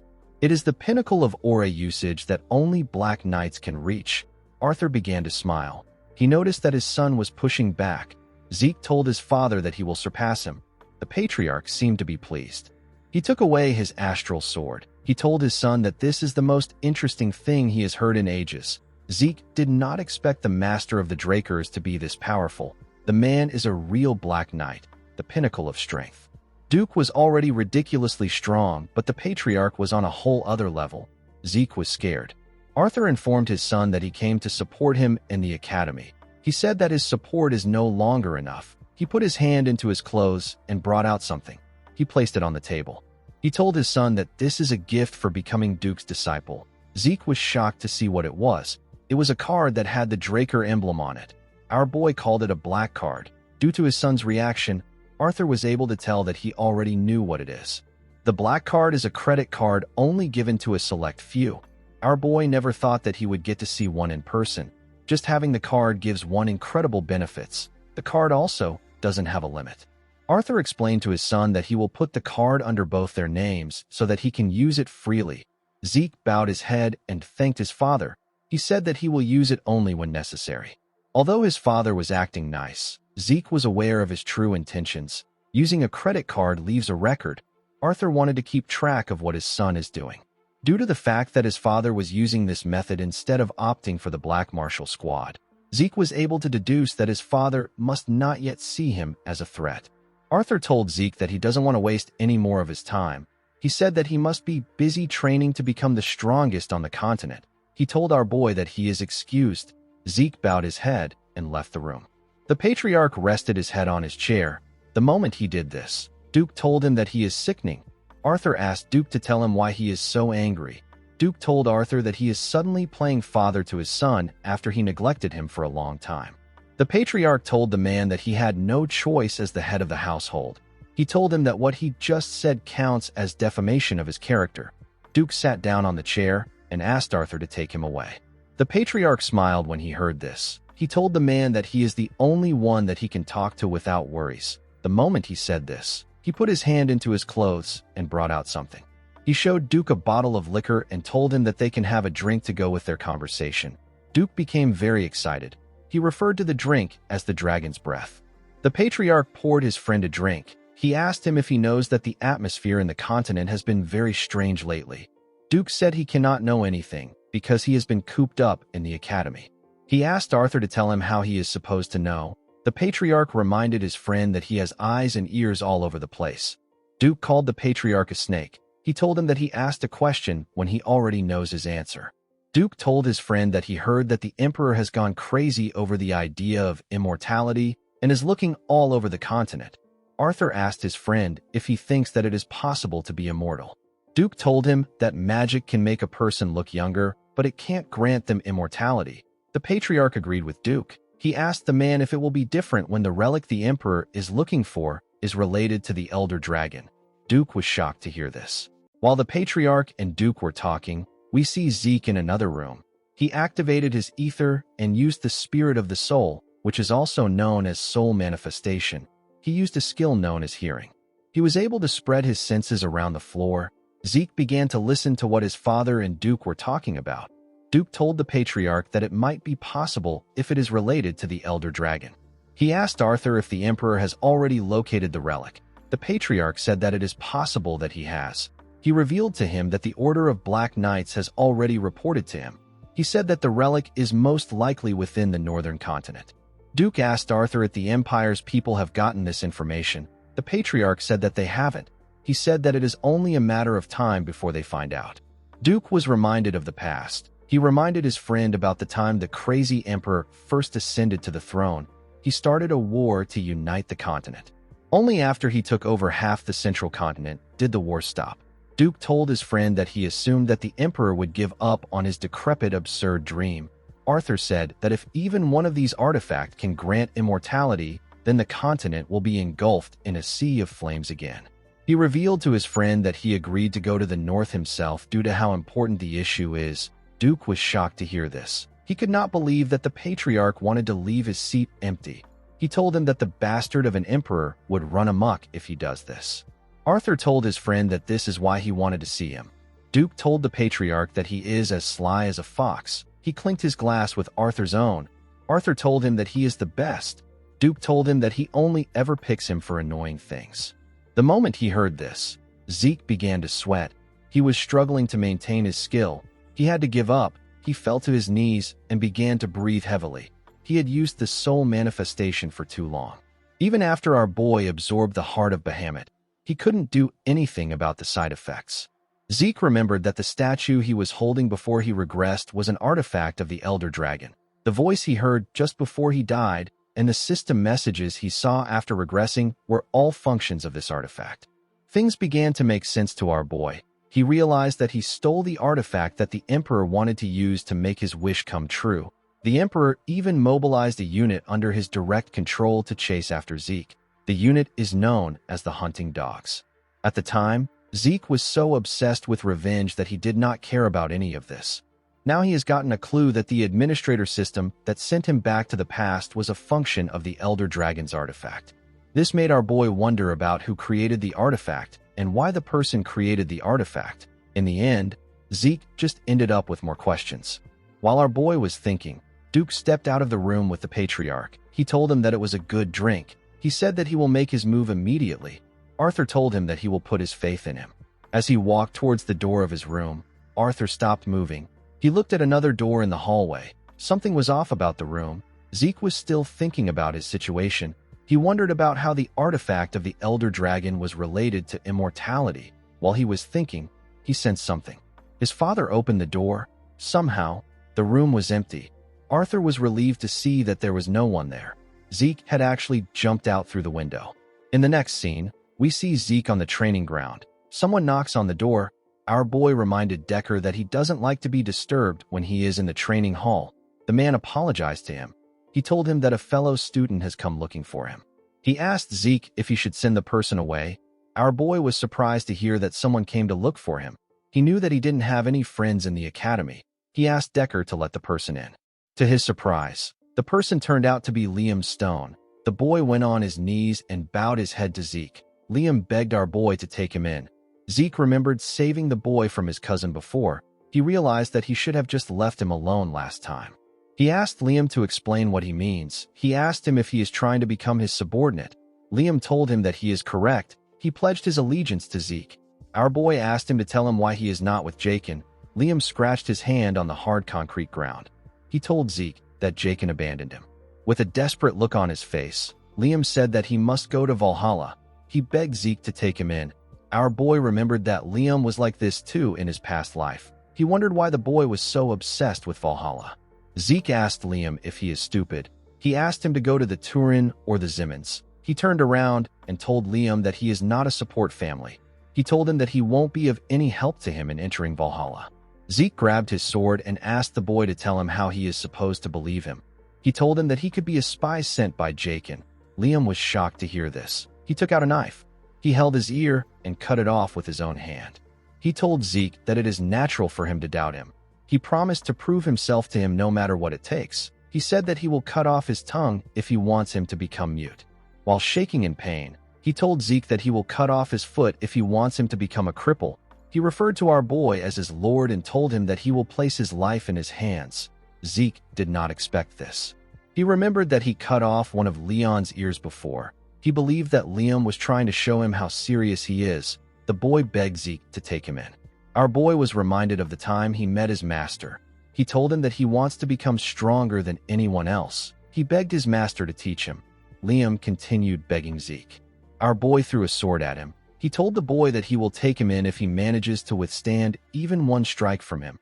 Liam was happy to hear this. He thanked our boy for the opportunity. Zeke asked the boy to get himself treated before he fights. After getting treated, Liam went back on the stage with some bandages tied to his head. The boy believed that one strike from Zeke would be easy because he is someone who can also use the Draker aura. However, now that he was standing in front of our boy, he realized that they were not in the same league. He could not believe that Zeke is actually the same age as him. He was scared. It became hard for him to breathe properly. Zeke charged at the boy. Liam raised his sword and managed to block the heavy attack. The attack sent waves around the training hall. Unfortunately for him, he could not withstand Zeke's attack. Our boy was able to push him back and knock his sword out of his hand. Zeke asked Liam if this is all he has. He told the boy that he is quite miserable. He told him that he can tell he is determined. He advised Liam to give up on going to Valhalla. The boy called out to Zeke. Our boy realized that Jaken must have really cast Liam aside. He remembered that Liam is a descendant from a very distant family. If he didn't become Jaken's attendant, he wouldn't have been able to enter the cradle. The academy is a place where power is limited. Even a direct descendant like Zeke was expelled in the past. It won't be odd if Liam is also expelled now. Zeke believed that the boy had to accept his fate. The moment he thought of this, he felt something. When he turned around, he saw Liam holding his leg. Zeke wondered why the boy was clinging on to him so desperately. In his past life, Liam was expelled from the academy and the order. His life fell to ruins. However, he managed to make his way up to the level of Red Knight and became known as the Mercenary King. With tears in his eyes, Liam begged Zeke to give him one more chance. Our boy realized that Liam doesn't intend to give up. He told the boy that he will give him another chance. Liam was shocked to hear this. Zeke told him that he has a condition. He reminded Liam that he said that he will cut his tongue if he wanted him to be mute, and he will cut his leg if he wants him to be a cripple. Our boy placed his hand on Liam's shoulder. He asked him to cut off his right arm right now. Liam became terrified when he heard this. Zeke asked him if something is wrong. He asked him if he values his right arm so much. Zeke knew that there was no way that Liam would do this if he is in his right mind. He was basically telling the boy to give up on being a swordsman. He stood up and told Liam that he has a lot of training to do. He asked him to get out if he cannot do it. Liam stood up and turned around. Zeke did not know why the boy was desperate, but he hoped that he wasn't too devastated. He knew that Liam would still become a Red Knight, even if he doesn't make it into Valhalla. To Zeke's surprise, Liam picked up his sword and stretched out his right arm. Zeke was shocked to see this. He did not expect him to be this crazy. He quickly charged at Liam. Before the boy could cut off his right arm, Zeke managed to hit the sword. He broke his blade. Liam was surprised to see that his arm was still there. Zeke grabbed the boy's clothes and asked him if he has lost his mind. He asked him to tell him what he will do if he went back on his word. With a sad look on his face, Liam told our boy that he is scared that he might lose something more important to him than his arm. Zeke did not understand what he was saying. He let go of him. He told him that he will throw him out if he does something this stupid again. He asked him to remember this. With a smile on his face, Liam asked Zeke if he will accept him. Our boy asked him to follow him. He told him that people won't think well of him if someone he calls his subordinate is missing a ear. In the next scene, we see the boys in the dining room of the Platinum Mansion. Liam was touching his ear. He asked Zeke if it is really alright for him to use such a valuable potion. Our boy told him that he is investing in him. He asked him not to worry about it. Zeke placed his tea on the table and asked Liam to tell him something. He asked the boy to tell him what is more valuable than his life. Liam became sad when he heard this. He told Zeke that it is his mother. He revealed to our boy that he heard that his mother collapsed from a high fever a few days after he was abandoned by Jaken. Fortunately, the fever left, but her entire body was covered in rose-like red spots. She was growing weaker by the day. The village healers don't know what the disease is called. Zeke asked him to tell him why he is so adamant about going to Valhalla. Liam said that Valhalla students and their families are offered the greatest medical treatments available on the continent. Zeke took out a pen and added some ink to it. He started writing on a paper. Periodic high fevers and rose-like red spots are symptoms of a certain disease. 5 years from now, the entire central continent will be plagued by the rose disease. It is a highly contagious disease with a high fatality rate. Countless people will lose their lives to this disease. Fortunately, a radical treatment will be invented, and it will put an end to the spread of the disease. When he was done writing, Zeke gave Liam the paper. He told him that it contains the method for producing the medicine that can heal his mother's illness. Our boy told him that it is not very difficult to make. He assured him that his village healers will be able to make it. Liam was shocked to hear this. He accepted the paper and thanked Zeke. He asked him about how he knows a cure when the healers didn't even know the name of the disease. The cure was invented by the genius alchemist brothers known as Al and Jeff. They invented it to cure the disease plaguing the central continent. However, the greedy Alchemist Association took advantage of the desperate people's lives to make profit. Upon learning this, the brothers publicly revealed the production method. The production method quickly spread across the continent to the point that even a warrior like Zeke got to know it. With a smile on his face, our boy told Liam that he knows an alchemist. He told the boy that he no longer needs to go to Valhalla or become his subordinate now that he has the treatment in his hands. Liam said that this is not true. He told Zeke that his life belongs to him already. He went on his knees and bowed his head. He referred to Zeke as his lord and swore a lifelong loyalty to him. Our boy smiled when he heard his oath of loyalty. He found it reassuring that the mercenary king from his past life was now his subordinate. He told Liam that he will abandon him if he lags behind. He asked him to follow him well. Liam said that he will. In the next scene, we are taken to the dean's office. We see Owen greet the dean. He told the man that he has come to see him for a proposal. He asked Howard to tell him how he feels about raising the difficulty of the examinations this semester. Howard gently stroked his beard. He asked the boy to tell him the reason for his proposal. Owen said that the first years are quite skilled. He told him that all the children from the great families are there, and there are 2 pure-blood awakeners. He said that if the examination has the same difficulty it had last year, it will end up being a poor assessment.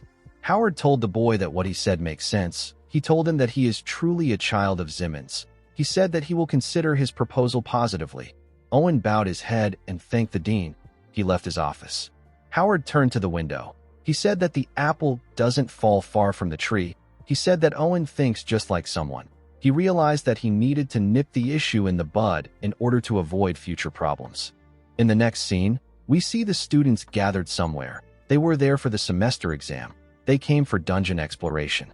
The Dungeon Exploration Exam is a semester exam only done at the Draker Academy, in which groups of 2 people have to escape a dungeon within a given time. There is a multitude of difficulties when it comes to these dungeons. Each group is assigned one at random. Zeke asked Liam if he is nervous. The boy said that he is a little nervous.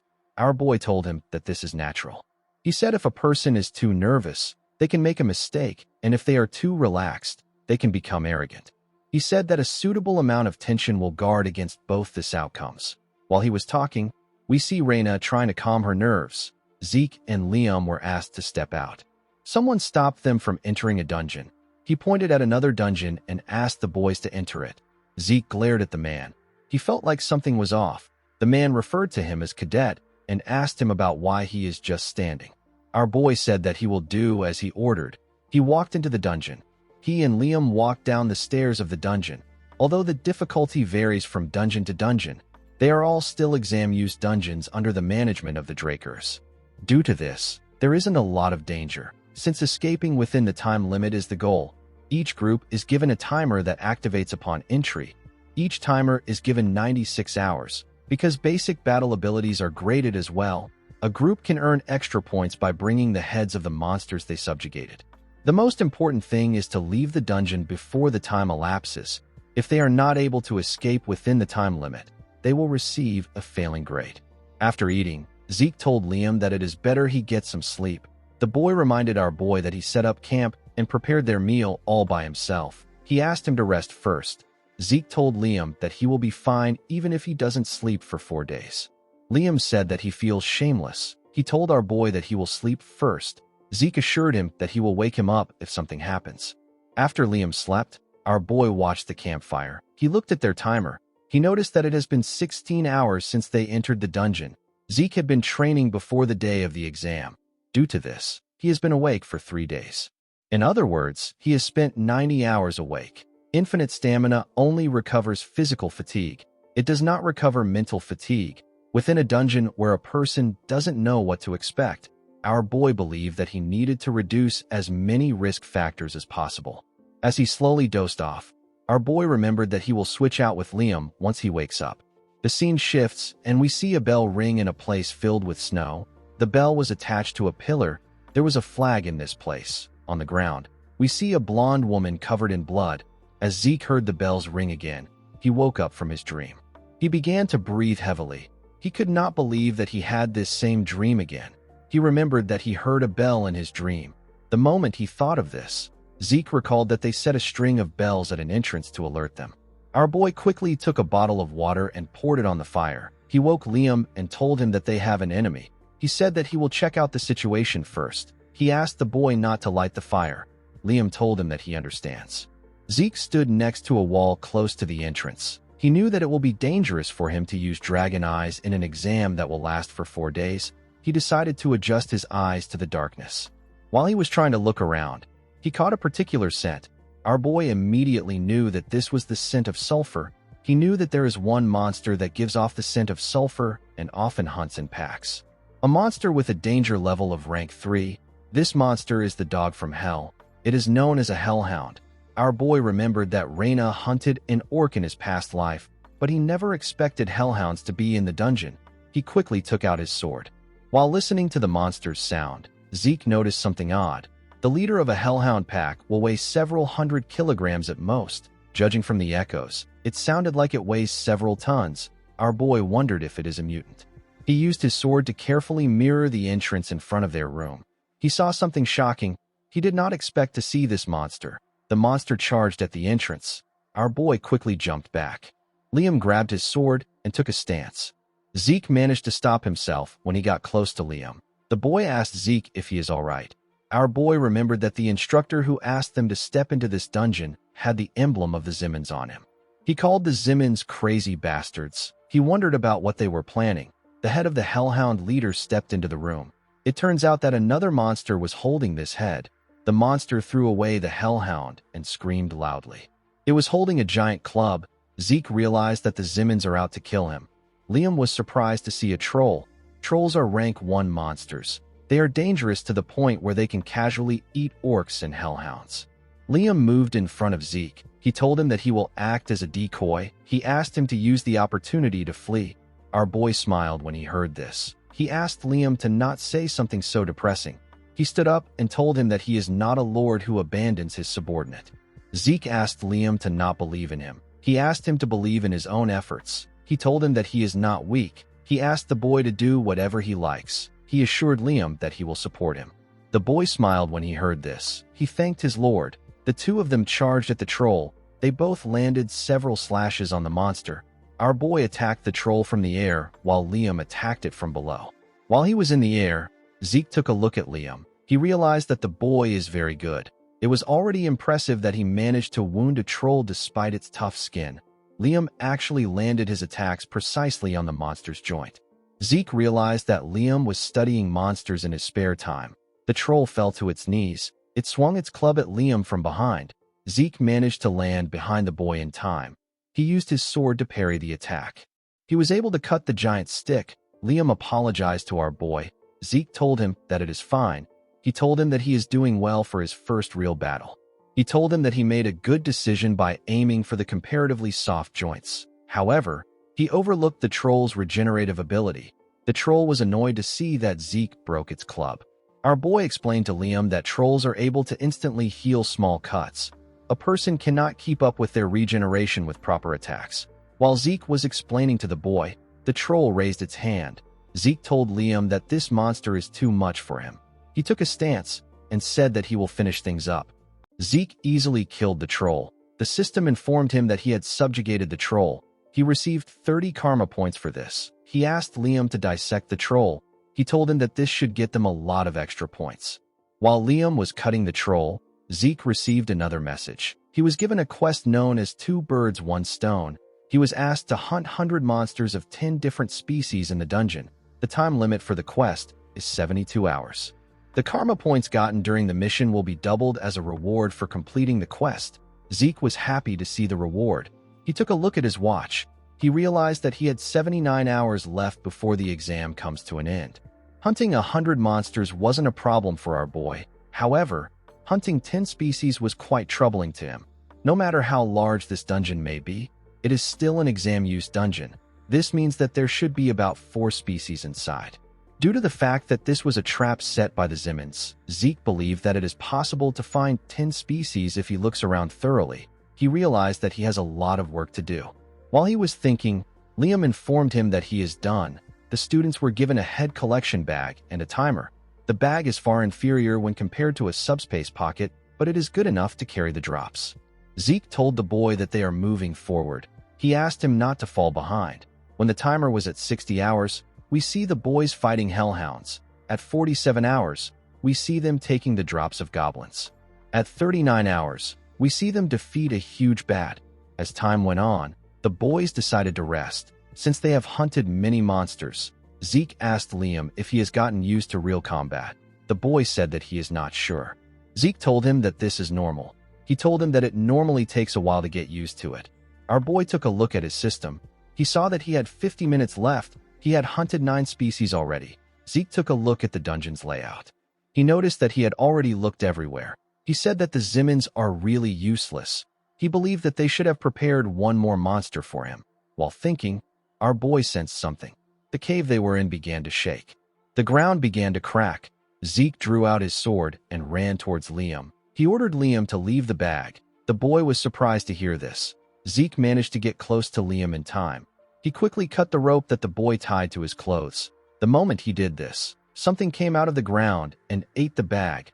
Blood splashed all over the place. Liam was shocked to see this. He noticed that Zeke's arm was covered in blood. He asked Zeke if he is all right. Our boy asked him not to worry about it. He told him that it is the blood of the monsters. He asked Liam not to interfere in the fight. He told him that he won't be able to pay attention to him. The monster that came out of the ground was a giant worm. Zeke did not expect to see a dungeon worm. A group of 8 purple knights who are well trained are needed to subjugate a monster like this. The monster moved in front of Zeke and screamed at him. Our boy did not expect the Zimmons to be this prepared. The monster charged at Zeke. Liam quickly called out to his lord. He grit his teeth out of anger. He knew that he will be a burden to Zeke if he interferes now. He turned to his bag and went to check something inside. Our boy was able to protect himself from the worm's teeth with his sword. He was able to jump out of the monster's path. The dungeon worm passed by his side and went underground. Zeke became nervous. Even a blue knight wouldn't want to encounter this monster in a place like this. This is because it consumes the earth when it is moving. Zeke knew that he will be buried alive if he takes too long to subjugate this monster. The moment he thought of this, the worm attacked him from behind. Zeke was able to sense its presence and dodge its attack by bending his head. He took a stance and stabbed the monster from the side. He dragged his sword on its body and made the cut longer. He wanted to cut the worm in half. Before he could reach the tail, the worm raised it and turned around to face our boy. Zeke did not expect it to do this. The monster tied the rest of its tail around our boy. It squeezed him tightly. Our boy spat out some blood. While the worm was trying to choke Zeke, Liam stabbed it from behind. The worm screamed out in pain. As he healed his body with his skill, Zeke noticed that the pressure was a bit weaker. He was able to jump out of the monster's grip. Liam asked him if he is all right. Zeke asked the boy to tell him what he did. Liam revealed to him that he applied an anesthetic to his sword. Our boy remembered that the main ingredient in an anesthetic is belladonna. For a human, it simply weakens their senses. However, it is a deadly poison for a worm. In this urgent situation, Liam recalled that worms are incompatible with belladonna, and he quickly adapted by using anesthetic as a substitute. Zeke believed that Liam's judgment and adaptability reflect his title as Mercenary King. He realized that he made a smart choice when he took Liam in. He asked the boy to stab the worm with his sword again when he gives him a signal. Our boy ran to the top of the monster. He jumped and called out to Liam. The boy stabbed the worm when he heard his name. the monster screamed out in pain. While it was screaming, Zeke appeared in front of it. He activated his soul manifestation. He used a technique known as lacerate to cut down the worm from the top. The moment he landed on the ground, the dungeon worm split apart. The system informed Zeke that he has completed the sudden quest. It told him that the karma points he earned will be doubled as a reward. It also provided him with 2 random boxes as a reward. Our boy received 780 karma points. In the next scene, we see the cadets gathered at the entrance of the dungeon. They were asked to line up in front of their instructors to receive their grades. Those who were done were asked to leave. Reina was the next person being graded. She and her teammate received 30 points for escaping the dungeon. After calculating the amount of monsters they hunted, their total point was 180. The cadets were shocked to hear this. It was close to Abel's record of 200. They said that purebloods are on a different level. The instructor commended Reina for surpassing the passing grade of 130 points. The girl thanked him for his praise. After Reina, Owen and his teammate were graded. They received a total of 120 points. They surpassed the passing grade of 70 points. The instructor commended them on their efforts. Owen's teammate was very happy with his score. Owen hated it. He turned to Reina. He saw her talking to members of her clan. He was annoyed to see this. He said that the girl won't be able to act cocky forever. He believed that he could always take care of her just like he did with Zeke. The moment he thought of this, someone asked his teammate about how long it has been since they last saw the sun. Owen was shocked to hear this. He recognized this voice. When he turned around, he saw Zeke and Liam walking out of their dungeon. Liam was dragging the head of the dungeon worm. Owen did not understand what was happening. The other students were shocked to see the head of the worm. They believed that orcs were supposed to be the highest scoring monster. Liam dropped the worm in front of the instructor. Zeke moved close to Owen. He told the boy that he looks pretty surprised. He asked him if he is so happy to see him. Owen was annoyed to hear this. He frowned his face out of anger. He could not believe that Zeke was taunting him. Our boy asked him about why he is no longer maintaining his poker face. He told him that this look suits him more. Owen turned around and began to walk. Our boy asked him if he is leaving already. Owen was annoyed to see that the 2 purebloods surpassed him. He promised to make them pay for looking down on him. Zeke watched Owen as his squad members ran to him. He said that the boy is merciless. While he was looking at him, an instructor asked him if he is done fighting. Our boy quickly recognized the instructor. He told Andre that it has been a while since they met. Andre said that he will begin the grading. Zeke told the man that this is the only monster he has. He asked him if there is a need for him to be graded. Andre put on some gloves. He explained to our boy that he cannot carelessly gloss over things as an instructor. He asked him if the monster ate the bag containing the heads of the monster they killed. Zeke told him that it did. Andre put his hand into the monster's mouth. The cadets were shocked to see this. Our boy realized that he got lucky. They lost all the heads they gathered in the last 4 days because of the dungeon worm. Since they couldn't afford to receive a failing grade, they had to take the head of the dungeon worm with them. Zeke knew that no other instructor would inspect the flesh and skin stuck between the teeth except Andre. After he was done inspecting, Andre confirmed that they hunted gremlins, goblins, hellhound, hobgoblins, orcs, and a troll. The other cadets were shocked to hear this. They could not believe that Zeke and Liam fought a troll. Andre was able to tell that there were dozens of heads. He said that he can't count the dozens of heads because it would be unfair. He said that he will count each monster species as 1 head. Although the troll and dungeon worm are not included in the examination criteria, records state that a troll is as strong as 3 orcs and a dungeon worm is as strong as 6 orcs.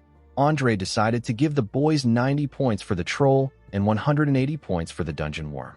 After calculating everything, their total point was 368. The boys were told that they pass. An instructor moved close to another instructor. He asked him about the amount of points they got when they were cadets. The man told him that hellhounds were not even included in the exam criteria at that time. The other students could not believe what they were hearing. One student belonging to the Zimmons family said that this isn't fair. He told the instructor that Zeke's only proof is the head of the dungeon worm. The instructor reminded him that the dungeon worm alone is worth 180 points. The boy asked him about what this means. The instructor asked the other cadets to think about things carefully. He asked them if they would have been able to fight against a dungeon worm or a troll.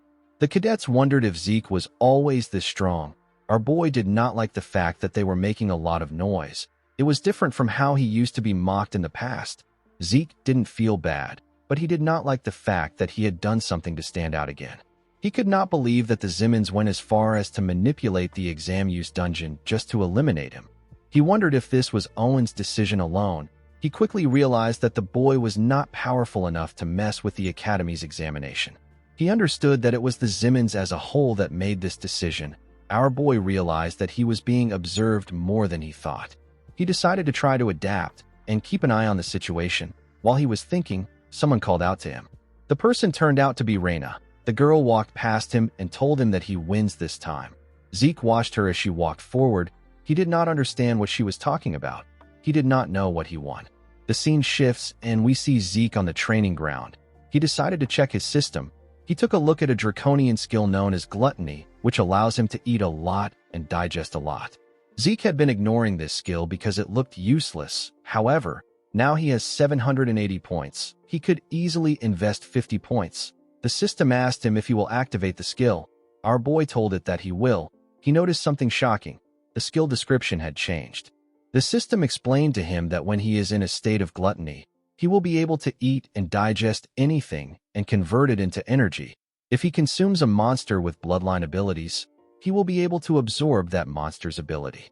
Zeke smiled when he saw that he could absorb the ability of a monster. He realized that he should have activated this skill before he went for the exam. He decided to test the skill. He wanted to see what energy conversion is like. He brought out a piece of meat from his inventory. The moment he did this, the skill got activated. Something pulled the meat from his hand. Our boy was surprised to see this. When Zeke turned around, he saw a dark, shadowy entity arise from his shadow. The shadow was swallowing the meat. Our boy did not know what he was looking at. It was as if the jerky was being swallowed by a bog. While he was looking at the shadow, the system informed him that he has recovered energy from the energy he absorbed. A small golden light shined around him. Zeke noticed that his migraine was gone. It was as if he took a nap. Although it was small, he could feel that his mental fatigue has been reduced as well. He also felt like his whole body has been rejuvenated. His mental fatigue, physical fatigue, and even his ether has recovered a little. Zeke reactivated the skill. He began to pour more meat into the shadow. He realized that it was worth the 50 points. With this one skill, he will be able to reduce the risk of all his other skills. He can recover his mental fatigue with gluttony, and thanks to his infinite stamina, he can't feel physical fatigue. Our boy realized that he can train for 24 hours without the need for food or sleep. He decided to start right away. Before he could do anything, someone knocked on the door. He told Decker that they already spoke about this last time. He reminded him that he asked him not to disturb him when he is in the training hall. The man informed him that he has brought some important news. He revealed to Zeke that his sword has been completed. Our boy became excited. In the next scene, we are taken to Galleon's shop. Zeke told the man that he heard his sword is complete. Galleon asked him to give him a moment. In his past life, Galleon gave our boy something made of mithril and pure iron. This was the Sword of Radiance. It is a famous sword that anybody would recognize its excellence with just a glance. Even though he gave him a dragon's fang as material for the sword, he still thought that Galleon would give him something that has a similar appearance to Graham. Unfortunately for him, the blacksmith gave him something else. This new sword was dark, and it did not look anything like Graham. It had a unique energy around it. Zeke picked it up to check it out. Only judging by its appearance, it was not a very pretty sword. He asked Galleon if he did not sharpen it on purpose. The blacksmith told him that it is supposed to be like this. Zeke placed the sword down. He asked the blacksmith if this is the sword that he believes suits him best. Galleon told him that he is correct. He found Zeke to be weird. Most people would have been bewildered at his words, but our boy easily understood what he was getting at. Galleon realized that Zeke was the only one fitting to do something. He revealed to our boy that the sword doesn't have a name yet. He said that he has tried to name it, but no matter how hard he tries, he can't think of a good name. He asked Zeke if he can name the sword. Our boy was surprised to hear this. He did not expect Galleon to ask him to do this. In his past life, Galleon came up with Graham the Sword of Radiance by himself. Our boy found it odd that Galleon can't think of a name. He believed that this sword was Graham in a different form because he provided Galleon with a dragon's fang. Our boy realized that he has to think of this sword as something entirely different from Graham. He put his hand into his pocket and took out something from his inventory. Galleon was shocked to see what Zeke took out. He was shocked to see our boy holding a dagger. Our boy used the dagger to cut his hand. Galleon asked him about what he is doing. The moment he cut his hand, his healing factor activated. His healing factor is a skill that is active at all times. Regardless of this, it is still Zeke's skill. Our boy believed that he should be able to control it. The system confirmed his request. It told him that the passive activation of his class skill has temporarily been delayed. Zeke's arm stopped healing. He placed it above the sword and let his blood drip on it. Galleon quickly realized that this is the sword naming ritual. The sword naming ritual is a traditional dwarven rite in which one grants a weapon a name. The owner will infuse his blood with his energy and aura or mana and have it drip onto their sword to initiate the ritual. Once the ritual has begun, the initiator will enter into the depths of their unconscious mind and spend time there endlessly until they pick a name. Galleon took a look at the sword. He could not believe that Zeke knew about this ancient dwarven ritual that has long been forgotten because of how dangerous it is. He did not know how this was possible. Zeke fell into his mind. Hundreds of characters appeared in front of him, of the countless names whirling around him. He must pick one name that will stay with him. For the sake of his new sword, he must pick a new name. As Zeke fell deeper into his mind, he saw more names. When he reached a point in his consciousness, our boy found the perfect name. He named the sword the Stygian Blade Bahamut. When he opened his eyes, the system informed him that it has registered Bahamut as an item. Bahamut and thousands of other blades appeared before him in his consciousness. Zeke could not believe that he chose the name of an evil dragon. He wondered if his mind is okay. In the next scene, we see Galleon help Zeke wrap his hand with bandages. He told our boy that he is amazing. He told him that he knows about a ritual that even dwarves barely know about. Zeke told him that he came across it while studying dwarven history. Galleon asked our boy if he can rest there for a moment. He told him that he has something he wants to give him. Zeke asked him not to worry about it. He told him that he can take his time. The man thanked him for his patience. Our boy took a look at his arm. He remembered the system telling him that he has temporarily stopped his healing factor skill. The fact that he could suppress the activation of a passive skill was a big deal to him. This means that he will be able to avoid other people having to find out about his abilities just like Duke did. Our boy believed that there was no need for him to show all his cards. Although he felt bad for Galleon, Zeke was still going to take off the bandages when he returns to the academy. While thinking, our boy realized that he needed to check out the sword. According to the system, Stygian Blade Bahamut is a blade forged in the mana of the blue flame by an outstanding craftsman with soul vision using the strongest form of the cursed light dragon. The properties of the sword are indestructible and aura conversion. It also had some special notes which will be released depending on Zeke's growth. Zeke was surprised to see this. He had never heard of a weapon like this before. Although it was made with a dragon's fang, our boy did not expect it to be indestructible. This was just unbelievable. Our boy picked up the sword and smiled when he looked at it. He was happy to see that the sword possessed the most important thing he needed. The sword had aura conversion. The reason Zeke overexerted himself to create magic circuits for Galleon when commissioning this sword was partly because of his incredible abilities and also because of Graham's core ability, which is aura conversion. Mana, ether, or any other kind of energy will be converted to aura thanks to this property. Our boy closed his eyes and activated his ether. He pushed the energy into the sword. The sword immediately converted it into aura. As someone born without the ability to use aura, this is what allowed him to reach the level of Red Knight. While Zeke was circulating his energy, Galleon stepped into the room with something. He apologized for spending some time to find it. The man was surprised to see our boy's aura. Zeke welcomed him back. Galleon noticed that the sword is wrapped around a clear aura. He could not believe that our boy has already overcome what Purple Knights struggle with. Zeke told the blacksmith that he has made a truly absurd sword. He commended him on his work. The man said that it is nothing when compared to the furnace. He presented Zeke with a sheath and asked him to take a look at it. Zeke found it odd that Galleon was asking him to look at a sheath. Galleon revealed to him that the sheath was personally crafted by his master. Our boy realized that he has never heard anything about Galleon's master even in his past life. He took a look at the name written at the back of the sheath. The sheath was made by someone known as Golan Jobert. Zeke was shocked to see this name. It is the name of a person who is at the pinnacle of blacksmithing. Golan Jobert is currently the greatest blacksmith on the continent. He is unrivaled even among dwarves. Golan's creations were all created near perfectly and bear special abilities. Collectors will pay hundreds of gold to get their hand on these creations. Zeke told Galleon that he did not know that he was Golan's disciple. The man was surprised to hear this. He realized that our boy read the name on the back. He asked our boy if he can also read Dwarven language as well. Zeke told Galleon that this must not be a simple sheath if it was made by Golan. With a smile on his face, the man told him that he is correct. He explained to him that he can transform the sheath into a shield by using the dial located by the opening of the sheath. The moment he said this, he moved the dial and turned the sheath into a shield. Galleon revealed to Zeke that it is made with mithril and wyvern bones, so it can take a good amount of damage. He told our boy that the shield will turn back to a sheath if he turns the dial on the shield's handle. Zeke was very impressed. Galleon told him that this is nothing compared to the grace he has shown him. He asked Zeke to take the sheath. He told him that it is a gift. Our boy told Galleon that he could have just sold the sheath to make his furnace. The man said that he cannot sell his master's work to just anyone.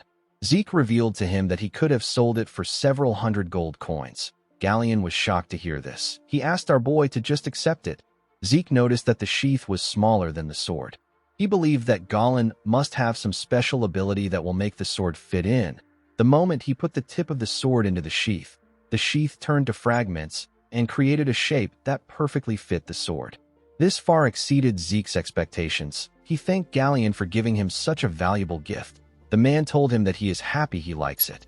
In the next scene, we are taken to the training hall. We see our boy wearing a gauntlet. He noticed that the gauntlet was made from a light and durable material called meteoric iron.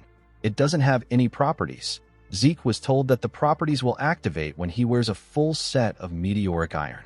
Our boy received 2 random boxes when he completed the sudden quest.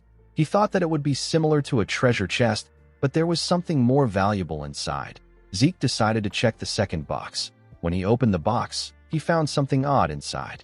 Zeke found a map in the box. While he was looking at the map, the system informed him that he has discovered a map containing traces of Grand Master Kaiser. Zeke was shocked to see this. He realized that the system was referring to the hero King Kaiser. Hero King Kaiser and the Knights of the Clock Tower are people that our boy was familiar with. The biography of Kaiser and his knights creating the brilliant Kingdom of Kronos is the most popular book on the continent. However, because the story is so absurd and it does not have any historical records that can prove it happened, it is considered nothing more than a work of fiction. Zeke could not believe that Hero King Kaiser actually existed. While our boy was looking at it, the system began restoration and analysis of the damaged parts of the item. After it was done analyzing, it informed Zeke that a final position has been marked on the mini-map. The system opened another status window and presented Zeke with some coordinates. Our boy recognized the location. He referred to it as the Giant Mountains. This place is the territory of the barbarians. Our boy realized that he will be able to resolve this issue quickly.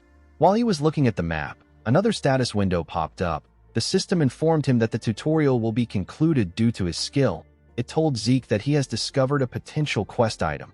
The quest is known as the Hero King Kaiser's secret technique. The system asked Zeke to acquire Kaiser's secret technique at the ruins containing traces of him. There was no time limit for this quest. Zeke's system administration authority will be elevated as a reward for completing the quest. He will be taken from elementary administrator to intermediate administrator. Our boy realized that a tutorial is a system designed to raise him up to a certain level of skill. From now on, he is no longer allowed to take baby steps. The real game was about to begin.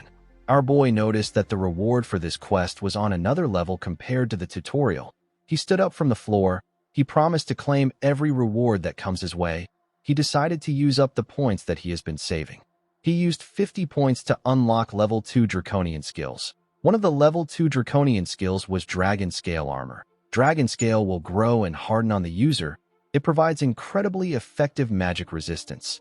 Our boy needs 80 points to unlock this skill. The other skill is Dragon Claw. It summons a powerful Dragon Claw to strike down the user's enemies in a single attack. Zeke also needs 80 points to unlock this skill. Our boy still had a lot of points left. However, He didn't know if he would get the opportunity to amass this amount of points again. He decided to buy the level 2 Draconian skills and invest his points into a few things. He wanted to save 400 points. He decided to test the 2 skills. He activated the Dragon Claw. An energy that was in the shape of a dragon's claw covered his hand. Our boy took a stance and swung his hand. He destroyed the hard concrete ground with his skill.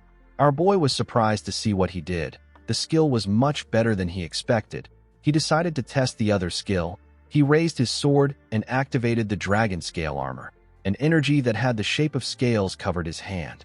When Zeke hit his sword on his hand, it bounced away. Our boy was surprised to see this. He didn't use aura, but he had the intent to cut through his hand. He realized that this was no different from wearing a full plate armor even when he is entirely unarmed. The dragon claw was for attacking and the dragon scale armor was for defense. Our boy decided to continue training since he has tested the skills.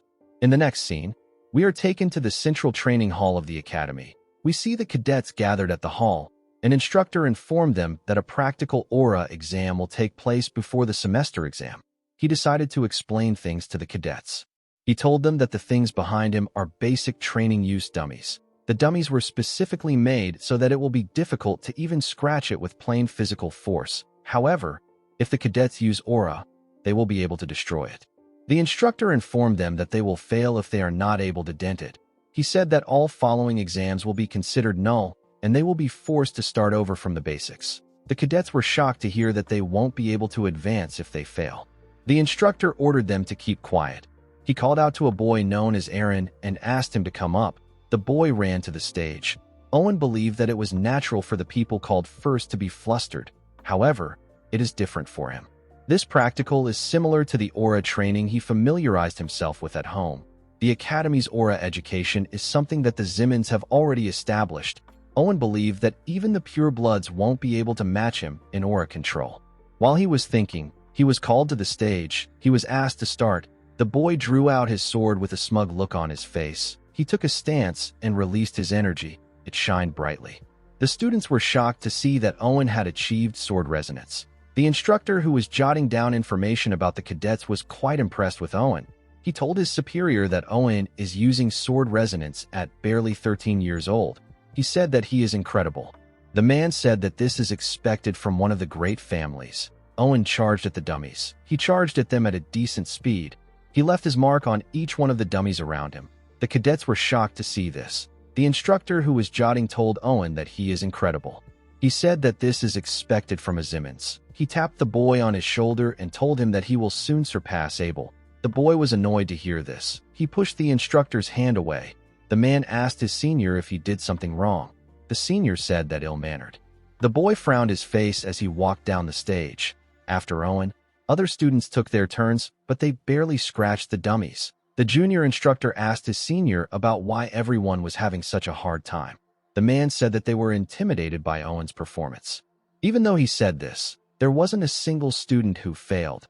Seeing how every single student has been able to pour aura into their swords without fail, the instructor became convinced that the special class was truly different. However, even in a place filled with geniuses, there were still those who were superior to their peers. Reina told the senior instructor that she has a request. The man asked her to tell him. The girl said that she wishes to be graded according to the dragon-slaying arts. The instructor informed her that this grading criteria is for higher-ranked cadets. The girl assured him that she is aware of this. Owen told himself that Reina's conceit knows no bound now that she is a pure-blood awakener. Pouring aura into your sword and being able to use the dragon-slaying arts are two entirely different things. Merely maintaining aura in the sword requires an incredible amount of concentration. However, in the case of dragon-slaying arts, a person needs to be able to make fine adjustments to the amount of aura required for each and every movement. Owen believed that Reina was going to make 1 or 2 swings before her aura dissipates. He believed that the girl would screw herself because of her competitiveness towards him. The instructor informed Reina that the condition for failure is harsher. He asked her if she is fine with this. The girl said that she is. The instructor decided to grant her request. The girl bowed her head and thanked him. She took a stance and raised her sword. All the cadets focused their attention on her. Reina put her aura into her sword and swung it at a dummy. She easily cut through the dummy. The girl began to tear all the dummies apart at a crazy speed. She sliced through them as if she was cutting paper. When she was done, she put her sword away. There was no dummy left on the stage. The students were shocked to see this. They believed that Owen was going to be the best when it came to aura control, but he couldn't even compare. The students knew that none of them could rival the girl. Owen grit his teeth out of anger. He could not stand this. While breathing heavily, Reina took out her sword and pointed it at someone among the cadets. Owen assumed that she was pointing at him. He believed that she wanted to mock him. The boy quickly realized that he was wrong. He turned around in fear. He realized that Reina never had any interest in him from the beginning. She was only focused on Zeke. Our boy did not expect her to point at him. He couldn't ignore her since she was glaring intensely at him. He decided to meet up with her expectations a bit. He told the instructor that he will also like to be graded according to the dragon-slaying arts criteria. The junior instructor was annoyed to hear this. He asked Zeke if he is taking the dragon-slaying arts lightly, because Reina did it so easily. He informed our boy that Reina is a pureblood.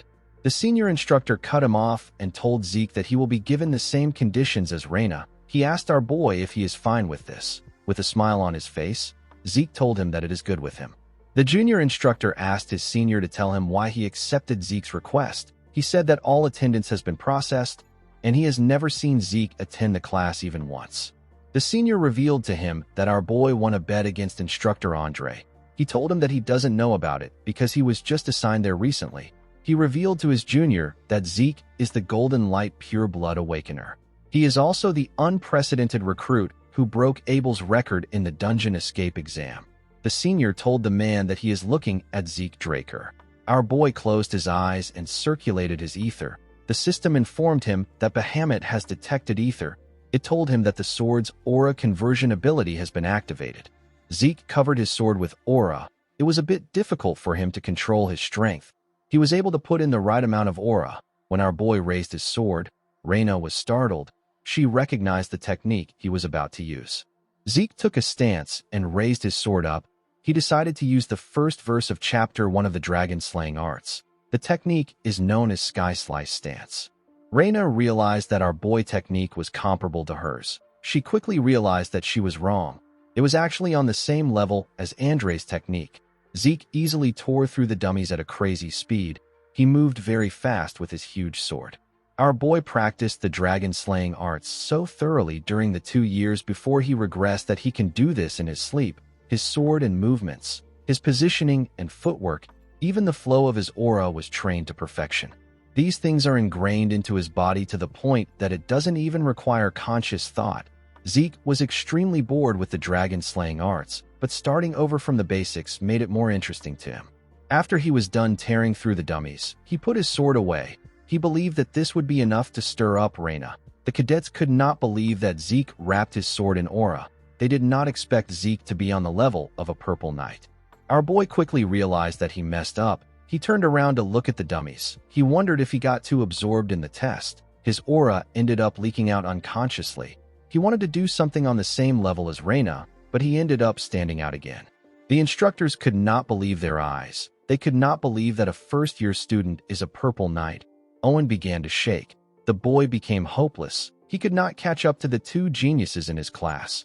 Reina actually became excited. She was happy to see her rival ahead of her. In the next scene, we see Zeke having tea with the dean in his office. Howard informed our boy that he heard about his participation in the semester exam. He told him that he got some very surprising results. Our boy told him that he was simply lucky. Howard laughed when he heard this. He said that luck does not make a person reach the level of a purple knight at age 13. The man took a sip of his tea and asked Zeke to tell him how he feels about taking the grade advancement exam. Zeke asked him if he will skip a grade with this exam. Howard explained to him that it can be more than 1 grade. He told him that it depends on his performance. He told him that it is a system designed for remarkable cadets like him. Zeke knew that Howard would come looking for him because he stood out more than he planned, but he did not expect the man to take his bait so fast. With a smile on his face, Zeke told the dean that he will take the exam.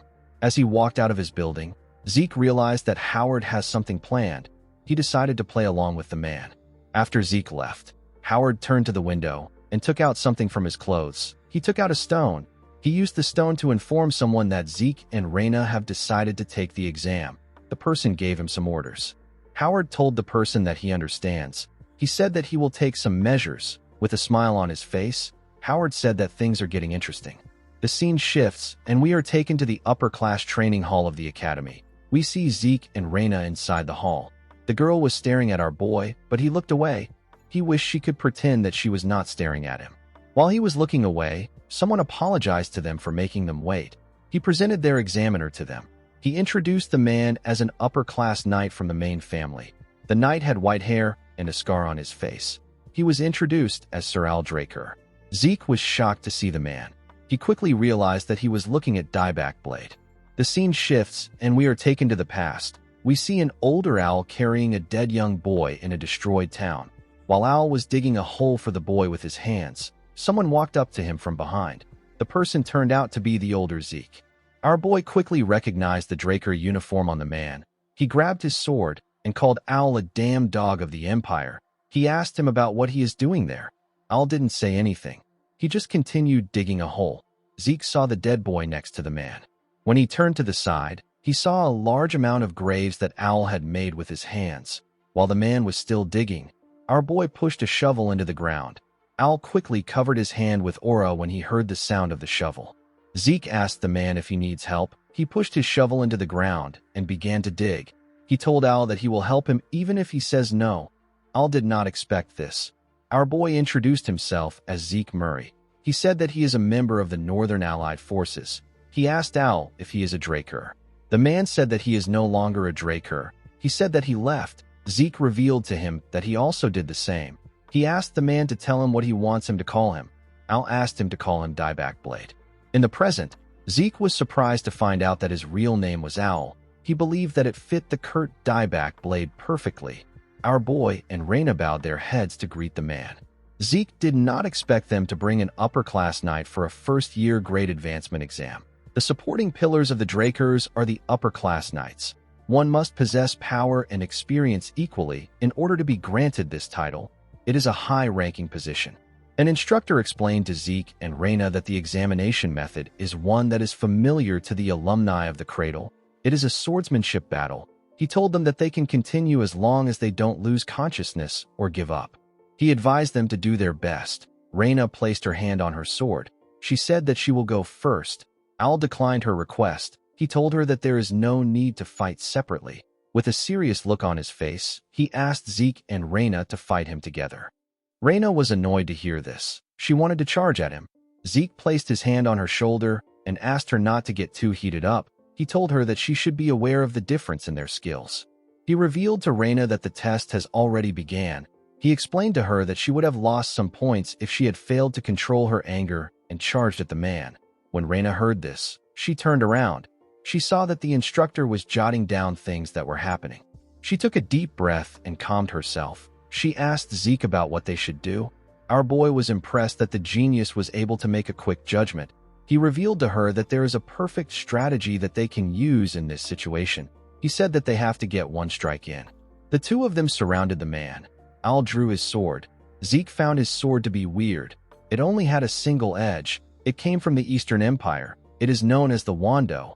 Our boy realized that Al has been using the sword since he was young. He noticed that Raina was looking down a bit. He realized that her pride has been hurt.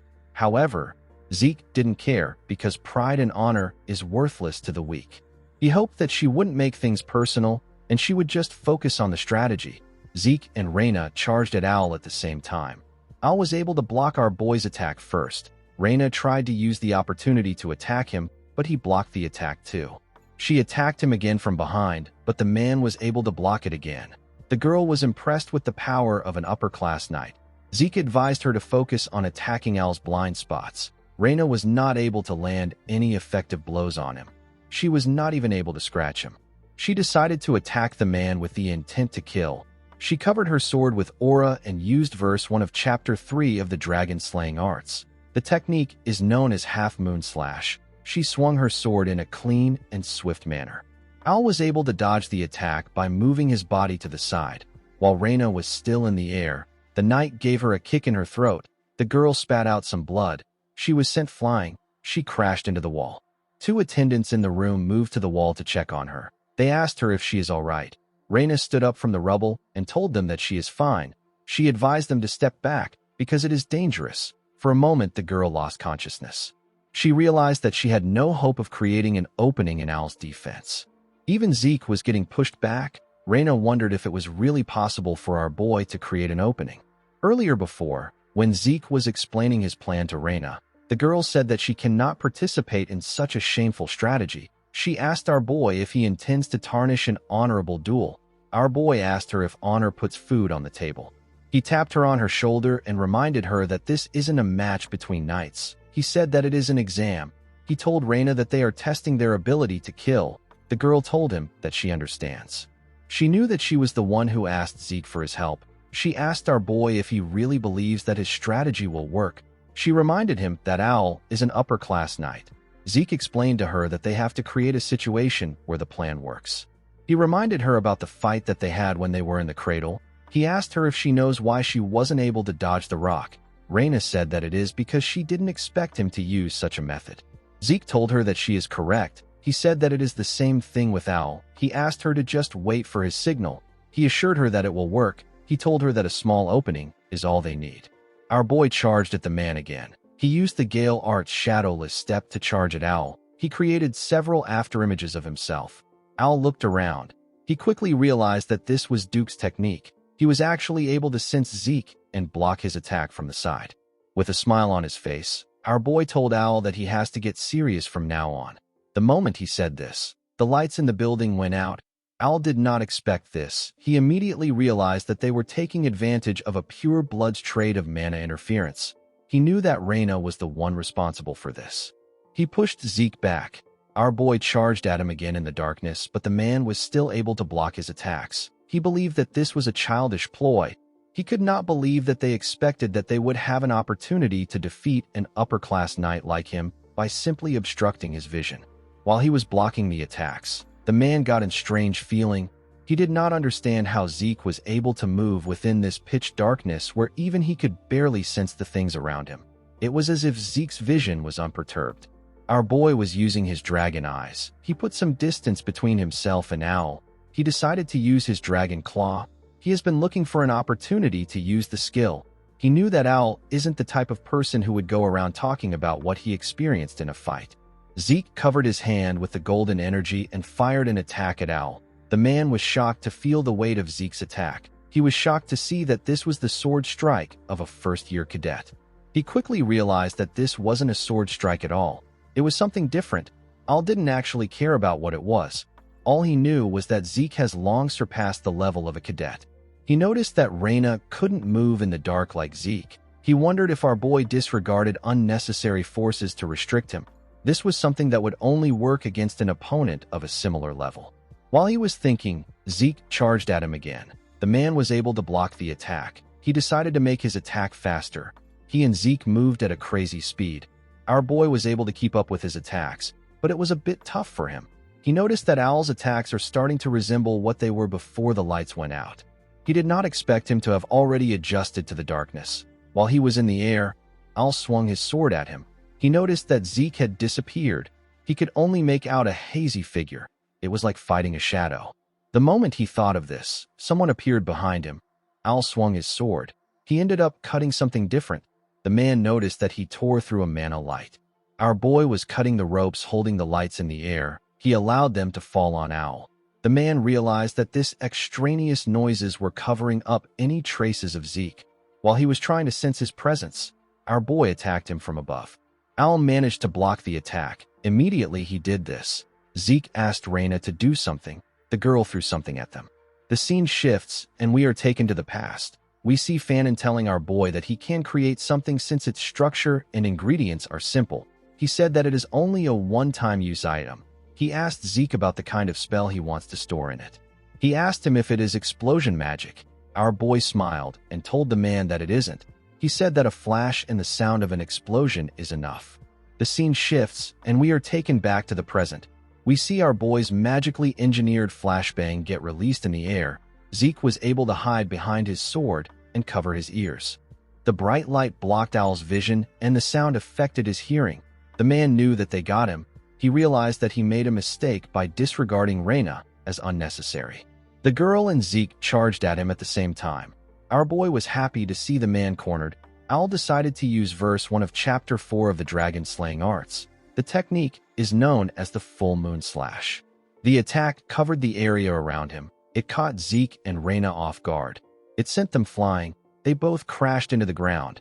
Al was able to do this without his senses. In the next scene, we see the attendants carrying Zeke and Reina on a stretcher. The instructor commended Al on the match. Before Al could reply, someone yelled at him and told him that he did a number on his disciple. Al quickly bowed his head to greet Duke. He referred to him as the Knight of Gale. The instructor also bowed his head and greeted the man. Duke waved at him. He told Al that he is as stiff as ever. He placed his hand on his shoulder and asked him about how his disciple was. The moment he heard this question, Al remembered that Zeke intentionally abandoned his sword and raised his guard. He knew that our boy could have launched a counterattack if he wanted. He did not understand why he did not do it.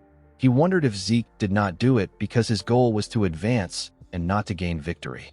The man realized that Zeke might have revealed his abilities to the extent that he deemed necessary. While looking at his hand, Al told Duke that Zeke is far beyond his capacity to evaluate. The scene shifts, and we see the dean having a meeting with the instructors. This was the Academy Grade Advancement meeting. Howard asked the instructors if they are all in agreement regarding their decision. Al nodded his head. Andre said that he has no objections. Other instructors also agreed with the decision. It was announced that Reina and Zeke have advanced to the 3rd and 5th grades. After this, our boy lived as quietly as possible. After he was done learning all the Gale arts from Duke, he passed his place to Andre. Our boy continued to maintain a good relationship with Professor Fannin. However, the man was chosen by a royal magic laboratory in Delphoa. Due to this, Zeke ended up parting ways with him when he left the academy. Our boy no longer got involved with the heirs of the 3 great families. The only odd thing was that Al would meet him every quarter to request for a duel. After this, Al handed in a leave of absence and isolated himself inside a closed training hall. It was as if he gained a sudden realization. 2 years passed by like this, and Zeke graduated from the academy. Inside the Platinum Mansion, we see Decker congratulating our boy who is now 15 years old. He told him that he is the youngest person ever to gain an admission to Valhalla. He told him that the Patriarch would be proud of him. He said that he never expected the dean to personally write him a letter of recommendation. Zeke said that he is grateful for it. Our boy did not actually like the situation. The title of youngest to be admitted rendered his 2 years of quiet living null and void. He told Decker that he has 3 months before the entrance ceremony takes place. He asked the man to head to Atlas first. Decker was surprised to hear this. Before he could say anything, Zeke told him that he intends to rest quietly by himself. He said that he doesn't want to be bothered by anyone. He asked the man if he understands. Decker assured him that he understands. Zeke planned on going to the giant mountains where Kaiser's remains lay. Our boy plans to use his vacation as an excuse to go there. He wanted to explore through the Adventurers Guild belonging to the Argos Kingdom. He didn't want to reveal his destination to any suspicious individuals. While he was looking through some documents, someone knocked on his door. Zeke asked the person to come in. The person turned out to be Liam. The boy kneeled in front of Zeke. He referred to him as his liege. Our boy reminded him that he asked him to ease up a bit. He told Liam that it is fine to greet him informally. Decker said that he will be leaving. Zeke asked him not to forget to use the black card to take care of the matter with Valhalla. Liam asked Zeke to tell him why he called him to the Platinum Mansion. Our boy told him that he heard about him getting transferred to the special class. He said that he couldn't just stand by and do nothing as his liege. He grabbed a book and stretched his hand out to Liam. He revealed to him that he organized everything that he will need during his time in the academy. It contained expected exam questions, training manuals, and information on some essential items. Zeke asked the boy to go to the Papner's Breath and show the blacksmith the book. He told him that he will be given the required items. Liam was shocked to hear this. Our boy reminded him that he will need a personal sword in the 4th year. He asked him to commission Papner's Breath for this too. He asked him not to worry about the cost. He told him that he has already paid for everything. With a smile on his face, Zeke told Liam that he believes that he will follow after him. Liam was very touched by his master's gesture. He wanted to cry. He went on his knees and promised Zeke that he will live up to his expectations. Our boy reminded him that it has not been a minute since he asked him to ease up a bit. Liam said that he will try to rectify his behavior. The Argos kingdom lies at the northernmost edge of the central continent. It is one of the 4 central kingdoms alongside Delphoa, Thebia, and Alencia. Dungeons of different sizes litter the giant mountains that divide the land of the monsters from the continent. This draws in adventurers aiming to get rich quickly. The first king of Argos recognized this and chose to make his kingdom's central business one that ties adventurers and dungeons together. With the support of the royal family, the giant mountains have been divided into hundreds of regions with shipping routes and bases constructed and managed by the Argos Adventurers Guild, which has now spread across the continent. In the next scene, we are taken to an adventurers guild. We see people getting registered in the guild. We see someone register as Zeke Murray. The person was asked to submit his documents to the issue desk to receive his registration certificate. The person turned out to be Zeke. Our boy was wearing a wig and magic lens for his eyes. He knew that it will be best for him to get an adventurer certificate in order to operate in peace. Going around as a Draker would cause him to stand out. Zeke decided to start his treasure hunt immediately. He got his certificate. He went to a place where several carriages were in order to get a ride to his destination. He ended up joining other people in the carriage. Our boy was relieved that he was able to get a caravan during such a busy season. While he was resting, someone asked him if he is an adventurer too. With a smile on his face, the man told Zeke that he looks nervous. He asked him if this is his first time going into a dungeon. One of the man's teammate moved close to our boy. He asked him if he wants to join them. He said that they are actually veterans despite how they look. The man and the woman next to him smiled at Zeke. Their teammate said that dungeons have been dangerous recently. He told our boy that he will be monster food if he makes a mistake down there. Zeke realized that trash like this will always be everywhere he goes. With a smile on his face, the man asked Zeke if he knows that the first party to go into the dungeon takes half of the adventurer's livelihood. Our boy was already familiar with this tactic. People like this use new adventurers as monster bait or sell them off to slave traders. While he was thinking, Zeke sensed something coming from the mountains. He stood up and asked the idiot next to him to shut up. The idiot was surprised to hear this. He asked our boy if he offended him in some way. Zeke moved close to the driver. He informed him that there are monsters 500 meters behind them to their left. He said that it is a group of orcs. He asked the driver if the place is infested with monsters. The man was surprised to hear this. He said that the route is safe. The idiot laughed at Zeke. He called him a little rookie and asked him not to be nervous. He explained to him that the routes of the main branch Adventurers Guild are managed directly by the kingdom. He said that even wild animals cannot get inside this safe zone. Our boy asked the idiot to explain what is behind him. The moment he said this, a orc appeared and screamed at them. A small amount of orcs destroyed the trees around them and attacked the carriage. They easily destroyed it. They killed the people inside the carriage with their giant clubs. Unfortunately for the poor idiot, the carriage fell on his legs. While he was struggling, an orc walked up to him. The man called for help, but no one answered. The orc squashed his head.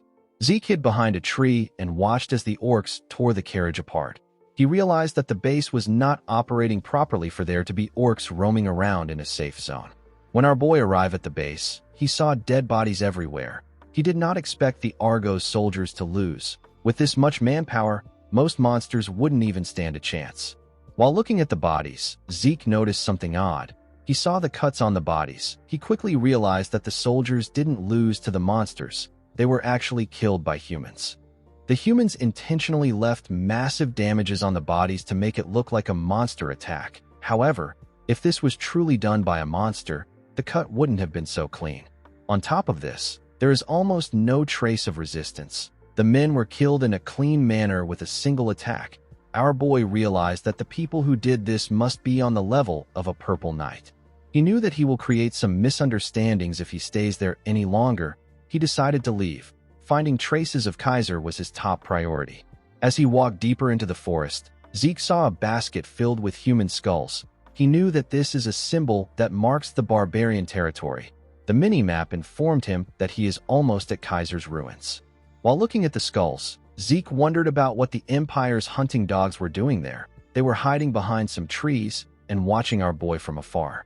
The hunting dogs were recruited from the greatest talents among the Empire's knight trainees. They are a unit under the direct control of the Emperor. They are trained in tracking and assassination techniques. Presently, They are hidden from the eyes of the public.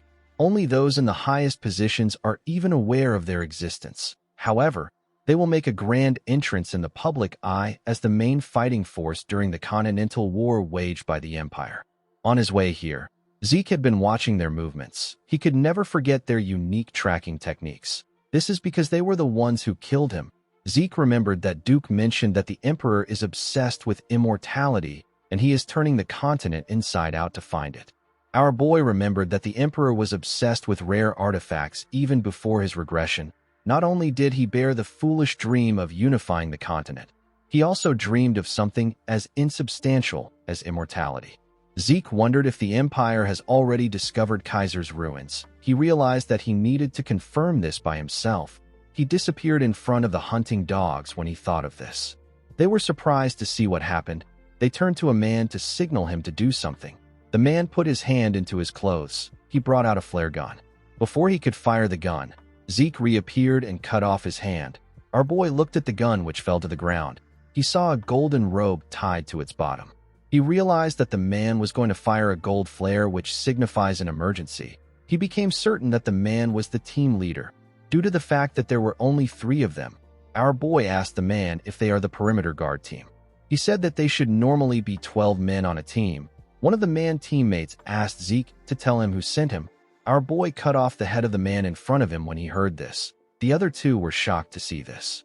Zeke asked them if they do not understand the situation. With a scary look on his face, he told them that he is the one asking the questions in this situation. He advised them to think carefully. He told them that he can see 2 mouths that can talk. He asked them if the other person will die quietly if one of them dies. The men became scared. Our boy advised them to think carefully and make a wise decision. Zeke was able to get the location of their temporary base. It was filled with hunting dogs. Our boy realized that these hunting dogs were probably the ones who killed the people at the base. Due to the fact that they harmed the kingdom's soldiers, Zeke wondered if they have really found Kaiser's ruins. He decided to check it out by himself. Zeke beheaded the other 2 men and placed their heads in their hands. He drew a symbol on the tree where he placed their bodies. This was the sign of the McCain. There is a rule that states that those who draw their swords against a McCain will be put to rest. The scene shifts, and we are taken to the base of the hunting dogs. We see 2 men guarding the entrance of the cave. One of them yawned and said that no crazy bastard would even bother entering the territory of the barbarians. He said that there is no point in watching. The man on the other side agreed with him. The moment he said this, a blade got fired at the man's head. The other man was shocked to see this. Before he could react, a blade got fired at his head too. Zeke ran into the cave at a crazy speed. One of the hunting dogs heard the sound of something. His colleague asked him about why he stopped moving. The man asked him if he didn't hear something coming from the entrance. His colleague said that he didn't hear anything. Before he could react, Zeke stabbed the man in his neck. He swung his dagger at the colleague, but he was able to dodge it by moving his head. The man screamed intruder. Before he could say more, Zeke put his hand into his mouth and slit his throat. The other hunting dogs surrounded him in no time. As he looked around, Zeke was reminded of the old times. He remembered the time when he was ordered by his boss, who was tired of a 5-year-long power struggle. His boss ordered him to raid the Pabella cartel. This was how our boy felt in that moment. The boss of the hunting dog said that this is the knifemanship of a southern hitman. He wondered if Zeke came from McCain or Pabella. He didn't actually care. He told our boy that they can't let him leave alive now that he has gotten here. He promised to grant him an easy death if he surrenders. Zeke was surprised to see that this was the man in charge. The man was probably staring at the ceiling of Blue Knighthood. These hunting dogs were far weaker than the hunting dogs he fought in his past life. Zeke asked the leader if he is allowed to say something like this to the person who killed their comrades. The other hunting dogs were annoyed to hear this. Our boy asked the men if they care so little for their comrades that they wouldn't tear him apart and slaughter 3 generations of his kin. The leader told Zeke that they will grant his wish. He told him that he will tear him apart while he is still breathing. The moment he said this, one of the hunting dogs charged at Zeke. Our boy was able to block his attack. The others also charged at him. Our boy was easily blocking their attacks. Something felt odd to him. He wondered if the hunting dogs were always at this level. He wondered if they were too weak or if he had gotten too strong. It didn't really matter right now. He activated his mana reflection skill. The moment he did this, the mana lights went out. the leader was shocked to see this. He could not believe that there was a power outage at a time like this. It was too convenient. He wondered if this was a dragon slayer's mana interference. The hunting dogs were struggling to adjust to the darkness. The leader remembered that Zeke was empty-handed from the start, and he didn't use aura either. He was also using a dagger. The leader was certain that our boy is a hitman. He decided to conclude that the power outage was a simple malfunction. He called out to his men and asked them not to panic. He said that the power will soon be restored. The moment he said this, Zeke killed one of his men. By the time the lights came back on, all the hunting dogs were already dead. The man was shocked to see this. Our boy appeared behind the man. He told him that the emperor is quite bold. He said that he did not expect him to go after the ruins of the hero King Kaiser. While his hands were shaking, the man grabbed his sword and swung it at Zeke. He said that he doesn't know what he is talking about. Our boy disappeared and asked the man not to worry about it. He told him that he will find out on his own if he doesn't want to tell him. Before the man could take a step, he saw a hand over his eyes. With a shaky tone in his voice, he told Zeke that they really don't know anything. Our boy slit his throat. As he walked out of the cave, he threw the dagger on the ground. He did this so that all the events that occurred there will be attributed to the McCain. The McCain cartel is a group that Zeke poured his blood, sweat, and tears into in his past life. It is a criminal organization based in the South that would do anything for money. After the Cuzco Kingdom in the South fell due to a civil war, the McCain cartel divided the resulting lawless land in two. Zeke was certain that he could cover his tracks using his draconian skills, but he intentionally used the southern knifemanship and left the McCain's unique warning. Our boy knew that the Empire will definitely think of this as the Southern cartel's doing. Even if the Empire makes its move due to the events that transpired, it would only serve to eliminate the McCain, so Zeke stands to benefit either way. Thanks to the letter our boy found inside, he was able to know that the Emperor has gone much further than he expected. The only command the Emperor gave the hunting dogs was to find ancient ruins. What shocked Zeke was the enclosure operation map. Our boy believed that it was natural for the Emperor to have covered the central continent, but he did not expect him to reach the eastern regions and unexplored dark seas. He mobilized hunting dogs everywhere that he suspected an ancient ruin existed. Zeke realized that the hunting dogs were already on the scale they were at before he regressed, but they still haven't found Kaiser's ruins. Zeke knew that he had to start searching immediately. The moment he thought of this, a flare was shot in the sky. It was a red flare. Zeke was surprised to see it. He knew that this was a signal for disaster. In the next scene, we see Zeke running in the forest. Our boy was running from the hunting dogs. When he turned around, he saw that the hunting dogs have already caught up to him. The 5-part red flare that was fired earlier refers to an absolute snare. It informed the members of the hunting dogs that they are to kill the hazard no matter what. With the flare as the center, they will search and secure their target and then ensnare them. Until the target is found, all the hunting dogs in the relevant area will continue their search. This is the archetypal assassination method of the hunting dogs. It is synonymous with a death sentence. Even Zeke died to the absolute snare when he stole the artifact that the Emperor wanted. The only thing different is that our boy now has the system. While he was running, one of the hunting dogs appeared out of nowhere and swung his blade at him. Zeke was able to dodge the attack. The other hunting dogs caught up to our boy. The red-head man with a scar and his teammates rushed to attack our boy. Zeke took out his daggers. He was certain that he could take care of the men. He used his daggers to block their attacks. Immediately he did this, he jumped out of their midst. He moved behind a tree. The hunting dogs were not fazed. Zeke became certain that these men were on a different level compared to the ones he met in the cave. More hunting dogs appeared behind our boy. They surrounded him from every corner. Zeke gently scratched his head and said that this has become a hassle. He took a look at his mini-map to see his position. Based on the abilities they displayed, our boy was certain that he will be able to escape from them. However, if he uses his plan, he will be tearing down the attempts he made to pin this all on the McCain. Unfortunately, Zeke didn't have a lot of choices. He didn't want to use one of his trump cards here. He took out a small horn that he wore as a necklace. He blew the horn. The sound echoed throughout the forest. The hunting dogs were surprised to see this. They looked around. Their leader quickly turned to Zeke. He saw our boy holding some smoke bombs. He quickly called out to his men. He said that the sound was a distraction. He ordered them to attack Zeke. Before the men could reach him, Zeke dropped the smoke bombs on the ground. He smiled at them and disappeared. Their leader asked them not to panic. He said that our boy can't get too far as long as the absolute snare is in effect. He asked them to guard their stations. He ordered them to search for Zeke if they spot any suspicious movements. The leader carefully looked around. He couldn't sense any traces of Zeke. He wondered if our boy thought that he will be able to retreat if he blocked their sight. He also wondered if the sound that came from the horn had any meaning. It just didn't make sense to him. The moment he thought of this, he saw the body of one of his men in the air. He was shocked to see this. When he turned around, he saw something shocking. He saw barbarians. He saw the barbarians beating up his men. He did not understand what was happening. He was certain that they didn't do anything to provoke the barbarians. It was possible for them to take on 1 or 2 barbarians. However, they were attacking in a large number. One of the hunting dogs drew out his sword and called the barbarians uncivilized brutes. He told them that they have a lot of guts to intrude. The moment he said this, he swung his sword at the barbarian. His sword was not even able to dent his skin. The man was shocked to see that his hand was shaking.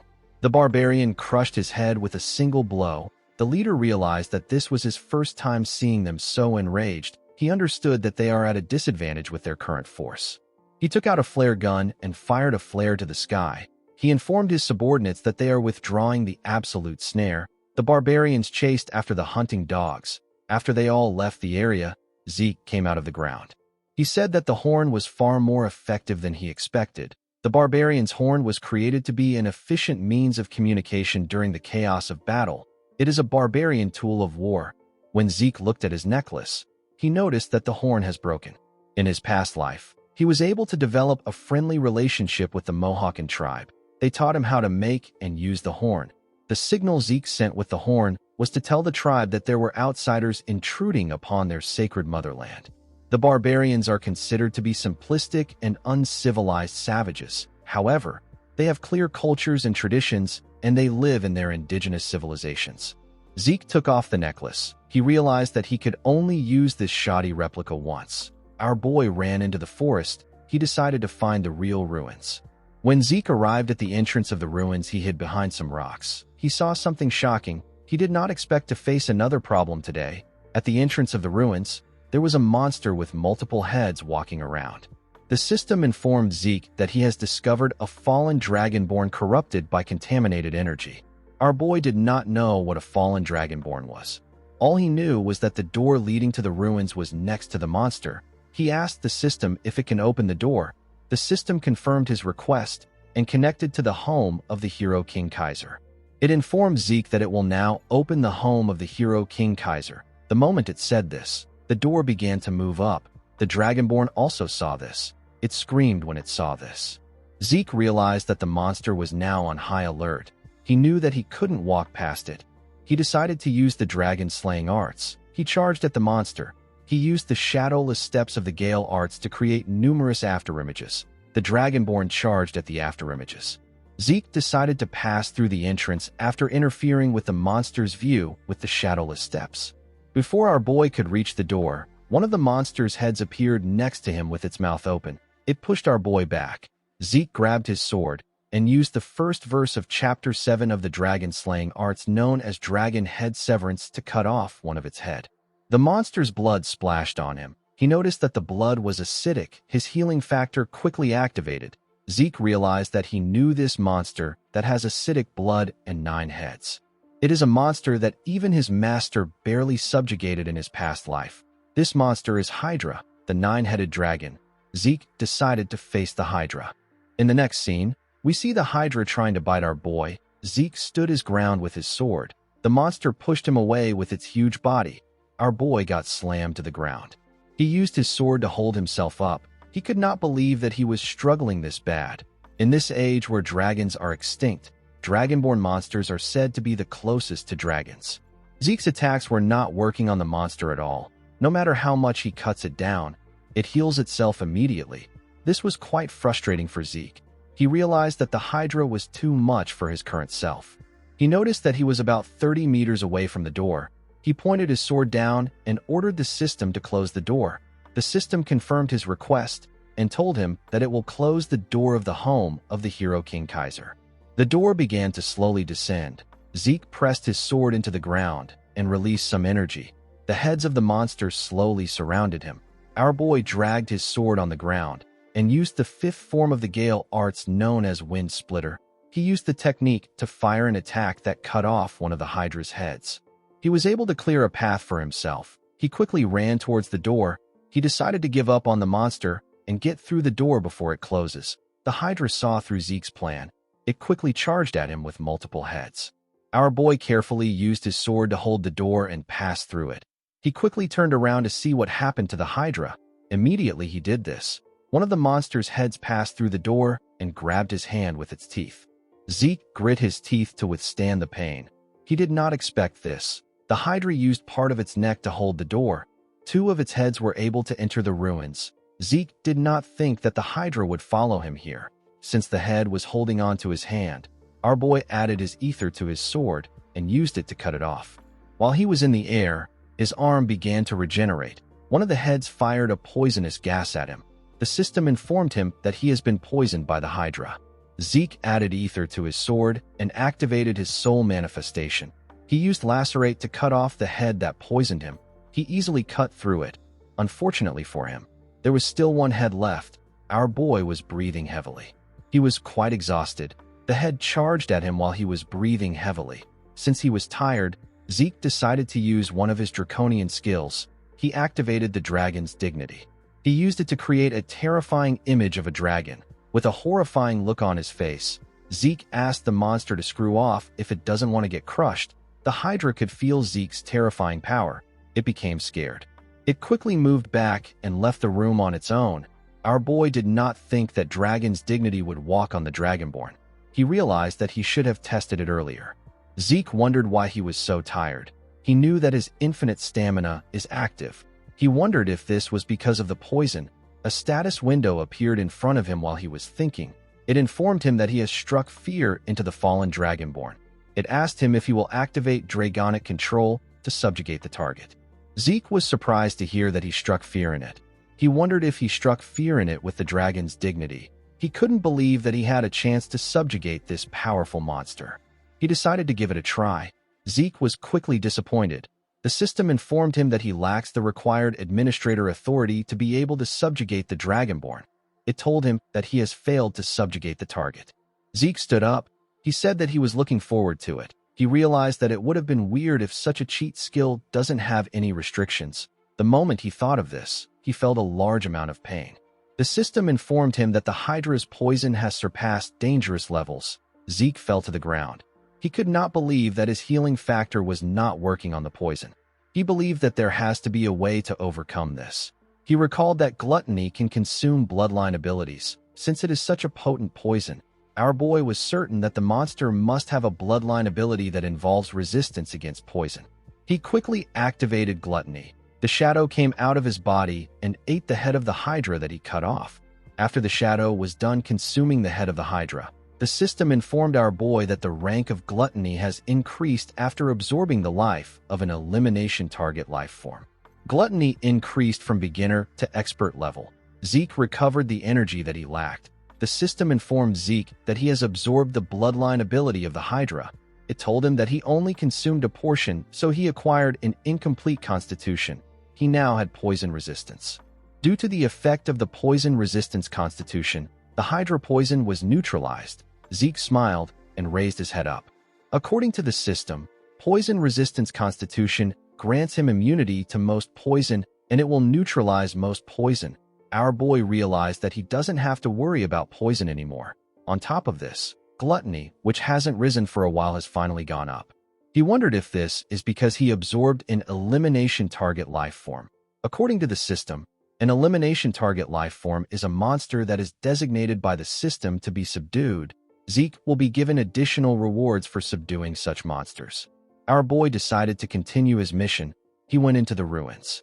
The hero King Kaiser was a legendary figure who was half human, half fairy. He was born to the wise sage and the fairy monarch. Like any other hero, Kaiser's life was difficult from birth. He was separated from his parents due to the plans of an evil mage. He was abandoned in a forest. A sacred wolf took in the young lone, and crying Kaiser abandoned deep in the woods and raised him. Thanks to the wolf, Kaiser was able to grow up safely. Kaiser saved the oppressed humans and created a kingdom in the central continent solely for humans. This kingdom is known as Kronos. Every single person in the continent knows about how Kaiser's legend began. Currently, there are hardly any documents left from this time. This made Kaiser's story a legend. However, the proof that the hero King Kaiser and the Kronos kingdom actually existed was right in front of Zeke. While looking around the majestic palace, Zeke noticed that it was smaller compared to what he saw in the books. Our boy didn't think that the ruins of Kaiser would be the Kronos kingdom itself when he arrived at the entrance. He saw a huge door.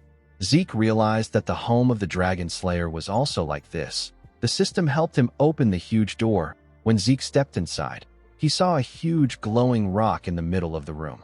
He walked up to the rock. He believed that it contained the secret technique of Kaiser. Before he could touch the rock, the system informed him that a quest linked to the hero King Kaiser's secret technique has begun.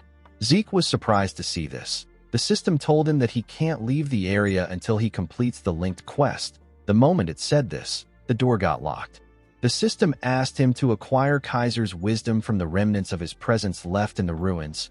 There was no time limit on this quest. He will be given the tears of the fairy monarch as a reward. Zeke was surprised to see what the reward was. He recalled that Kaiser's mother was an existence that grants the wishes of men. He could not believe that he would be getting the tears of the fairy monarch.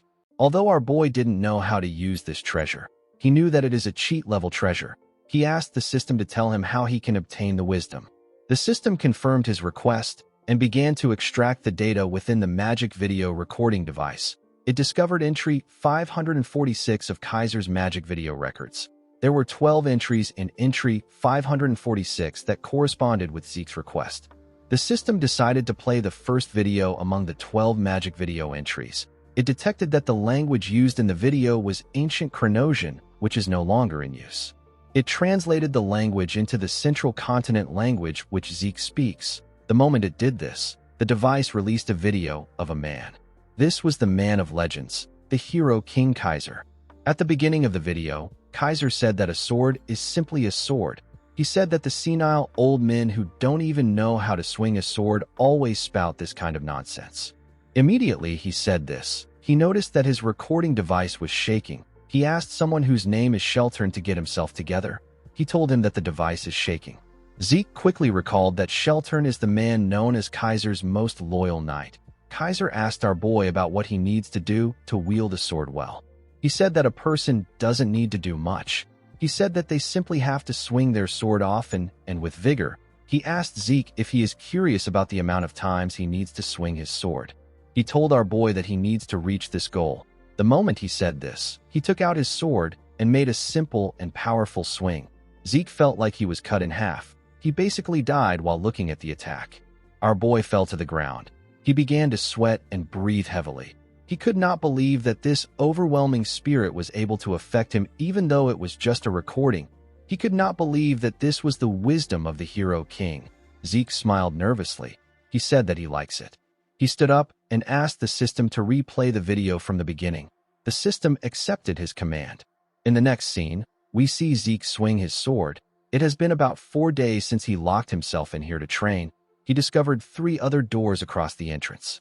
The first room is a food storage that contains enough food to last for months. The second room is a rest area meant to allow one to manage their body's condition. The final room contains a variety of books and weapons of war. This room is a training room meant for Kaiser's successor. Thanks to this, Zeke was able to focus purely on training and swinging his sword. Our boy was already able to mimic the form he saw in the video, but it still didn't feel right to him. While he was looking at his sword, the system informed him that he has acquired Kaiser's wisdom. It told him that he has gotten the basic form of the elemental sword. Zeke was surprised to see this. He didn't know what it meant. The system informed him that he has surpassed the basic level and entered the applied level. Our boy did not know what this meant. The system told him that it is going to summon Kaiser's soul. The recording device began to gather a large amount of energy. It brought together something. The device stopped gathering energy when the person had been formed. The person turned out to be the king of the ancient Kronos kingdom, the hero King Kaiser. Zeke could not believe his eyes. The hero King Kaiser was standing in front of him. While he was staring in wonder, Kaiser took out his sword and attacked him. Zeke was able to block the attack. He did not know why Kaiser suddenly attacked him. Kaiser added more strength to his attack and sent our boy flying. Zeke crashed into a wall. The Hero King asked our boy to stand up immediately. Zeke could not believe that he sent him flying. He only felt this kind of strength once in his life. He felt it when he was facing his master in his past life. Kaiser asked our boy if he is going to learn his swordsmanship with such pathetic skills. With a look of anger on his face, he said that the knights of the old would pound the ground and lament at this sight. Zeke did not understand why Kaiser was attacking him. He wondered if the Hero King was trying to test his abilities. Before he could even get up, Kaiser appeared in front of him. He swung his sword at our boy. Zeke was able to dodge the attack by moving to the side. Kaiser's sword destroyed the wall. Our boy became convinced that Kaiser was trying to kill him. He did not know if he will be able to go against the Hero King. Zeke knew that a ridiculously powerful monster was in front of him. He took a deep breath and told himself that there is no need to think about it too much. He threw his training sword on the ground and told himself that he simply has to do what he always does and give it his best. He took out his sword and covered it with aura. He told the Hero King that he is ready. Kaiser did not expect to see Zeke wield aura. He asked him if he is Sheltern's disciple. He had forgotten about the name of the power our boy was using. He wondered if it was called Aurora. While he was thinking, Zeke charged at him. Kaiser blocked his attack and pushed him back with a simple swing. The Hero King was still thinking about the name of Sheltern's power. Our boy's arms were shaking from receiving Kaiser's attack. He could not believe that the Hero King was this strong even though he was not paying attention. The moment he thought of this, he saw Kaiser in front of him. The Hero King said that the name doesn't matter. He said that all that matters is how fun it is. He attacked Zeke again. Our boy was able to block the attack. Kaiser began to make his attacks faster. Zeke was struggling, but he was able to keep up with him and parry his attacks. His body was shaking after he received the Hero King's attacks. Zeke already knew that he couldn't win against this man. However, he didn't think that there would be this much difference in their powers. He was like an ant that Kaiser was playing with. He wondered if Kaiser was trying to show him why he is the Hero King. Even though he was losing, Zeke was still confident in his perseverance. His critical strike got activated. His continuous slash and high-speed movement got activated. His dragon claw also got activated. Our boy charged at the Hero King with his skills. He used his dragon claw to attack him. The attack caused a huge explosion. When the dust cleared up, we see that Kaiser didn't even move. He simply stood there and took the attack head-on. He was actually surprised to see that Zeke was able to wield draconian powers even though he is not a dragonoid. Our boy charged at Kaiser from behind. He activated his ether. Kaiser turned around to see him. He told Zeke that he is also using elemental force. Zeke activated his soul manifestation and used Lacerate to attack the Hero King. Kaiser covered his sword with an unknown energy and used it to stop Zeke's attack. Our boy grit his teeth and continued pushing. The Hero King simply smiled at him. In the next scene, we see Zeke wake up on the ground. Our boy was surprised to see himself on the ground. Kaiser referred to him as weakling and asked him if he is finally awoken. When Zeke raised his head up, he saw Kaiser floating in the air. The Hero King told him that he has quite the talent. He said that our boy has Sheltern's talent, draconian powers, and even elemental force. Immediately he said this, Kaiser noticed something odd. He moved close to Zeke. He told him that a part of his soul is stuck in the spirit realm. Our boy was surprised to hear this. He didn't know what the spirit realm is. Kaiser explained to him that he managed to overcome the wall of death even though he has a human body. He said that his ability to utilize elemental force now makes sense. Zeke stood up and told Kaiser that he has been talking about nonsensical things like the spirit realm and Sheltern's talent. He asked the Hero King to explain things in a way that he understands. Kaiser smiled when he heard this. He asked Zeke to forget about this trivial issues. He reminded him that he has a more important goal. Zeke asked him about what he means. Kaiser asked him to stop pretending. He told him that he is attempting to learn his wisdom. He raised his hand and gathered wind, water, fire, and earth. He told our boy that he is talking about the elemental sword. The elemental force is the pure natural force that makes up all things. Kaiser raised his sword and released water, fire, earth, and wind. He explained to Zeke that the elemental sword is the application of these four basic elements. He swung his sword and used a technique called Wind Field Tempest Sword. He released a tornado with the technique. He explained to our boy that this is the Wind Field Tempest Sword created by the wind. He said that the source of the elemental force that is behind the elemental sword is ether. Zeke was shocked to see the destructive power of the technique that Kaiser used. He believed that Kaiser's explanation and his raw power are closer to magic than swordsmanship. Zeke could not believe that the source of the elemental force is ether. He could not feel any ether from Kaiser. Our boy wondered if there is some kind of secret involved in the conversion of ether to elemental force. He asked Kaiser for the method of converting ether into elemental force. Kaiser covered his sword with fire to show Zeke how it works. He revealed to him that he is just naturally able to do it. He said that he doesn't know how to explain. Zeke wondered why people like this are always his masters. He realized that he could now feel the ether in Kaiser's sword. It wasn't that he didn't feel anything. It was that he couldn't feel anything if he wanted to.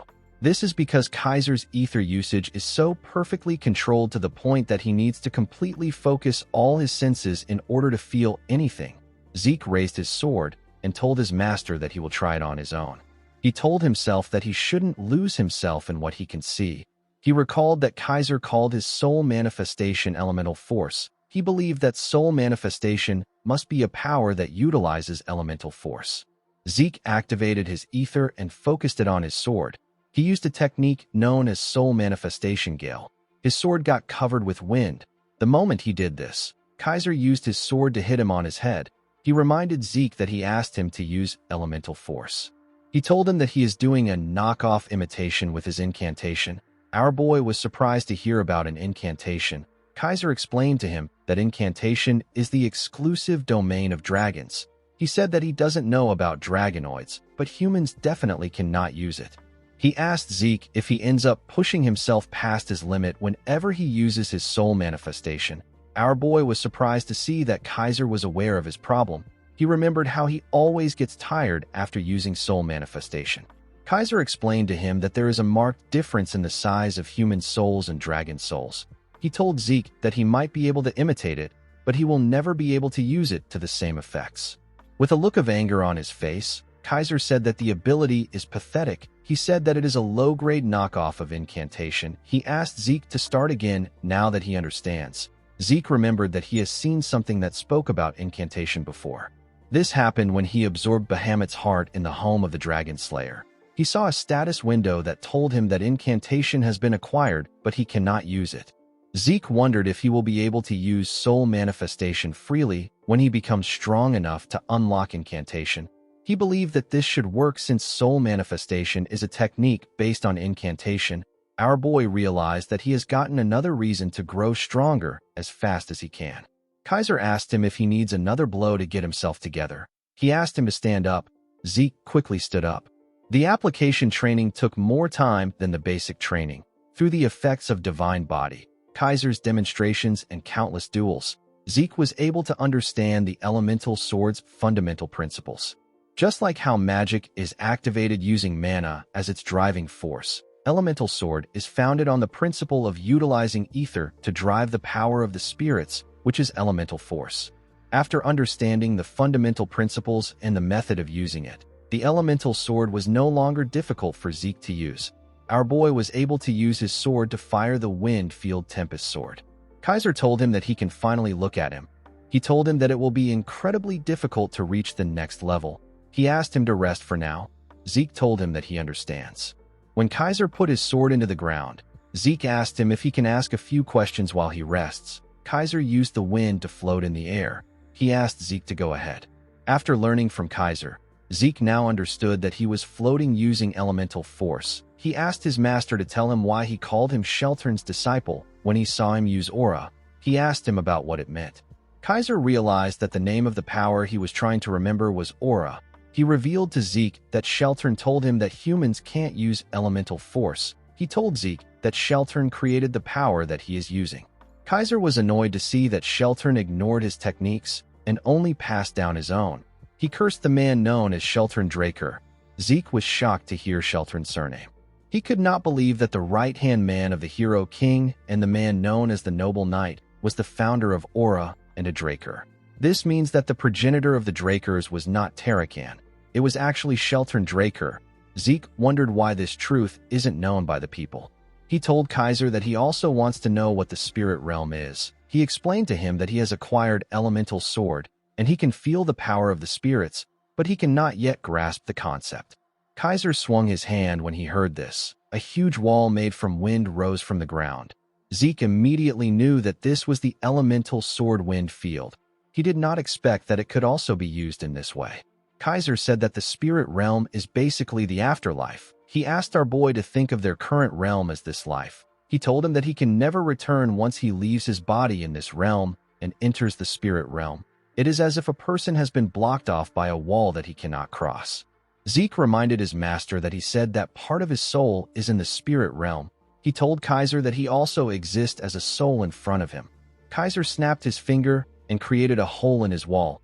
He told Zeke that this is his first time seeing a case like his. He said that there are actually a couple ways to cross between realms. Zeke passed through the hole. Kaiser revealed to him that a dragon actually helped him cross over to this realm. Our boy simply accepted this. He quickly thought about his master's response again and asked him if he is sure. Kaiser told him that he is. He asked our boy if there is a problem. Zeke said that it should be impossible for a dragon to help a human. Kaiser asked him about what he is talking about. He said that dragons are beings that cherish humans. Zeke was shocked to hear this. He did not understand what his master was talking about. He did not know what to say. He wondered about the monsters that were led by the evil dragon Bahamut to destroy the world. Zeke was having a mental breakdown. He realized that the relationship between dragons and the ancient humans must have been different. Our boy didn't know what was true anymore. Kaiser stopped floating. He told Zeke that he is a living testament of dragon's love. He appeared in front of him and touched his chest. The moment he did this, the symbol of Bahamut came out of his chest. There were some signs next to it. Zeke was shocked to see this. Kaiser asked him if his heart and the fang he used to create his sword are not things that Bahamut gave him. He said that Bahamut's character may be questionable, but he has a cute side to him that cannot refuse a sincere request. Zeke realized that Kaiser and Bahamut were on friendly terms. He believed that it was best that he hides the fact that Bahamut was subjugated. With a pretentious smile on his face, Zeke told his master that he is right. He said that Bahamut gave these things to his clan which worships him because they were admirable. He said that he simply made a mistake. Kaiser laughed when he heard this. He said that Bahamut always takes great care of those under his wings. He tapped Zeke on his shoulder and asked him if he had a hard time dealing with Bahamut because of his temper. He said that Bahamut fought many times with Kronos because of his fiery temper. Zeke wondered if Kronos was the name of another dragon. He asked his master if he is referring to the kingdom's dragon. He said that he heard a lot of things about Kronos from Bahamut. He asked Kaiser if the kingdom's name was gotten from Kronos. Kaiser told him that he is right. He revealed to Zeke that he is Kronos' contractor. He said that while someone was racking his brain over the name of the kingdom, Kronos was leisurely drinking tea. When he saw this, Kaiser decided to name the kingdom after him. Zeke was shocked to hear about a dragon drinking tea. He wondered if this was done through the polymorph skill. Kaiser said that Kronos didn't react much. It was as if he expected it. The Hero King said that he wanted the name of the dragon to be known by future generations. Zeke started to piece things together.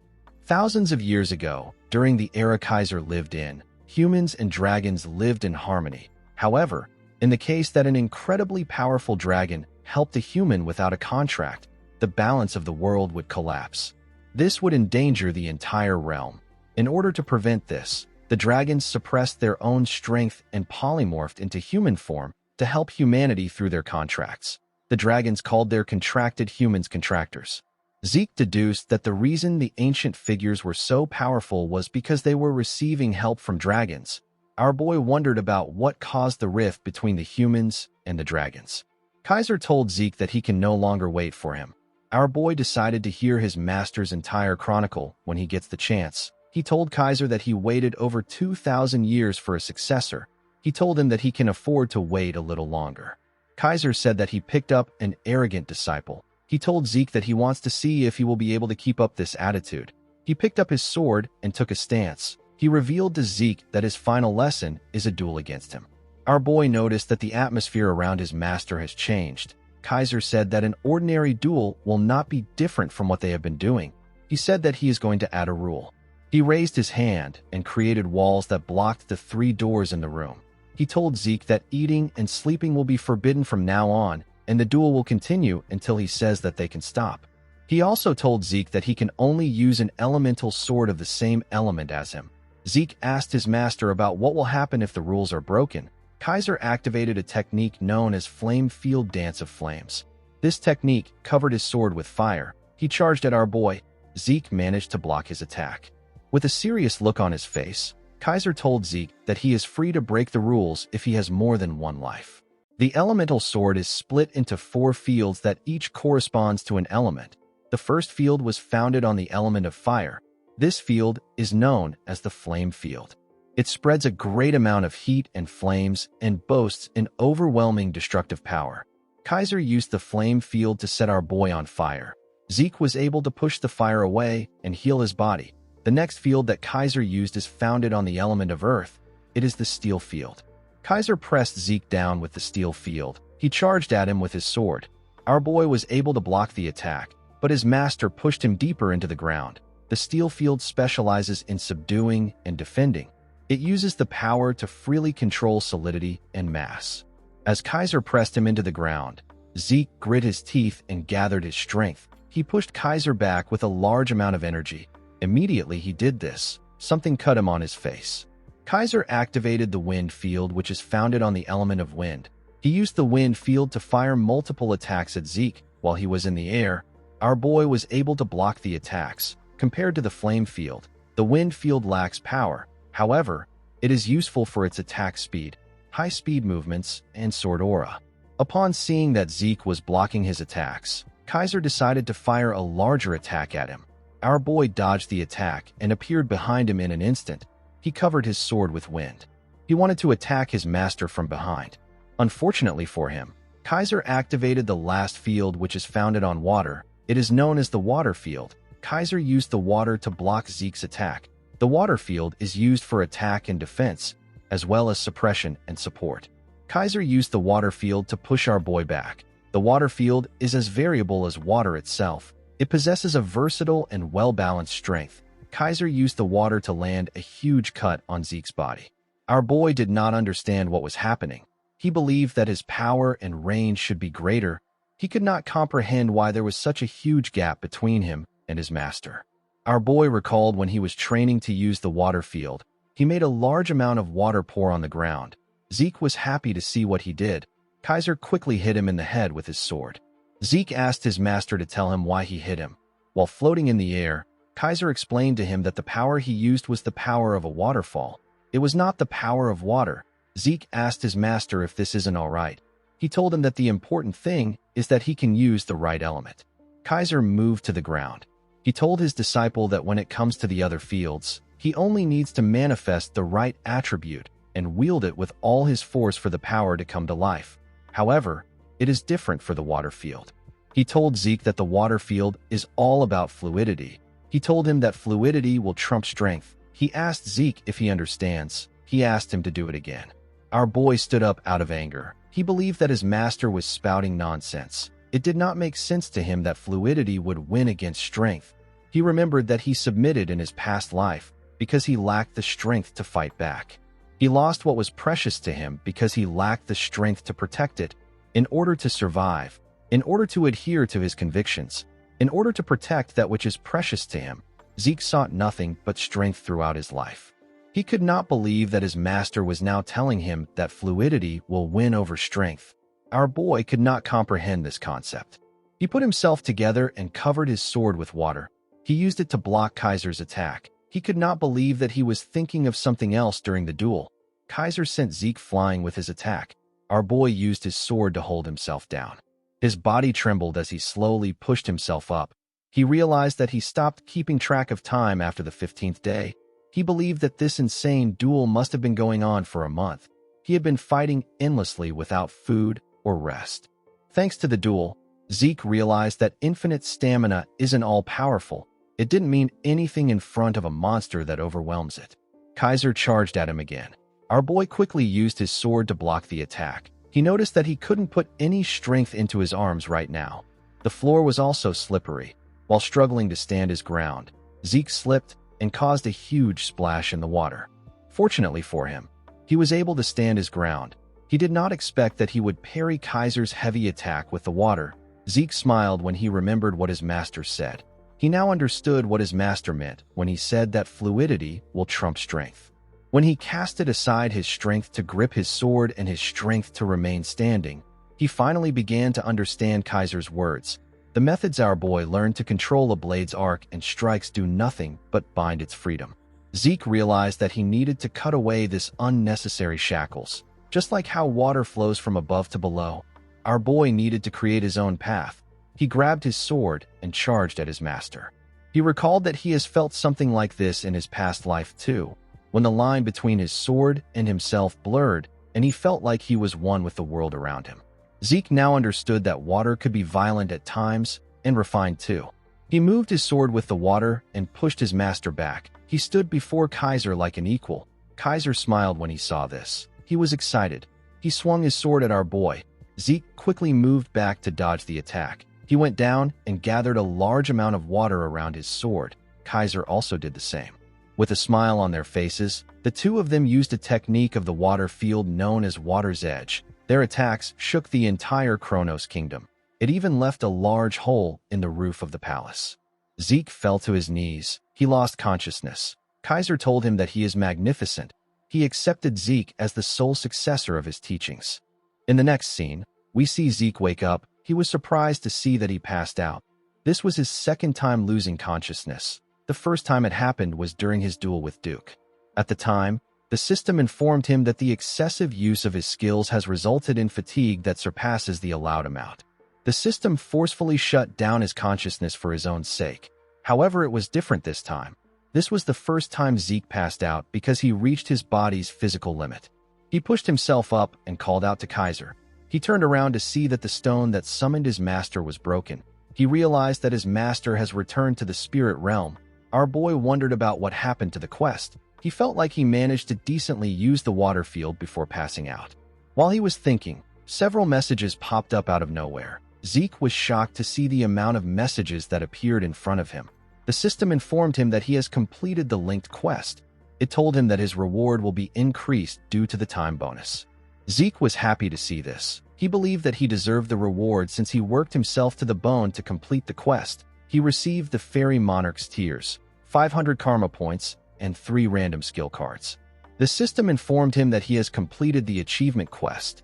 It told him that his reward will increase due to the time bonus. It elevated Zeke's administrator rights and gave him 500 karma points, as well as 3 random boxes. Due to the fact that he was elevated to an intermediate administrator, certain system functions were to be unlocked. Zeke's elementary level quest book changed into an intermediate level quest book. An item hotkey slot was unlocked. The mini-map portal transportation function was also unlocked. The system informed Zeke that his soul has seen some growth. Due to the growth in his soul, the seal on Bahamut's heart was partially unlocked. 90% of Bahamut's power was still sealed off. The messages were quite much. Zeke believed that reading through them will be a lot of work. Our boy decided to first check the seal percentage. He recalled that the seal was at 95% when he first absorbed Bahamut's heart. At that time, Zeke tried to unlock the seal immediately, but the system blocked him. Since he had directly faced the power, he knew that it was something that he couldn't handle. He realized that he can only handle 10% of the power now. Zeke understood that incantation, which he couldn't unlock with points alone, and dragonic control must be related to the seal percentage. He decided to keep an eye on it. He opened the system and unlocked the random boxes he got as a reward. He got some boots created from meteoric iron and a lower body armor that was also created from meteoric iron. The system told him that the property of the items will be activated once he equips a full set of meteoric iron. The third item he got were some earrings that were delicately made from crystals. The earrings grant the user 15% improvement in their mana recovery speed. They also look nice when paired with a red dress. Zeke knew that he could sell the earrings to a mage for a good price. He could not believe that he managed to get the boots and the lower body armor to match with the gauntlet he got from before. Our boy knew that it won't be long before he gets the full set. He decided to check his random skill cards next. When he opened the cards, he saw that he got a C-rank skill known as Static Discharge. The skill allows him to generate electricity to give a target an electric shock through touch. He got another C-rank skill called Flashbang. The skill allows him to shoot condensed energy, which then explodes and generates a bright light that disables a person's vision. The third skill Zeke received was a C-rank skill called Dissonance. It allows him to create an unpleasant sound to interfere with the target's hearing. Zeke did not expect all the skills to be C-rank. He realized that there would be no point to all his hard work if the system just gave him high-ranked skills. Our boy took out a dagger and applied his static discharge to it. It caused a huge spark. Zeke could not believe that this was a C-rank skill. The power was very good. He realized that he could use it in different ways. He believed that he will be able to produce something that surpasses the effect of the artifact he used during the Great Advancement exam if he uses Flashbang and Dissonance together. Zeke opened his messages. He recalled that he unlocked more system functions by raising his administrator level. He clicked on the item hotkey slot. This function allows him to use items in the slot like a skill. Our boy believed that the function would be useful in an emergency. He wondered about what he should keep in the slots. Since he had healing factor and infinite stamina, he didn't need any healing potions. While looking through the system, Zeke realized something important. The skills that he thought would be all-powerful each had their own disadvantages. However unlikely it may be, there is no guarantee that he will never encounter another skilled opponent like Kaiser that can't be managed with infinite stamina. He realized that he hasn't been able to confirm the limits of his healing factor yet. He did not want to take any chances. He bought a top-grade healing potion known as Salvation. He bought it for 350 karma points. He registered the potion in the item hotkey slot. Salvation is the masterpiece of Javor Hassan. It is a top-grade healing potion that will instantly recover any mortal wound and stamina. Because of its incredible performance, anyone who has taken it before will not be affected by it again. It also possesses an unknown effect. Although it was an unexpected expense, Zeke was not mad about it. He knew that he had to get a potion that would work as a replacement for infinite stamina or healing factor. Zeke decided to check the most important reward. He took out the Fairy Monarch's tears. It was in a glass bottle. The tears were said to be spilled after falling to the grief of losing the hero King Kaiser to an evil mage's conspiracy. It can be used as a medium to summon the Fairy Monarch from the spirit world. It can only be used once. Zeke was shocked to see the description of the item. He recalled that the Fairy Monarch appears in legends as an existence that grants human wishes. Zeke wondered if summoning the Fairy Monarch would lead to a wish being granted. He realized that it can only be used once. He decided not to test it now. He kept the bottle in his inventory. He stood up and told himself that a time will come when he will be able to use the item. After saying this, he walked out of the building. In the next scene, we are taken to an outpost. We see Zeke appear in the outpost out of nowhere. When he looked around, he realized that he was at an adventurer's outpost. He could not believe that he was actually transported there. He was able to do this with the new system portal function. He jumped out of the outpost. The system asked him if he would like to use the portal transportation function. It asked him to pick a destination to be transported to. He was currently at the Argos Kingdom's 8th adventurer outpost. As long as Zeke picks a destination from the minimap, he will be able to move there immediately. Other than the fact that the required points increase with distance, there are no restrictions. As long as Zeke has the points, he can travel freely within the continent. This makes traveling easy, and it also helps him to conceal his whereabouts. This ability was very useful to our boy's plans. While he was looking at his map, Zeke noticed that there was a lot of flowers around him. He wondered why flowers would be there in winter. Zeke quickly realized that he messed up. The scene shifts, and we are taken to the Central Continent's top night nurturing facility. The place is known as Valhalla. We see different students wearing white clothes. At the facility, we are taken to the dean's office. We see him trimming his plant. Zeke was in the office with him. He told our boy that he has never seen a case like his in his 10 years as a dean. He had never heard of a freshman that comes to school a month after the entrance ceremony. Zeke did not expect that he would be locked in Kaiser's home for a whole month. In the entrance guide he was given, alongside a letter of recommendation, there was a clause stating that the dean has authority over the entrance into the school if a student fails to participate in the entrance ceremony. Entering next year was too late for Zeke. He needed to get into Terrakin's secret library. He decided to use any excuse to convince the dean. Zeke explained to the dean that he completely lost himself in a state of unity while training in order to make up for what he lacks. He told him that he lost consciousness for a long period of time. The dean, whose name is Flaubert Borges, stopped trimming his plant when he heard this. With a serious look on his face, he asked Zeke if this is all he could come up with in order to make up for missing the entrance ceremony. Flaubert Borges is a knight renowned across the entire continent, hailing from the kingdom of Thebia as a member of the royal guard. The story of how Arthur Draker went to meet Flaubert 3 times to ask him to become the dean is so famous that it is still spoken of 10 years after it happened.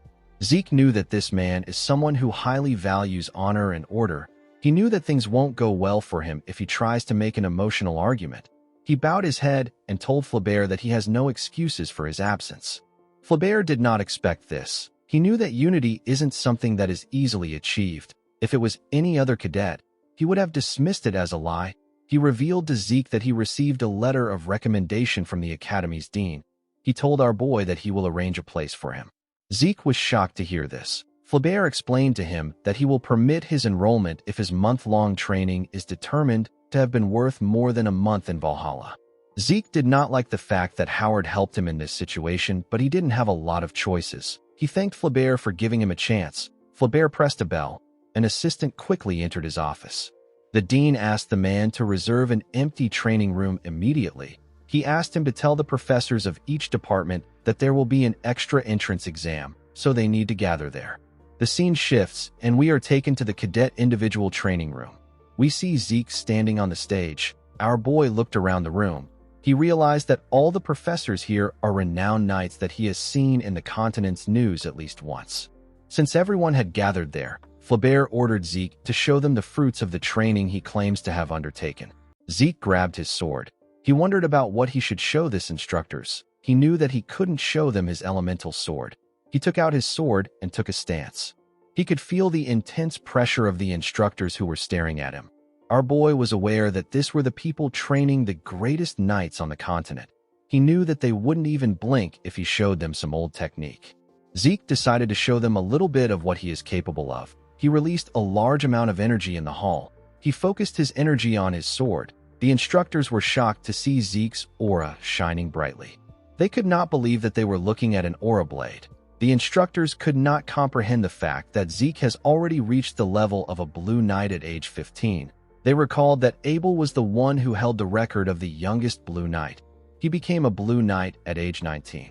The instructors believed that our boy was able to achieve this because he is a Golden Awakener. Zeke realized that he messed up. He recalled asking Kaiser about what he thinks of aura. The Hero King said that it is a petty trick used by the weak.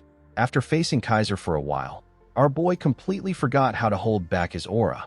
When he saw how the instructors were arguing, he became relieved. He was relieved that they only think of him as a warrior at the level of a Blue Knight.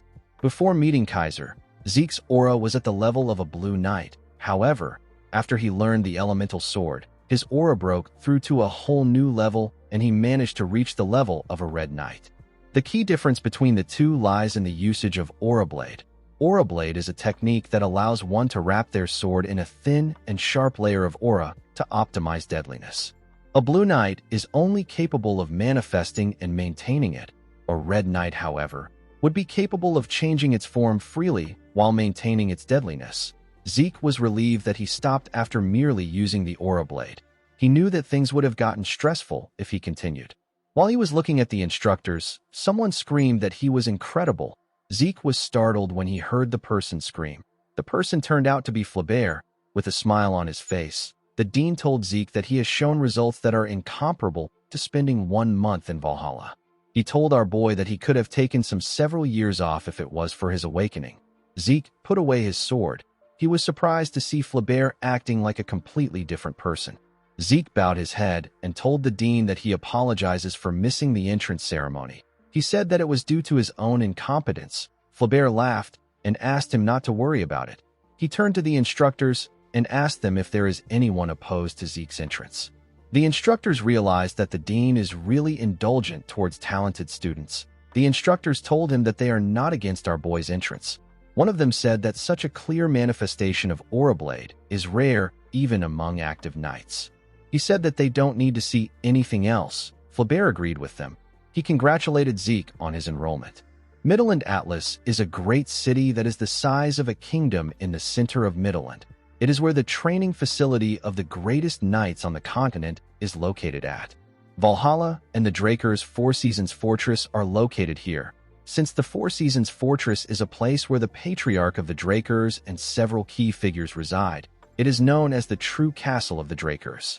In the next scene, we see Zeke arrive at the entrance of a mansion. This ridiculously huge mansion is Zeke's personal house. Even our boy felt like it was too much for him. As he slowly opened the door, we see two people waiting for him inside. The moment Zeke stepped in, someone popped a confetti and congratulated him on his entrance into Valhalla. The person turned out to be Duke. Andre was with him. The two men wore silly clown costumes. Zeke was surprised to see his master. Duke tapped his disciple on his shoulder and told him that he is amazing. He said that it is his first time seeing someone miss the Valhalla entrance ceremony. He told our boy that they need to get started since he has arrived. Zeke did not understand what his master was talking about. It turns out that Duke and Andre prepared a surprise enrollment party for him after they arrived at Atlas. Our boy wondered why people who should be in the academy were in Atlas. It turns out that Duke has been called back to the Four Seasons Fortress by the Patriarch. It has been a month since Duke decided on his own to become our boy's housekeeper at his mansion. Andre revealed to Zeke that he became an assistant professor at Valhalla. He apologized to Zeke for imposing on him. Our boy felt like Andre followed him there. He did not like this people disturbing his peaceful life. He was annoyed that they decided everything without even informing the owner of the mansion. After drinking several bottles of liquor, Duke and Andre passed out. It was already late in the night. The scene shifts, and we are taken to a bar. We see someone place a coin on the bartender's table and ask for a beer. The bartender was shocked to see the symbol of the Drakers on the man's gloves. The person turned out to be Zeke. Our boy told the bartender that he also wants to meet Kay. The bar became quiet the moment our boy said this. Everyone turned to him and took out their weapons. Our boy smiled when he saw this. He raised his hand and asked the men if they want to have a go at it. The men were terrified to see the Drakers' symbol on his gloves. They all quickly sat down and continued drinking like nothing happened. With a nervous look on his face, the bartender apologized to Zeke. He said that he should have stopped the men. He raised his hand and pulled a bottle to open a secret door.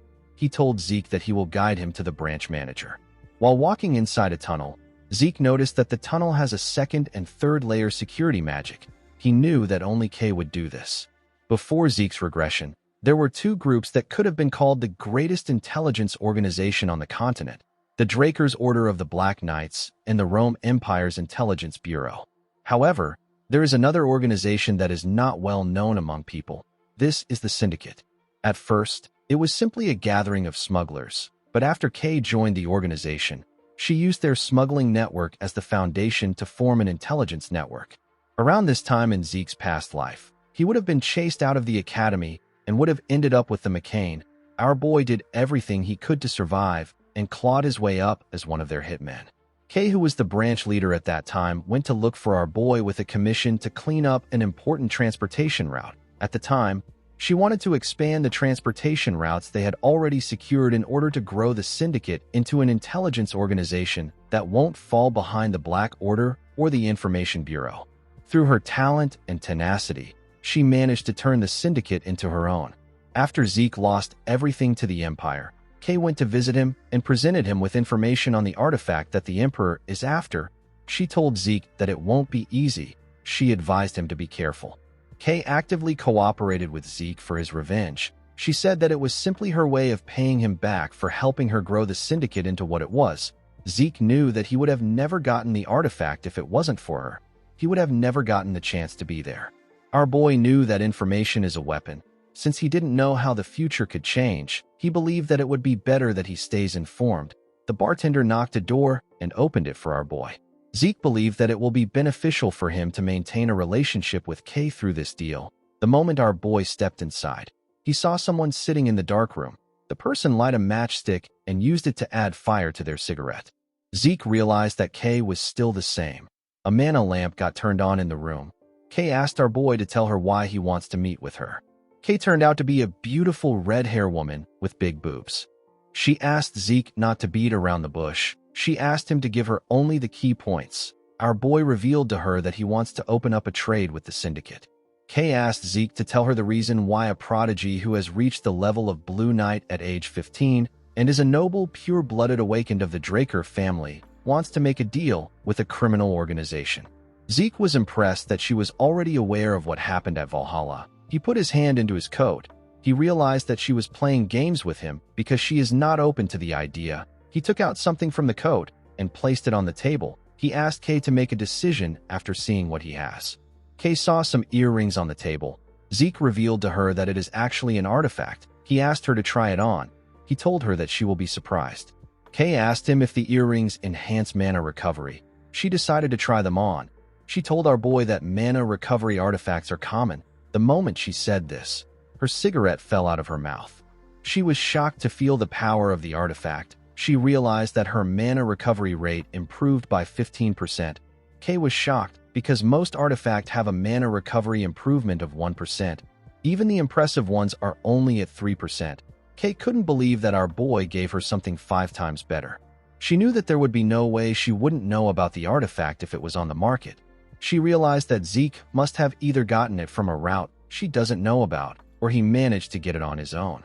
Kay became suspicious. With a smile on his face, Zeke asked her if she is ready to talk. Kay wondered about who Zeke truly was.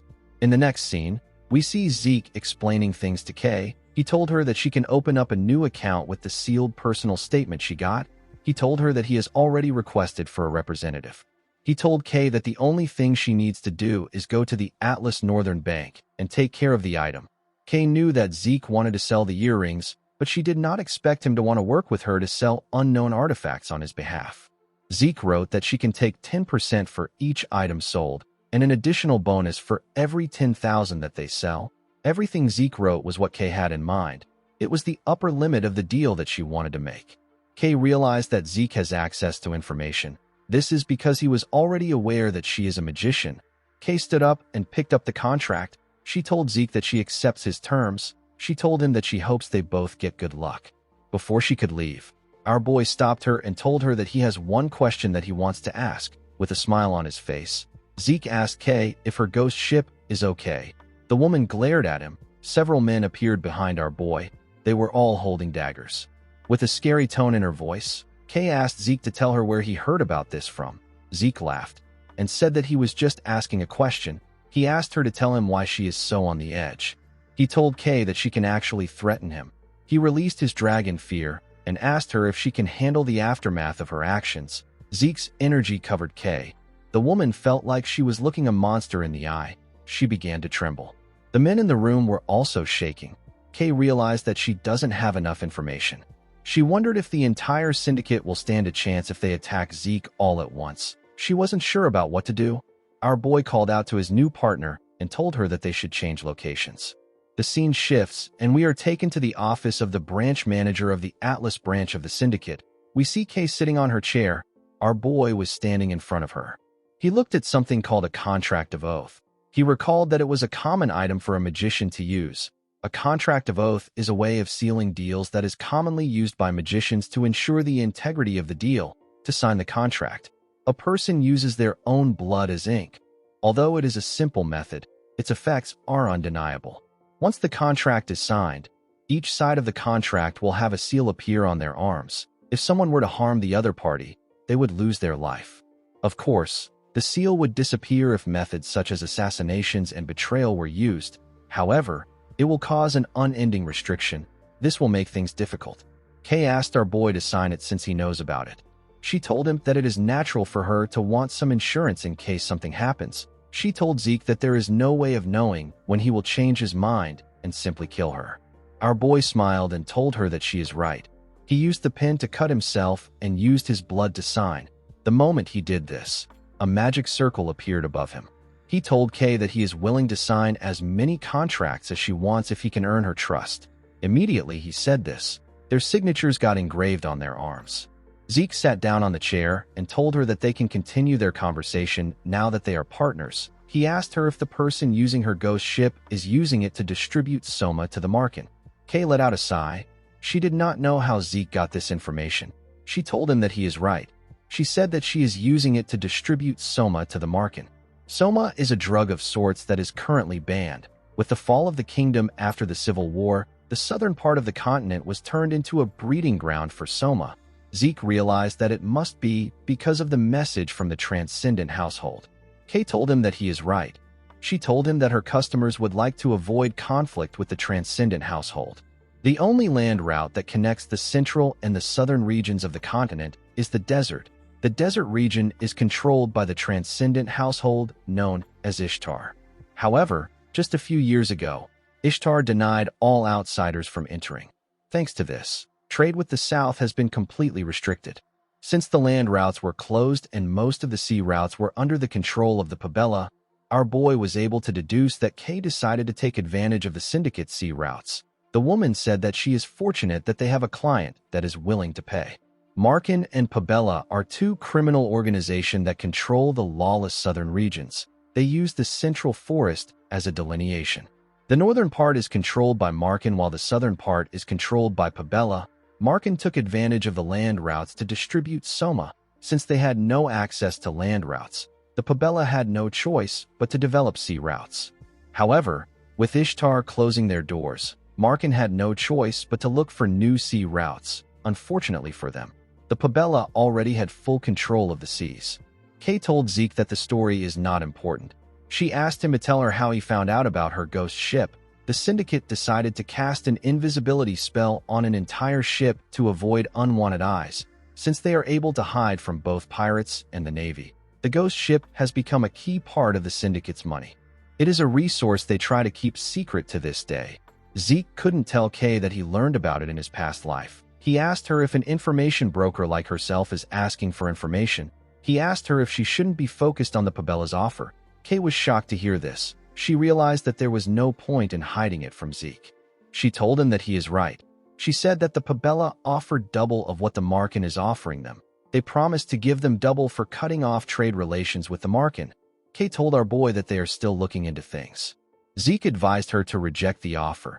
He explained to her that the syndicate can use this to slow down the Pabella and Markin. He asked her to think about the offer carefully. He told her that once she cuts ties with the Markin, she will lose an important client for Soma. Zeke revealed to Kay that the Pabella are pirates defeated by the Knight of White Silver. The woman was shocked to hear this. She stood up and told our boy that this is impossible. She said that the Pabella is known for keeping true to their principles. She told Zeke that they are different from the stupid pirates. Zeke told her that it is all for show. With a serious look on his face, he revealed to Kay that the Pabella is trying to find her hidden treasure, which is the syndicate's hidden sea route. Unlike the Markin who want to keep the goose that lays golden eggs alive, the Pabella will attack the syndicate once they learn about their ghost ship. Kay told Zeke that he is wrong. She said that the Southern Pirates and the Pabella are two different entities.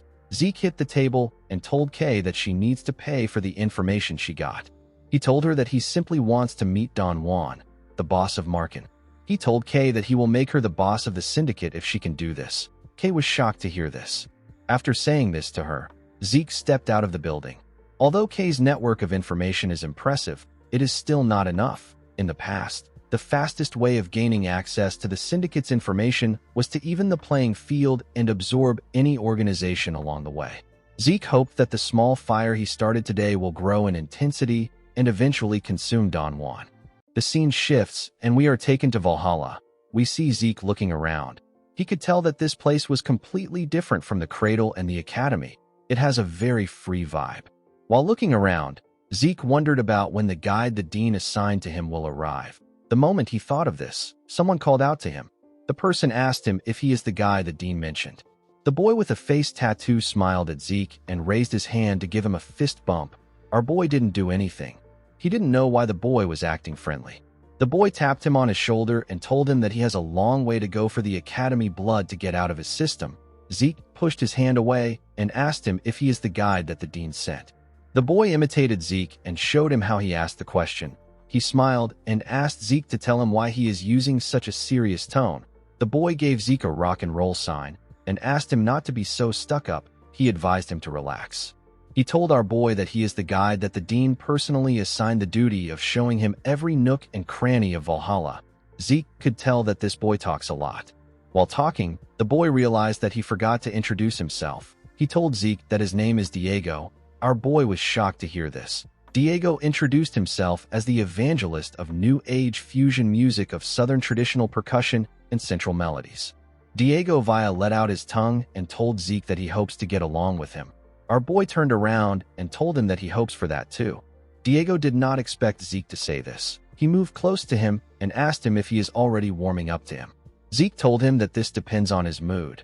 Our boy did not expect to meet Diego Villa, the person who will later be known as the Metered Knight. Zeke did not think that he will meet a man destined to be known as one of the 5 Divine Knights. The 5 Divine Knights are 5 knights that played key roles in the Continental War. The first among them is Bishop Kastek, who is also known as the Silent Knight. The second is Jeffrick Salma, who is known as the Haze Knight. The next person is Asta Eladolf, who is known as the Illusory Knight. The fourth person is Reyna Draker, the Lightning Knight.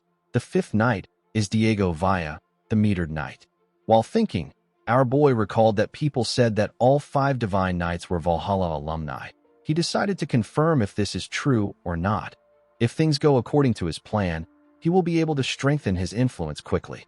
Diego told Zeke that he is a little hungry because they walked around. He asked our boy if he would like to try some Southern cuisine. Zeke told him that he doesn't have any good memories of Southern food. Diego told him that he hasn't had proper Southern food.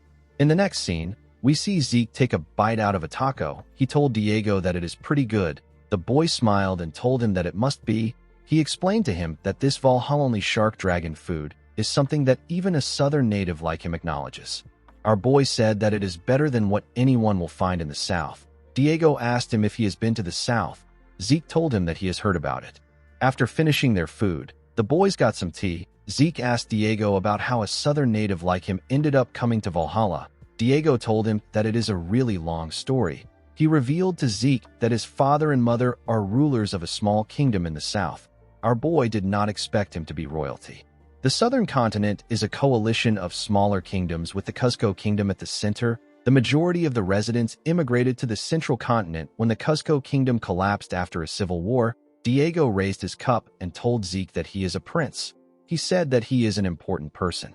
Our boy could not believe that he was really a prince. He couldn't believe that royalty this undignified exists. Diego explained to Zeke that there are some really stuck-up old people that insist the royal family's traditional twin swordsmanship must be carried on. Since Diego was such a genius with the twin swords, he ended up getting sent to Valhalla. With a bright smile on his face, Diego told our boy that he doesn't care about swordsmanship. He said that he is going to pursue his music. Zeke wondered about what he will do about the people expecting great things from him. Diego asked our boy if he wants to join the Southern Fusion New Age Music Research Club. Zeke quickly declined his offer. In the next scene, we are taken to a lecture hall. Zeke asked Diego if it is okay to enter the upperclassmen lectures like this. Diego advised our boy to stop acting like he is in the academy. He explained to him that Valhalla is all about freedom. Anything and everything is allowed if it is for the sake of learning. He told Zeke that he can go to listen to any lecture he wants if he wants to. He revealed to him that today's special lecture isn't common. He said that he heard rumors that the school has prepared something huge. Zeke wondered if the boy ever gets tired of moving his lips around. While he was thinking, he heard some people talking about him. They referred to him as the youngest person to ever enroll in Valhalla. The students talked about how our boy is a direct descendant and how he is a prodigy that beat up an instructor. Diego was surprised to hear this. He asked Zeke if he is a Draker. Our boy could not believe what he was hearing.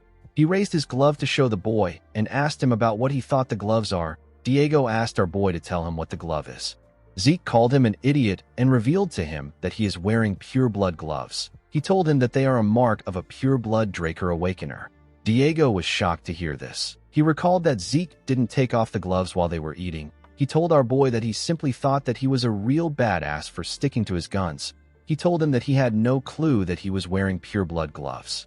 Zeke found it funny that the boy came all the way to Valhalla without knowing about the pure-blood gloves. He noticed that Diego was panicking.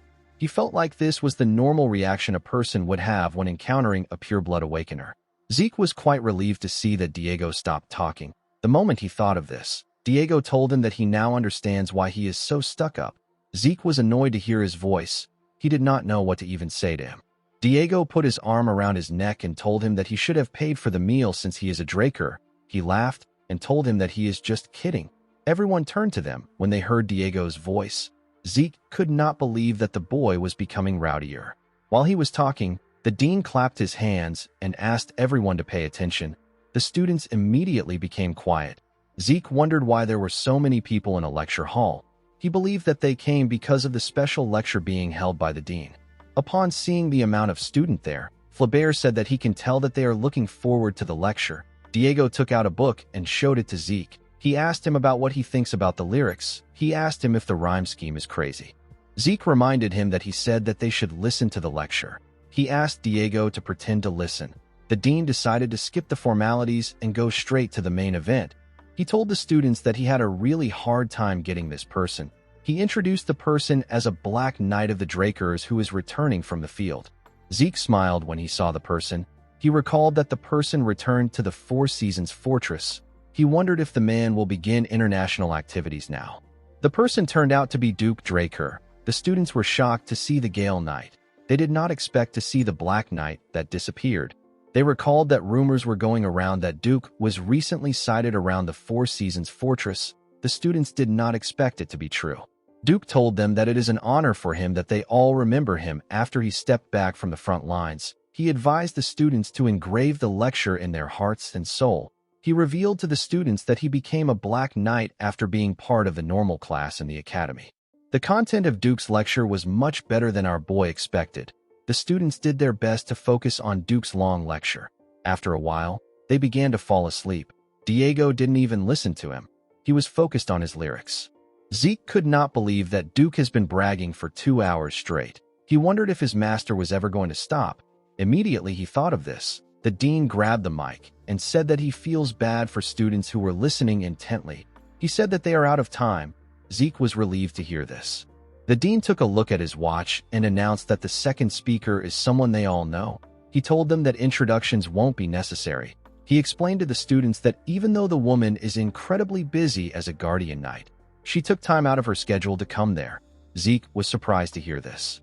Within the Draker family, knights are classified as normal knights, intermediate knights, advanced knights, and guardian knights. Because of this, there aren't even 10 guardian knights in the family. Our boy was certain that the second speaker will be a prominent figure. Flaubert took a look at his watch. He wondered why the guardian knight was taking so long. A woman with platinum blonde hair stepped into the hall. Zeke carefully looked at her. Although the woman had platinum blonde hair and a white full-plate armor that stood out, our boy still didn't recognize her. The students were quite happy to see the woman. One of them said that he is so happy he came to Valhalla. He said that he did not expect to see the White Silver Knight in person. Zeke was shocked to hear this. He quickly turned to the woman. He immediately realized that he was looking at the first of the Draker's direct descendants. He was looking at Carly Draker, the woman known as the White Silver Knight. The port town of Isen is an important hub when it comes to sea travel in the central continent. Currently, it is a city with excellent geographical value due to how it can secure trade routes to not only the trade city of the Dolta Republic and the southern continent, it also has access to the eastern continent as well. However, the situation in Isen was completely different just a few decades ago. At that time, southern pirates had occupied the town, and it was a lawless land where all kinds of felonies were being committed. After she became a proper knight of the Draker family, Carly Draker began cleaning up the pirates. 5 years after embarking on this endeavor, no pirate could be found within Isen. After this, Isen became the greatest port city under the Draker's protection. The surviving pirates hid themselves in the deathly water to the south of the Dolta Republic. Carly's achievement of securing trade routes in Isen was acknowledged, and she became the youngest guardian knight. This is a feat that even Abel, who had everything in his hands, was never able to achieve. In the present, Zeke stared at his sister. He knew that the guest would be an important figure, but he didn't expect it to be his eldest sister. He recalled that Carly is currently engaged in a battle of succession against Abel. It was natural for Zeke not to recognize his sister. This is because something happened to her even before his regression. Carly let out a sigh and tapped her finger on the podium. She yelled and ordered everyone to keep shut. The students immediately kept quiet. They became scared. Zeke was not surprised to see that everyone trembled in fear. He knew that this was the natural reaction people would have when a guardian knight yells. Carly told the students that their attitude and behavior of not keeping quiet when a speaker has presented themselves is different from the disciplined Valhalla that she graduated from. She told them that their forefathers would click their tongues if they saw how they are. She asked them if they think that the peace they are enjoying now was granted to them at no cost. She told them that it was gotten through the blood, sweat, and tears of those who came before them. The students did not know how to react to this. Carly told them that it is not important if they just know this. She said that it is only when they reflect this in their actions that this knowledge truly has meaning. Zeke did not expect his sister to be like this. Carly told the students that it is only through rigorous training and a strict adherence to rules that one can grow a healthy mindset as a knight and become a true knight. Zeke realized that his sister is a young boomer. As they walked out of the hall, the students spoke about how awful Carly's talk was. They wished they had listened to Duke more. Zeke knew that his sister gave meaningful advice, but it did not seem to have any effect on the students. While walking, he remembered what Diego told him. With a bright smile on his face, Diego apologized to our boy. He told him that the 5 hours of composition lit a fire in his soul. He said that he has finished the Valhalla tour. He told Zeke that he will be leaving now. Our boy was happy that Diego left. He planned to hunt for talents and live his life in Valhalla. He believed that it will be better for him to search for Tarakan's secret library during times like this. Before our boy could take another step, someone called out to him. When Zeke turned around, he saw his elder sister. Carly asked him if he could spare her some time. In the next scene, we are taken to the Valhalla public training room. We see Carly take out a glowing sword. Zeke realized that this is the mithril sword that the Holy Kingdom gave his sister. The Holy Kingdom was originally bordering Isen, so the pirate problem was a big issue for them too. As a show of goodwill to the benefits they gained from the pirates being cleared out, the Holy Kingdom gifted Carly a 100% purity mithril sword and armor. She got the title of White Silver Knight because of her appearance when she wore this gear. Carly told her brother that she wants him to show her his abilities without hiding anything. Zeke locked his fingers together and carefully stretched his arms. He wondered why his sister came to meet him. He did not think that she would challenge him to a duel. He realized that Carly must have heard the rumor of him reaching the level of Blue Knight. Our boy placed his sword sheath on the ground and drew his sword. He recalled that she said that she wanted to see his abilities without hiding anything. He told Carly that he will do as she wishes.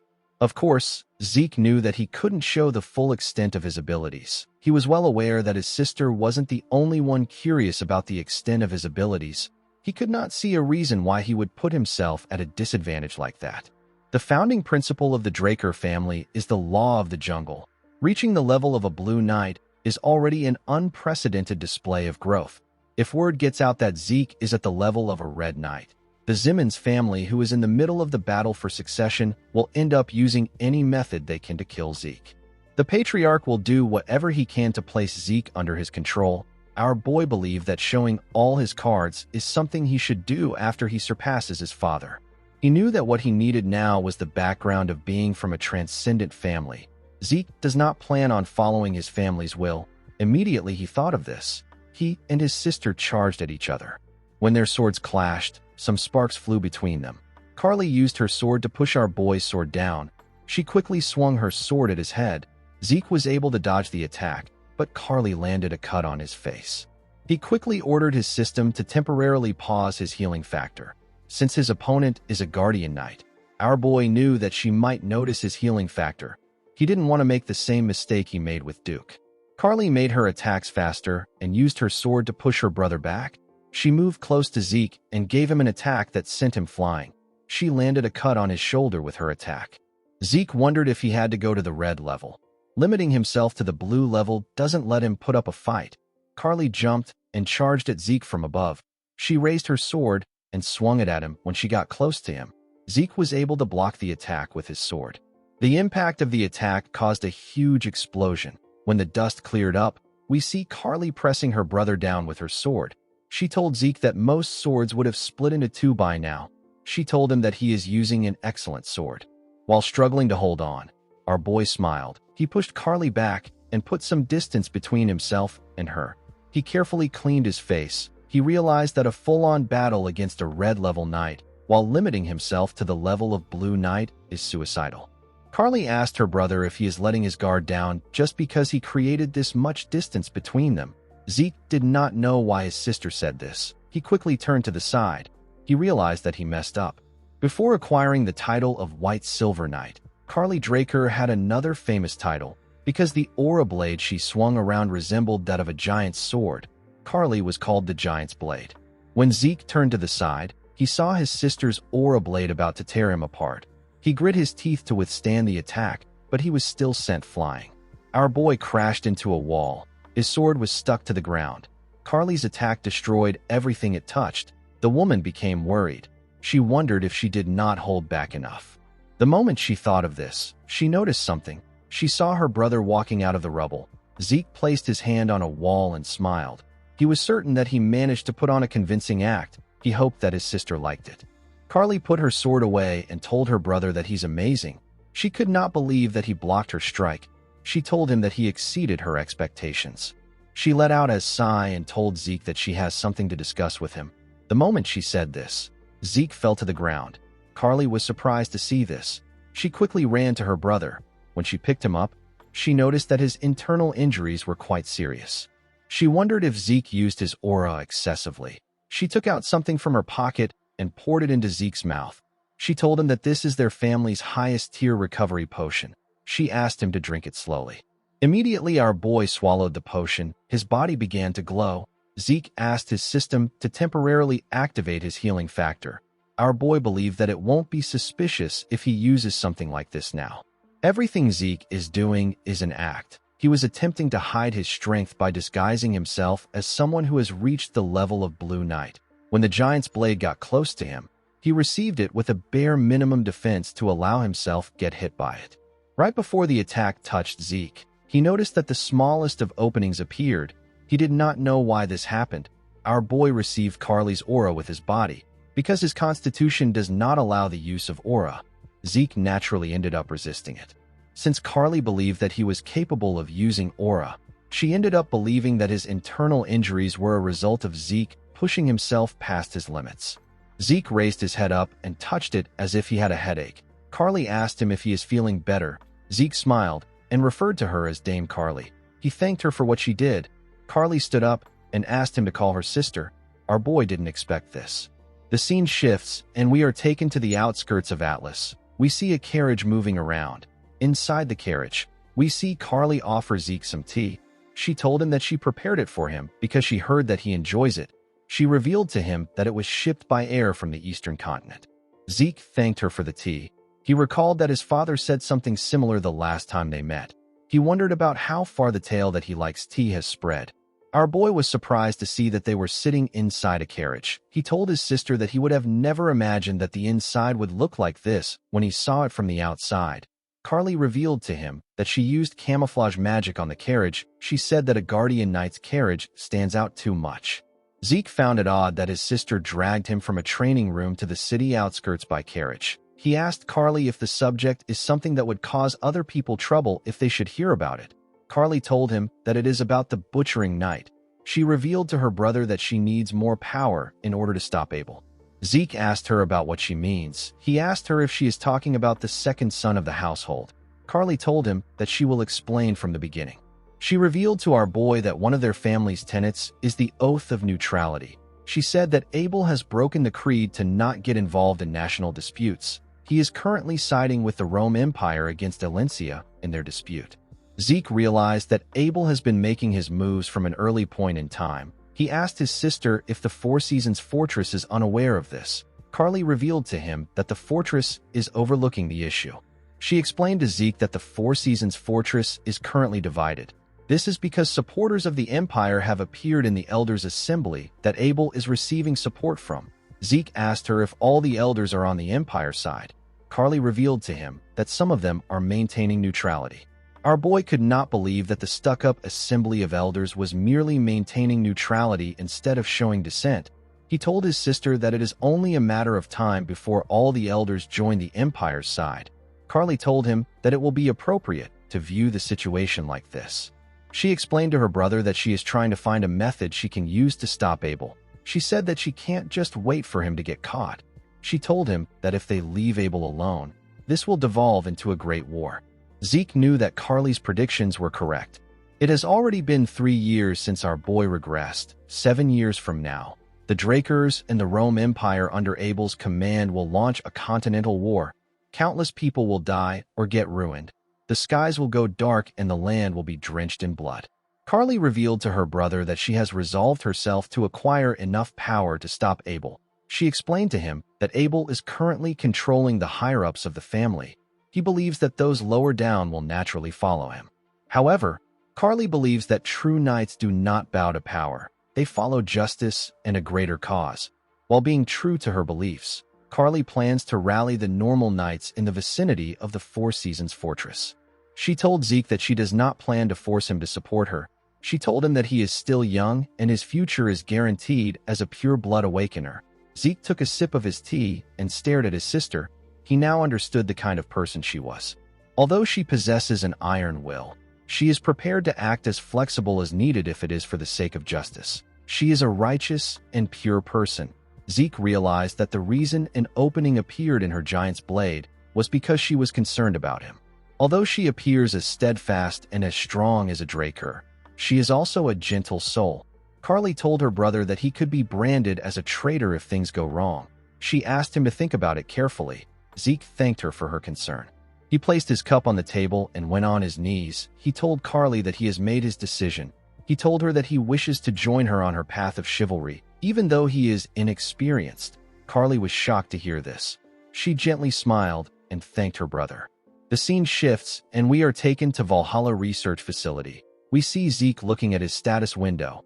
In his past life, our boy was able to acquire up-to-date information about his family through K. He never expected that this corruption was already in his family even before the Continental War. The reason Zeke intended to leave his family early was because he wanted to avoid Abel's interference while gathering enough forces to prepare for the Continental War. However, now that there is someone sharing the same goals as our boy, it is not necessary for him to leave the family. Zeke actually liked this situation. Remaining in the family would make it easier for him to keep tabs on Abel's actions. With Carly at the forefront, Zeke wouldn't have to face the brunt of any retaliation. In order to achieve his goal, Zeke needed to officially become a knight and turn public opinion on Carly's side. Even if Carly is firstborn and a guardian knight, she is neither a pure-blood awakener nor is she from one of the great families. In our boy's past life, Carly was pushed back by Abel's forces and failed to take the family for herself. However, if a pure-blood awakener like Zeke becomes an official knight and gives Carly his support, the scale would be balanced. Zeke could not believe that he had to act like a knight, even though it didn't suit him in any way. While thinking, our boy looked at the map. He saw that he was almost at his destination. He entered the Great Central Library in Valhalla. He went inside to check for the main reason he came to Valhalla. He went to check for Tarakan's secret library. Inside the humongous library, our boy walked into a closed section.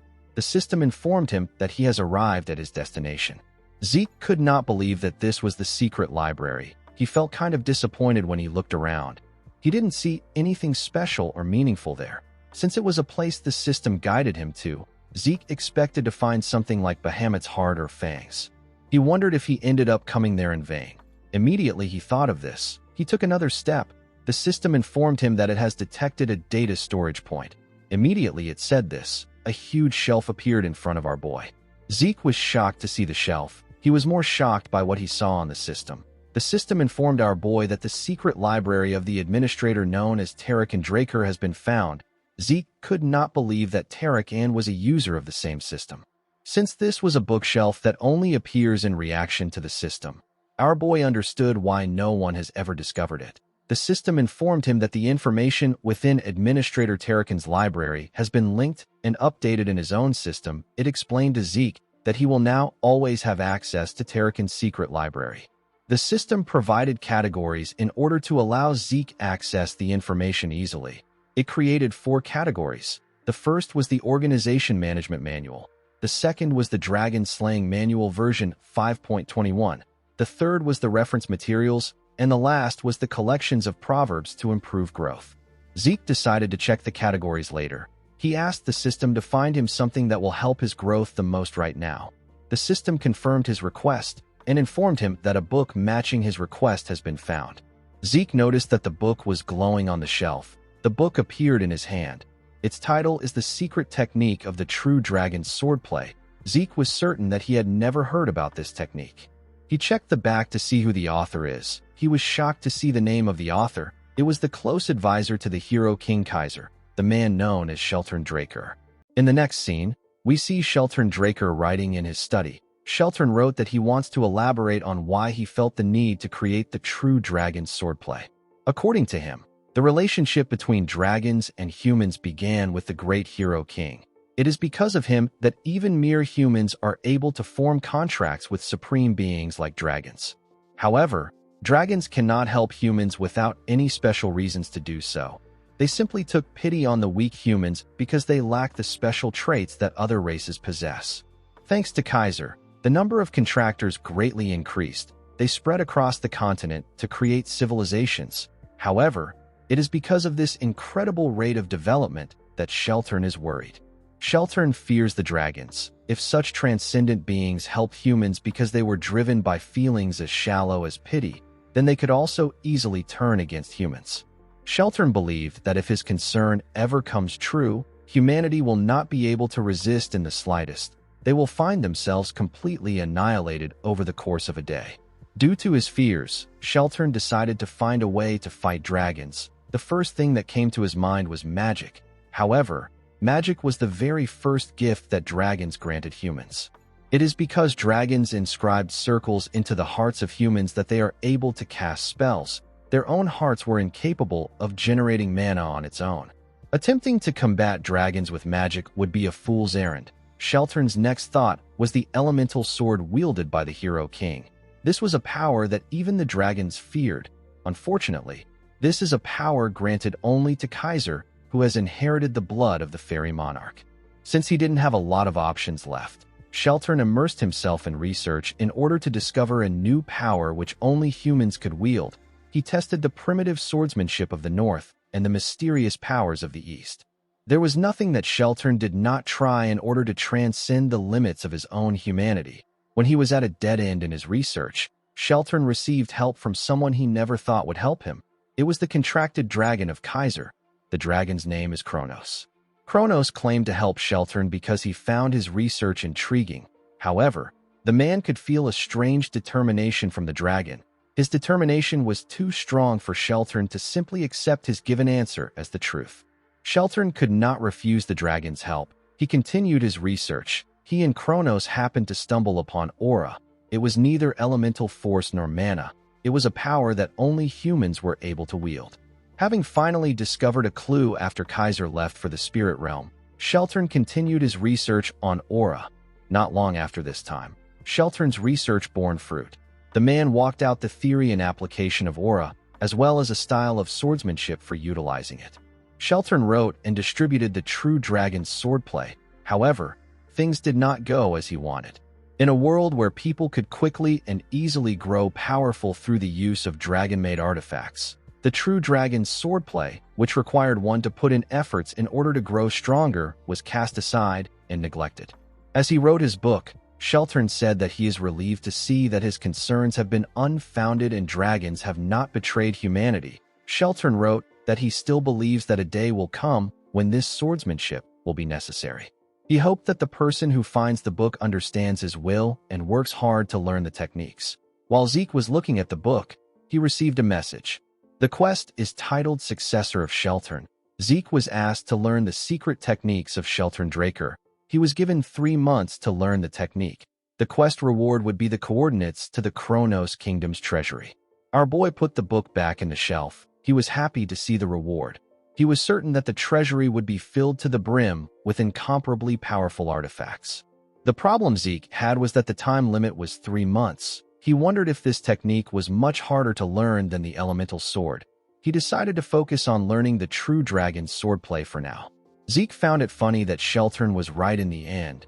Just as he predicted, the dragons later betrayed mankind, and the Liberation War took place because of this. Zeke asked his system if there is no more useful information in the secret library. He asked it if it has something like Tarakan's journal. The system confirmed his request and found one record matching his request.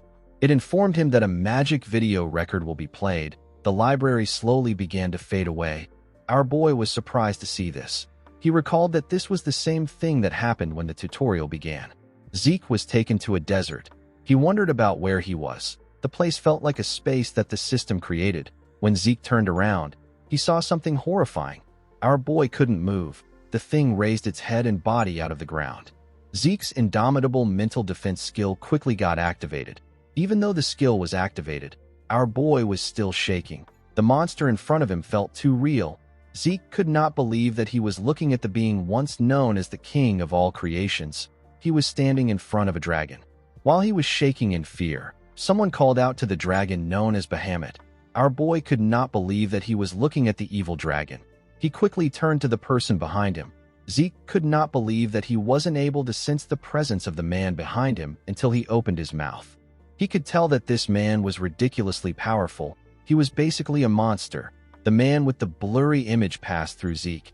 Our boy was surprised to see this. He quickly understood that he was literally inside the recording.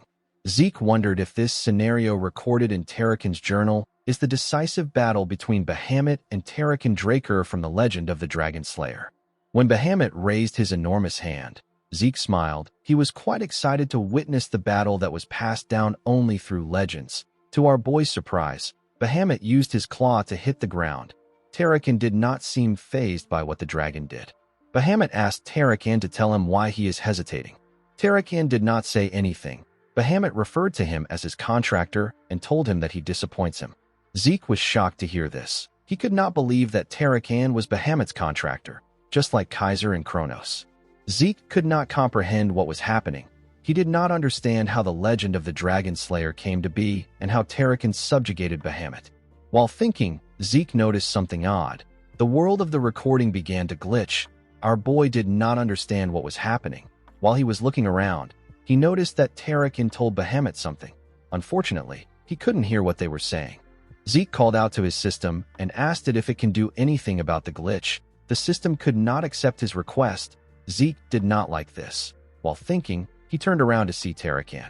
Zeke remembered asking Kaiser if a contracted dragon could kill its contractor. Kaiser laughed and told our boy that he spouts a lot of nonsense. The Hero King said that a dragon can never betray a human.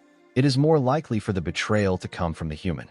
The moment our boy remembered this, he saw Tarakan take out his sword from Bahamut's head. Our boy saw Bahamut's corpse slowly getting reduced to ashes and disappearing. He could not believe his eyes. After Bahamut's corpse completely faded away, Zeke saw something in front of Tarakan. He saw the heart and fang of Bahamut that he received at the home of the Dragon Slayer. Zeke wondered if a dragon always leaves behind a part of itself and turn into dust. He recalled that the pure-blood gloves in his hands are made from dragon leather. He believed that Bahamut might be a special case. While he was thinking, he saw a huge glitch appear in the cloud. Zeke got dragged back to reality. He wondered if the video ended there. He sat on the ground to put himself together. He could not understand what was happening. He decided to head back home. Zeke found out that Tarakan's secret library got connected to the system so that he could access the records wherever and whenever he wanted. Our boy quickly tried to replay the record again. However, there was still so much noise in the part where Bahamut and Tarakan spoke. Zeke couldn't hear their final conversation. Fortunately, our boy was able to gain something from it. Thanks to him consistently looking through the secret library, he was able to discover something new. Zeke found out that the dragon-slaying arts originated from the True Dragon swordplay. Tarakan simplified the complex True Dragon swordplay and refined it to create the dragon-slaying arts. Because the techniques got simplified, the power behind it also went down. Unlike its name, it became a technique that was unable to deal a fatal blow to even a dragonborn. However, by applying one's innate traits to the technique, it will be possible to land an effective blow. While the technique dropped in raw power, Tarakan succeeded in improving its practicality. The one thing that bothered Zeke the most was the big difference between the legend of the Dragon Slayer, known across the world, and the contents of Tarakan's journal. The current legend of the Dragon Slayer says that Tarak enslaved Bahamut and ushered in a golden era of prosperity. It is not much different from any other story of a hero that is told across ages. Although the big picture doesn't differ much from Tarakan's journal, the fact that the two were contracted is not mentioned anywhere. This wasn't the kind of information that could have been easily omitted. The scene shifts and we see Zeke outside. He took a letter from a messenger pigeon. It was a letter from Kay. The magician told Zeke that she investigated every variation of the legend of the Dragon Slayer across the continent, just like he asked. She did not understand why Zeke suddenly gained interest in folktales. She revealed to Zeke that she even checked versions that weren't translated into the common tongue. Kay wrote that she didn't find any information about contracts between humans and dragons, or the dragons that Tarakan and Kaiser were contracted with. After digging for a while, Kay noticed something strange. She found it weird that all the sources she found were using the exact same words to describe the event. It was almost as if there was some kind of conspiracy at play. As she dug a little deeper, Kay received a warning message directly from the Great Draker family. Due to this, the syndicate decided to back out of the investigation. They did not plan to have any friction with the Drakers. Zeke became worried when he saw what Kay wrote. He quickly burnt the letter and turned around. Zeke became certain that his family is censoring information regarding Tarakan. He didn't understand why they would do this. The Draker family, which is currently one of the 3 transcendent families, made its name off Tarakan, the man who is praised far and wide for being the first Dragon Slayer. It did not make sense to Zeke that the very same Draker family was restricting information regarding Tarakan and Bahamut. Regardless of their reason, Zeke was certain that there was more at play. He believed that he might have missed something. He decided to go through the secret library again. When Zeke opened the front door, he called out to the system. Before he could issue a command, our boy sensed something. He carefully closed the door and looked around his house. He recalled that all employees, including Decker, are off today. Duke and Andre will both be late because they have business to attend to. As Zeke walked up his stairs, he wondered about the identity of the man watching him from the dark. Our boy quickly asked his system to turn on the mini-map in his head. The system confirmed his order. It showed him the location of his intruders. Our boy confirmed that there are 2 presents in this place. One person is inside and the other is outside. Zeke wondered if the hunting dogs from the giant mountains tracked him here. He quickly removed this idea from his head.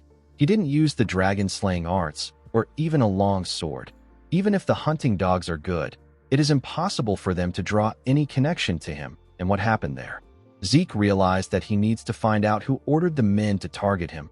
He already had a suspect in mind. The man inside his house watched him as he went into his room. While the man was looking at the door, Zeke appeared in a window behind the man like Spider-Man and asked him if he was sent by Abel. The man was surprised to hear our boy's voice. He quickly turned around. Zeke believed that Abel sent an assassin to kill him because he found out about the alliance he and Carly made. He was certain that this was the only plausible explanation of what is happening. Zeke moved to the ground and took out a blade from his inventory. He told the man that he doesn't have to answer the question if he doesn't want to. Immediately he said this, he appeared in front of the man and swung his dagger at him. The man was able to quickly block the attack before the dagger reached his neck. Zeke told the man that he has a lot of ways to get the truth out of him. As Zeke and the man clashed, their swords released sparks. Zeke did not have any trouble pushing the man back. He swung his dagger at the man multiple times, but the man was able to block it with his dagger. Our boy tried to push the man down by swinging his dagger with a lot of pressure. The man was able to block the attack. He quickly pushed Zeke back. Our boy used his leg to hit the ceiling and push himself back. He was able to safely land on the ground. After crossing blades with him, Zeke was able to gain a rough idea of his identity. Even if a person masks their appearance, it is still difficult to hide their swordsmanship style in battle. This style of swordsmanship is from the Gorka Kingdom, which is in the northern regions of the continent. The Gorka Kingdom's rangers are known to be the strongest of rangers. They are known as the Northern Continent's Guardians. They wield a kukri. This is a dagger which bears a distinct shape. Thanks to their outstanding skill, they are highly valued in the Central Continent and are used as special forces who are assigned important missions. Since it was a Gorka ranger, Zeke realized that this wasn't Abel's doing. He swung his sword and wondered why the ranger was doing this. The Gorka rangers don't take on requests like assassination because it creates grudges. Zeke pointed his sword at the ranger. He quickly raised his sword and took a stance. Our boy noticed that the man was far too defensive for a ranger. Despite the fact that he purposely showed some openings in their fight, the ranger didn't show any intentions of exploiting them. Even though the man is definitely skilled enough to be able to react to the openings, he didn't intend on pressuring Zeke at all. Our boy was able to deduce that the goal of the rangers was to secure him and not to eliminate him. Immediately he thought of this. Zeke turned to the side. He saw a ball enter the hallway through his window. Our boy realized that the other person outside has begun to move. He knew that the ball contained a sedative meant to subdue him. When Zeke struck the ball with his sword, it released a large amount of gas in the air. Our boy immediately recognized the scent of the sedative. It had the characteristic earthy scent of mandragora rootlets. This was a common ingredient used in sedatives. Zeke let go of his dagger. He decided to play along. When the system detected compounds from mandragora's rootlets, it activated our boy's poison resistance skill. Zeke fell to the ground and acted as if he lost consciousness. The ranger walked up to him and picked him up. His partner came into the building through the window. As the man slowly carried him away, our boy wondered about who kidnapped him. He did not know why someone would do this. He wanted to see how the situation would play out. The scene shifts, and we are taken to the outskirts of Atlas. We see Zeke tied up in iron chains in one of the houses. He was surrounded by rangers. Our boy smiled when he saw the person sitting in front of him. He said that he never expected his kidnapper to be an outsider. He referred to the man as Cliff Lionheart. This man is the Reinhardt Merchant Group leader. Since Zeke knew who he was, Cliff believed that their conversation would go smoothly. Our boy was also acquainted with this man in his past life. The Reinhardt Merchant Group is one of the 10 great merchant groups. It acts with the Alencia Kingdom at its center. Of course, if things follow the expected trajectory, the Continental War that Abel and the Empire will start will end up raising the Merchant Group and the Alencia Kingdom to the ground. At the time of the war, both Zeke and Cliff belonged to the side that fiercely opposed the Empire. However, for one reason or another, after passing secret information that could be fatal to the Empire to Zeke, Cliff returned to the Alencia Kingdom during its collapse. Our boy never saw the man again. Even after going through so much to escape the kingdom, the man still returned there. Zeke did not know if Cliff was trying to be patriotic. He found the man's decision to be foolish. Cliff apologized to Zeke for using an inevitably rough method to get him there. He used his hand to signal someone. The ranger that kidnapped our boy moved close to him and removed his chains. Cliff assured Zeke that he will receive an apology from his merchant group for this discourtesy. He told him that he wants to take his time to have a discussion with him. Zeke carefully moved his wrist. He asked the man to go straight to the point. With a serious look on his face, our boy asked Cliff to tell him what he wants. The man did not expect a young boy to have this kind of response. He realized that a Draker is still a Draker regardless of how young he is. He knew that even the most experienced knights wouldn't be able to help being guarded and anxious in a situation like this, but Zeke didn't falter at all. Although Cliff set the stage in order to take the initiative in their conversation, our boy managed to take back control. Cliff asked Zeke to take a look at the documents in front of him before they start talking. Our boy took out the documents. Cliff explained to him that it is a record of those infected by the new pandemic that recently spread across the southern regions of the central continent. Zeke asked the man about why he wants him to see this. The moment our boy asked this question, he saw a document that caught his eye. Cliff noticed that Zeke found something. It was a document about a woman called Elena Stone. This is the mother of Liam Stone. She was suffering from the rose disease. However, because our boy gave Liam instructions on how to create the cure, Elena is now doing better. Zeke threw the document on the table and asked Cliff to tell him what this is about. The man said that the new disease is known as the rose disease. He said that it is a torturous disease with a fatality rate of 100%. Cliff told our boy that Elena Stone did not die from the disease. She even recovered. He said that he questioned the physician in charge of the woman. They refused to talk about the case. With a serious look on his face, Cliff asked Zeke if he knows anything about this. Zeke smiled when he heard this. He knew that the man already caught a whiff of the circumstances from the very beginning, and yet he still insisted on picking at him like this. Our boy wondered if the man did this because he is a merchant. He assumed that Cliff's goal is to gain a monopoly over the cure of the rose disease. Considering the fatality rate of the disease, this is an entirely plausible motive.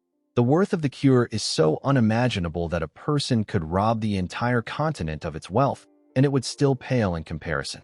However, Zeke knew Cliff quite well. He is a reasonable man who can see past his own self-interests. There is no way a man like Cliff would lose himself to greed and take on the risk of kidnapping a descendant of one of the transcendent households. This means that the man has another goal. Zeke told the merchant that he was the one who gave the woman the cure. Cliff was happy to hear this. He jumped out of his chair and asked our boy to sell the cure to him. He told him that he will pay him any amount he wants. Zeke raised his hand and smiled when he heard this. He asked the man to tell him why he is excited. He told him that he is not acting like a merchant. Cliff was annoyed to hear this. Our boy became certain that Cliff's goal is not money. He wants to save someone's life. With a smile on his face, Zeke told the man that they need to make a deal. The man sat down back. Zeke told him that he has to fulfill 3 simple requests in exchange for receiving the production method for the cure. Cliff asked him if he can tell him his request. Our boy said that he doesn't know yet. He told the man that he will call in these favors when he needs them. He assured him that he won't ask for anything a merchant group can't handle. He asked him not to worry too much. Cliff was still quite worried. He asked Zeke if they can come to terms on the things that they can't handle. Our boy smiled when he heard this. After some time, Zeke wrote the production method on a paper and stretched his hand out to give it to Cliff. He asked the man to follow the instructions on the paper to make the cure. Cliff quickly stretched out his hand to receive the paper. Zeke moved his hand back. He told the man that there is something he is personally curious about. He asked Cliff to tell him the person in need of the medicine. The man froze in fear. With a nervous look on his face, he told Zeke that he simply intends to procure a product with immense worth as a merchant. Our boy explained to him that he got the Northern Rangers to kidnap someone from a transcendent family, and he also reacted with an explosive emotion as if he forgot what the word composure meant. Zeke told Cliff that this isn't how the great Reinhardt merchant group should present itself. Cliff realized that our boy had caught on to him. He sat down and said that the cure is for a member of the royal family of the Kingdom of Valencia. Zeke did not expect to hear this. He asked the man to tell him which member of the royal family it is for. Cliff told him that he can't share this with him. Our boy did not understand why he would say this. He asked the man if he knows how many royals are in Valencia. The moment he said this, our boy noticed something different about Cliff's eyes. He remembered the man telling him that he is returning to the Valencia kingdom in the past. Zeke asked the man to put himself together. He told him that both the kingdom and the Reinhardt merchant group are done for. He told him that he will die if he goes back there. Zeke advised Cliff to seek asylum in the north. Cliff thanked him for his suggestion. He told our boy that he is very tired now. With a look of sadness and emptiness in his eyes, Cliff said that he wants to face his end in Valencia. The Cliff of the present apologized to Zeke and told him that he can't share any more information with him. Our boy realized that the look in his eyes is completely different from the look he had in his past life. He wondered if this sick person was someone precious to him. Zeke recalled that his sister told him that Abel is supporting the Empire in their fight against the Valencia kingdom. Apart from this, the kingdom is already in a chaotic state due to disputes regarding the administration of various races' ghetto. There is also the weak power of the royal family. Internal power disputes have led to a considerably difficult situation. Since there was still time before the Continental War breaks out, Zeke decided to get a connection to the Valencian royalty. He believed that this connection will pay off in the future. He stretched out his hand to give Cliff the paper. He told the man that it is fine if he doesn't want to tell him. When Cliff accepted the paper, Zeke told him that the contract has been established. Cliff's hands were shaking. He couldn't believe that the cure was in his hands. He held the paper close to his chest like a man that has found hope. Our boy called out to him. He apologized for disturbing him while he is wallowing in his emotions. He asked Cliff if he is okay with him making his first request now. Cliff put away the paper and told Zeke that he can ask for whatever he wants as long as it is something that his merchant group can handle. With a smile on his face, Zeke told the man that he wants his merchant group to hire him.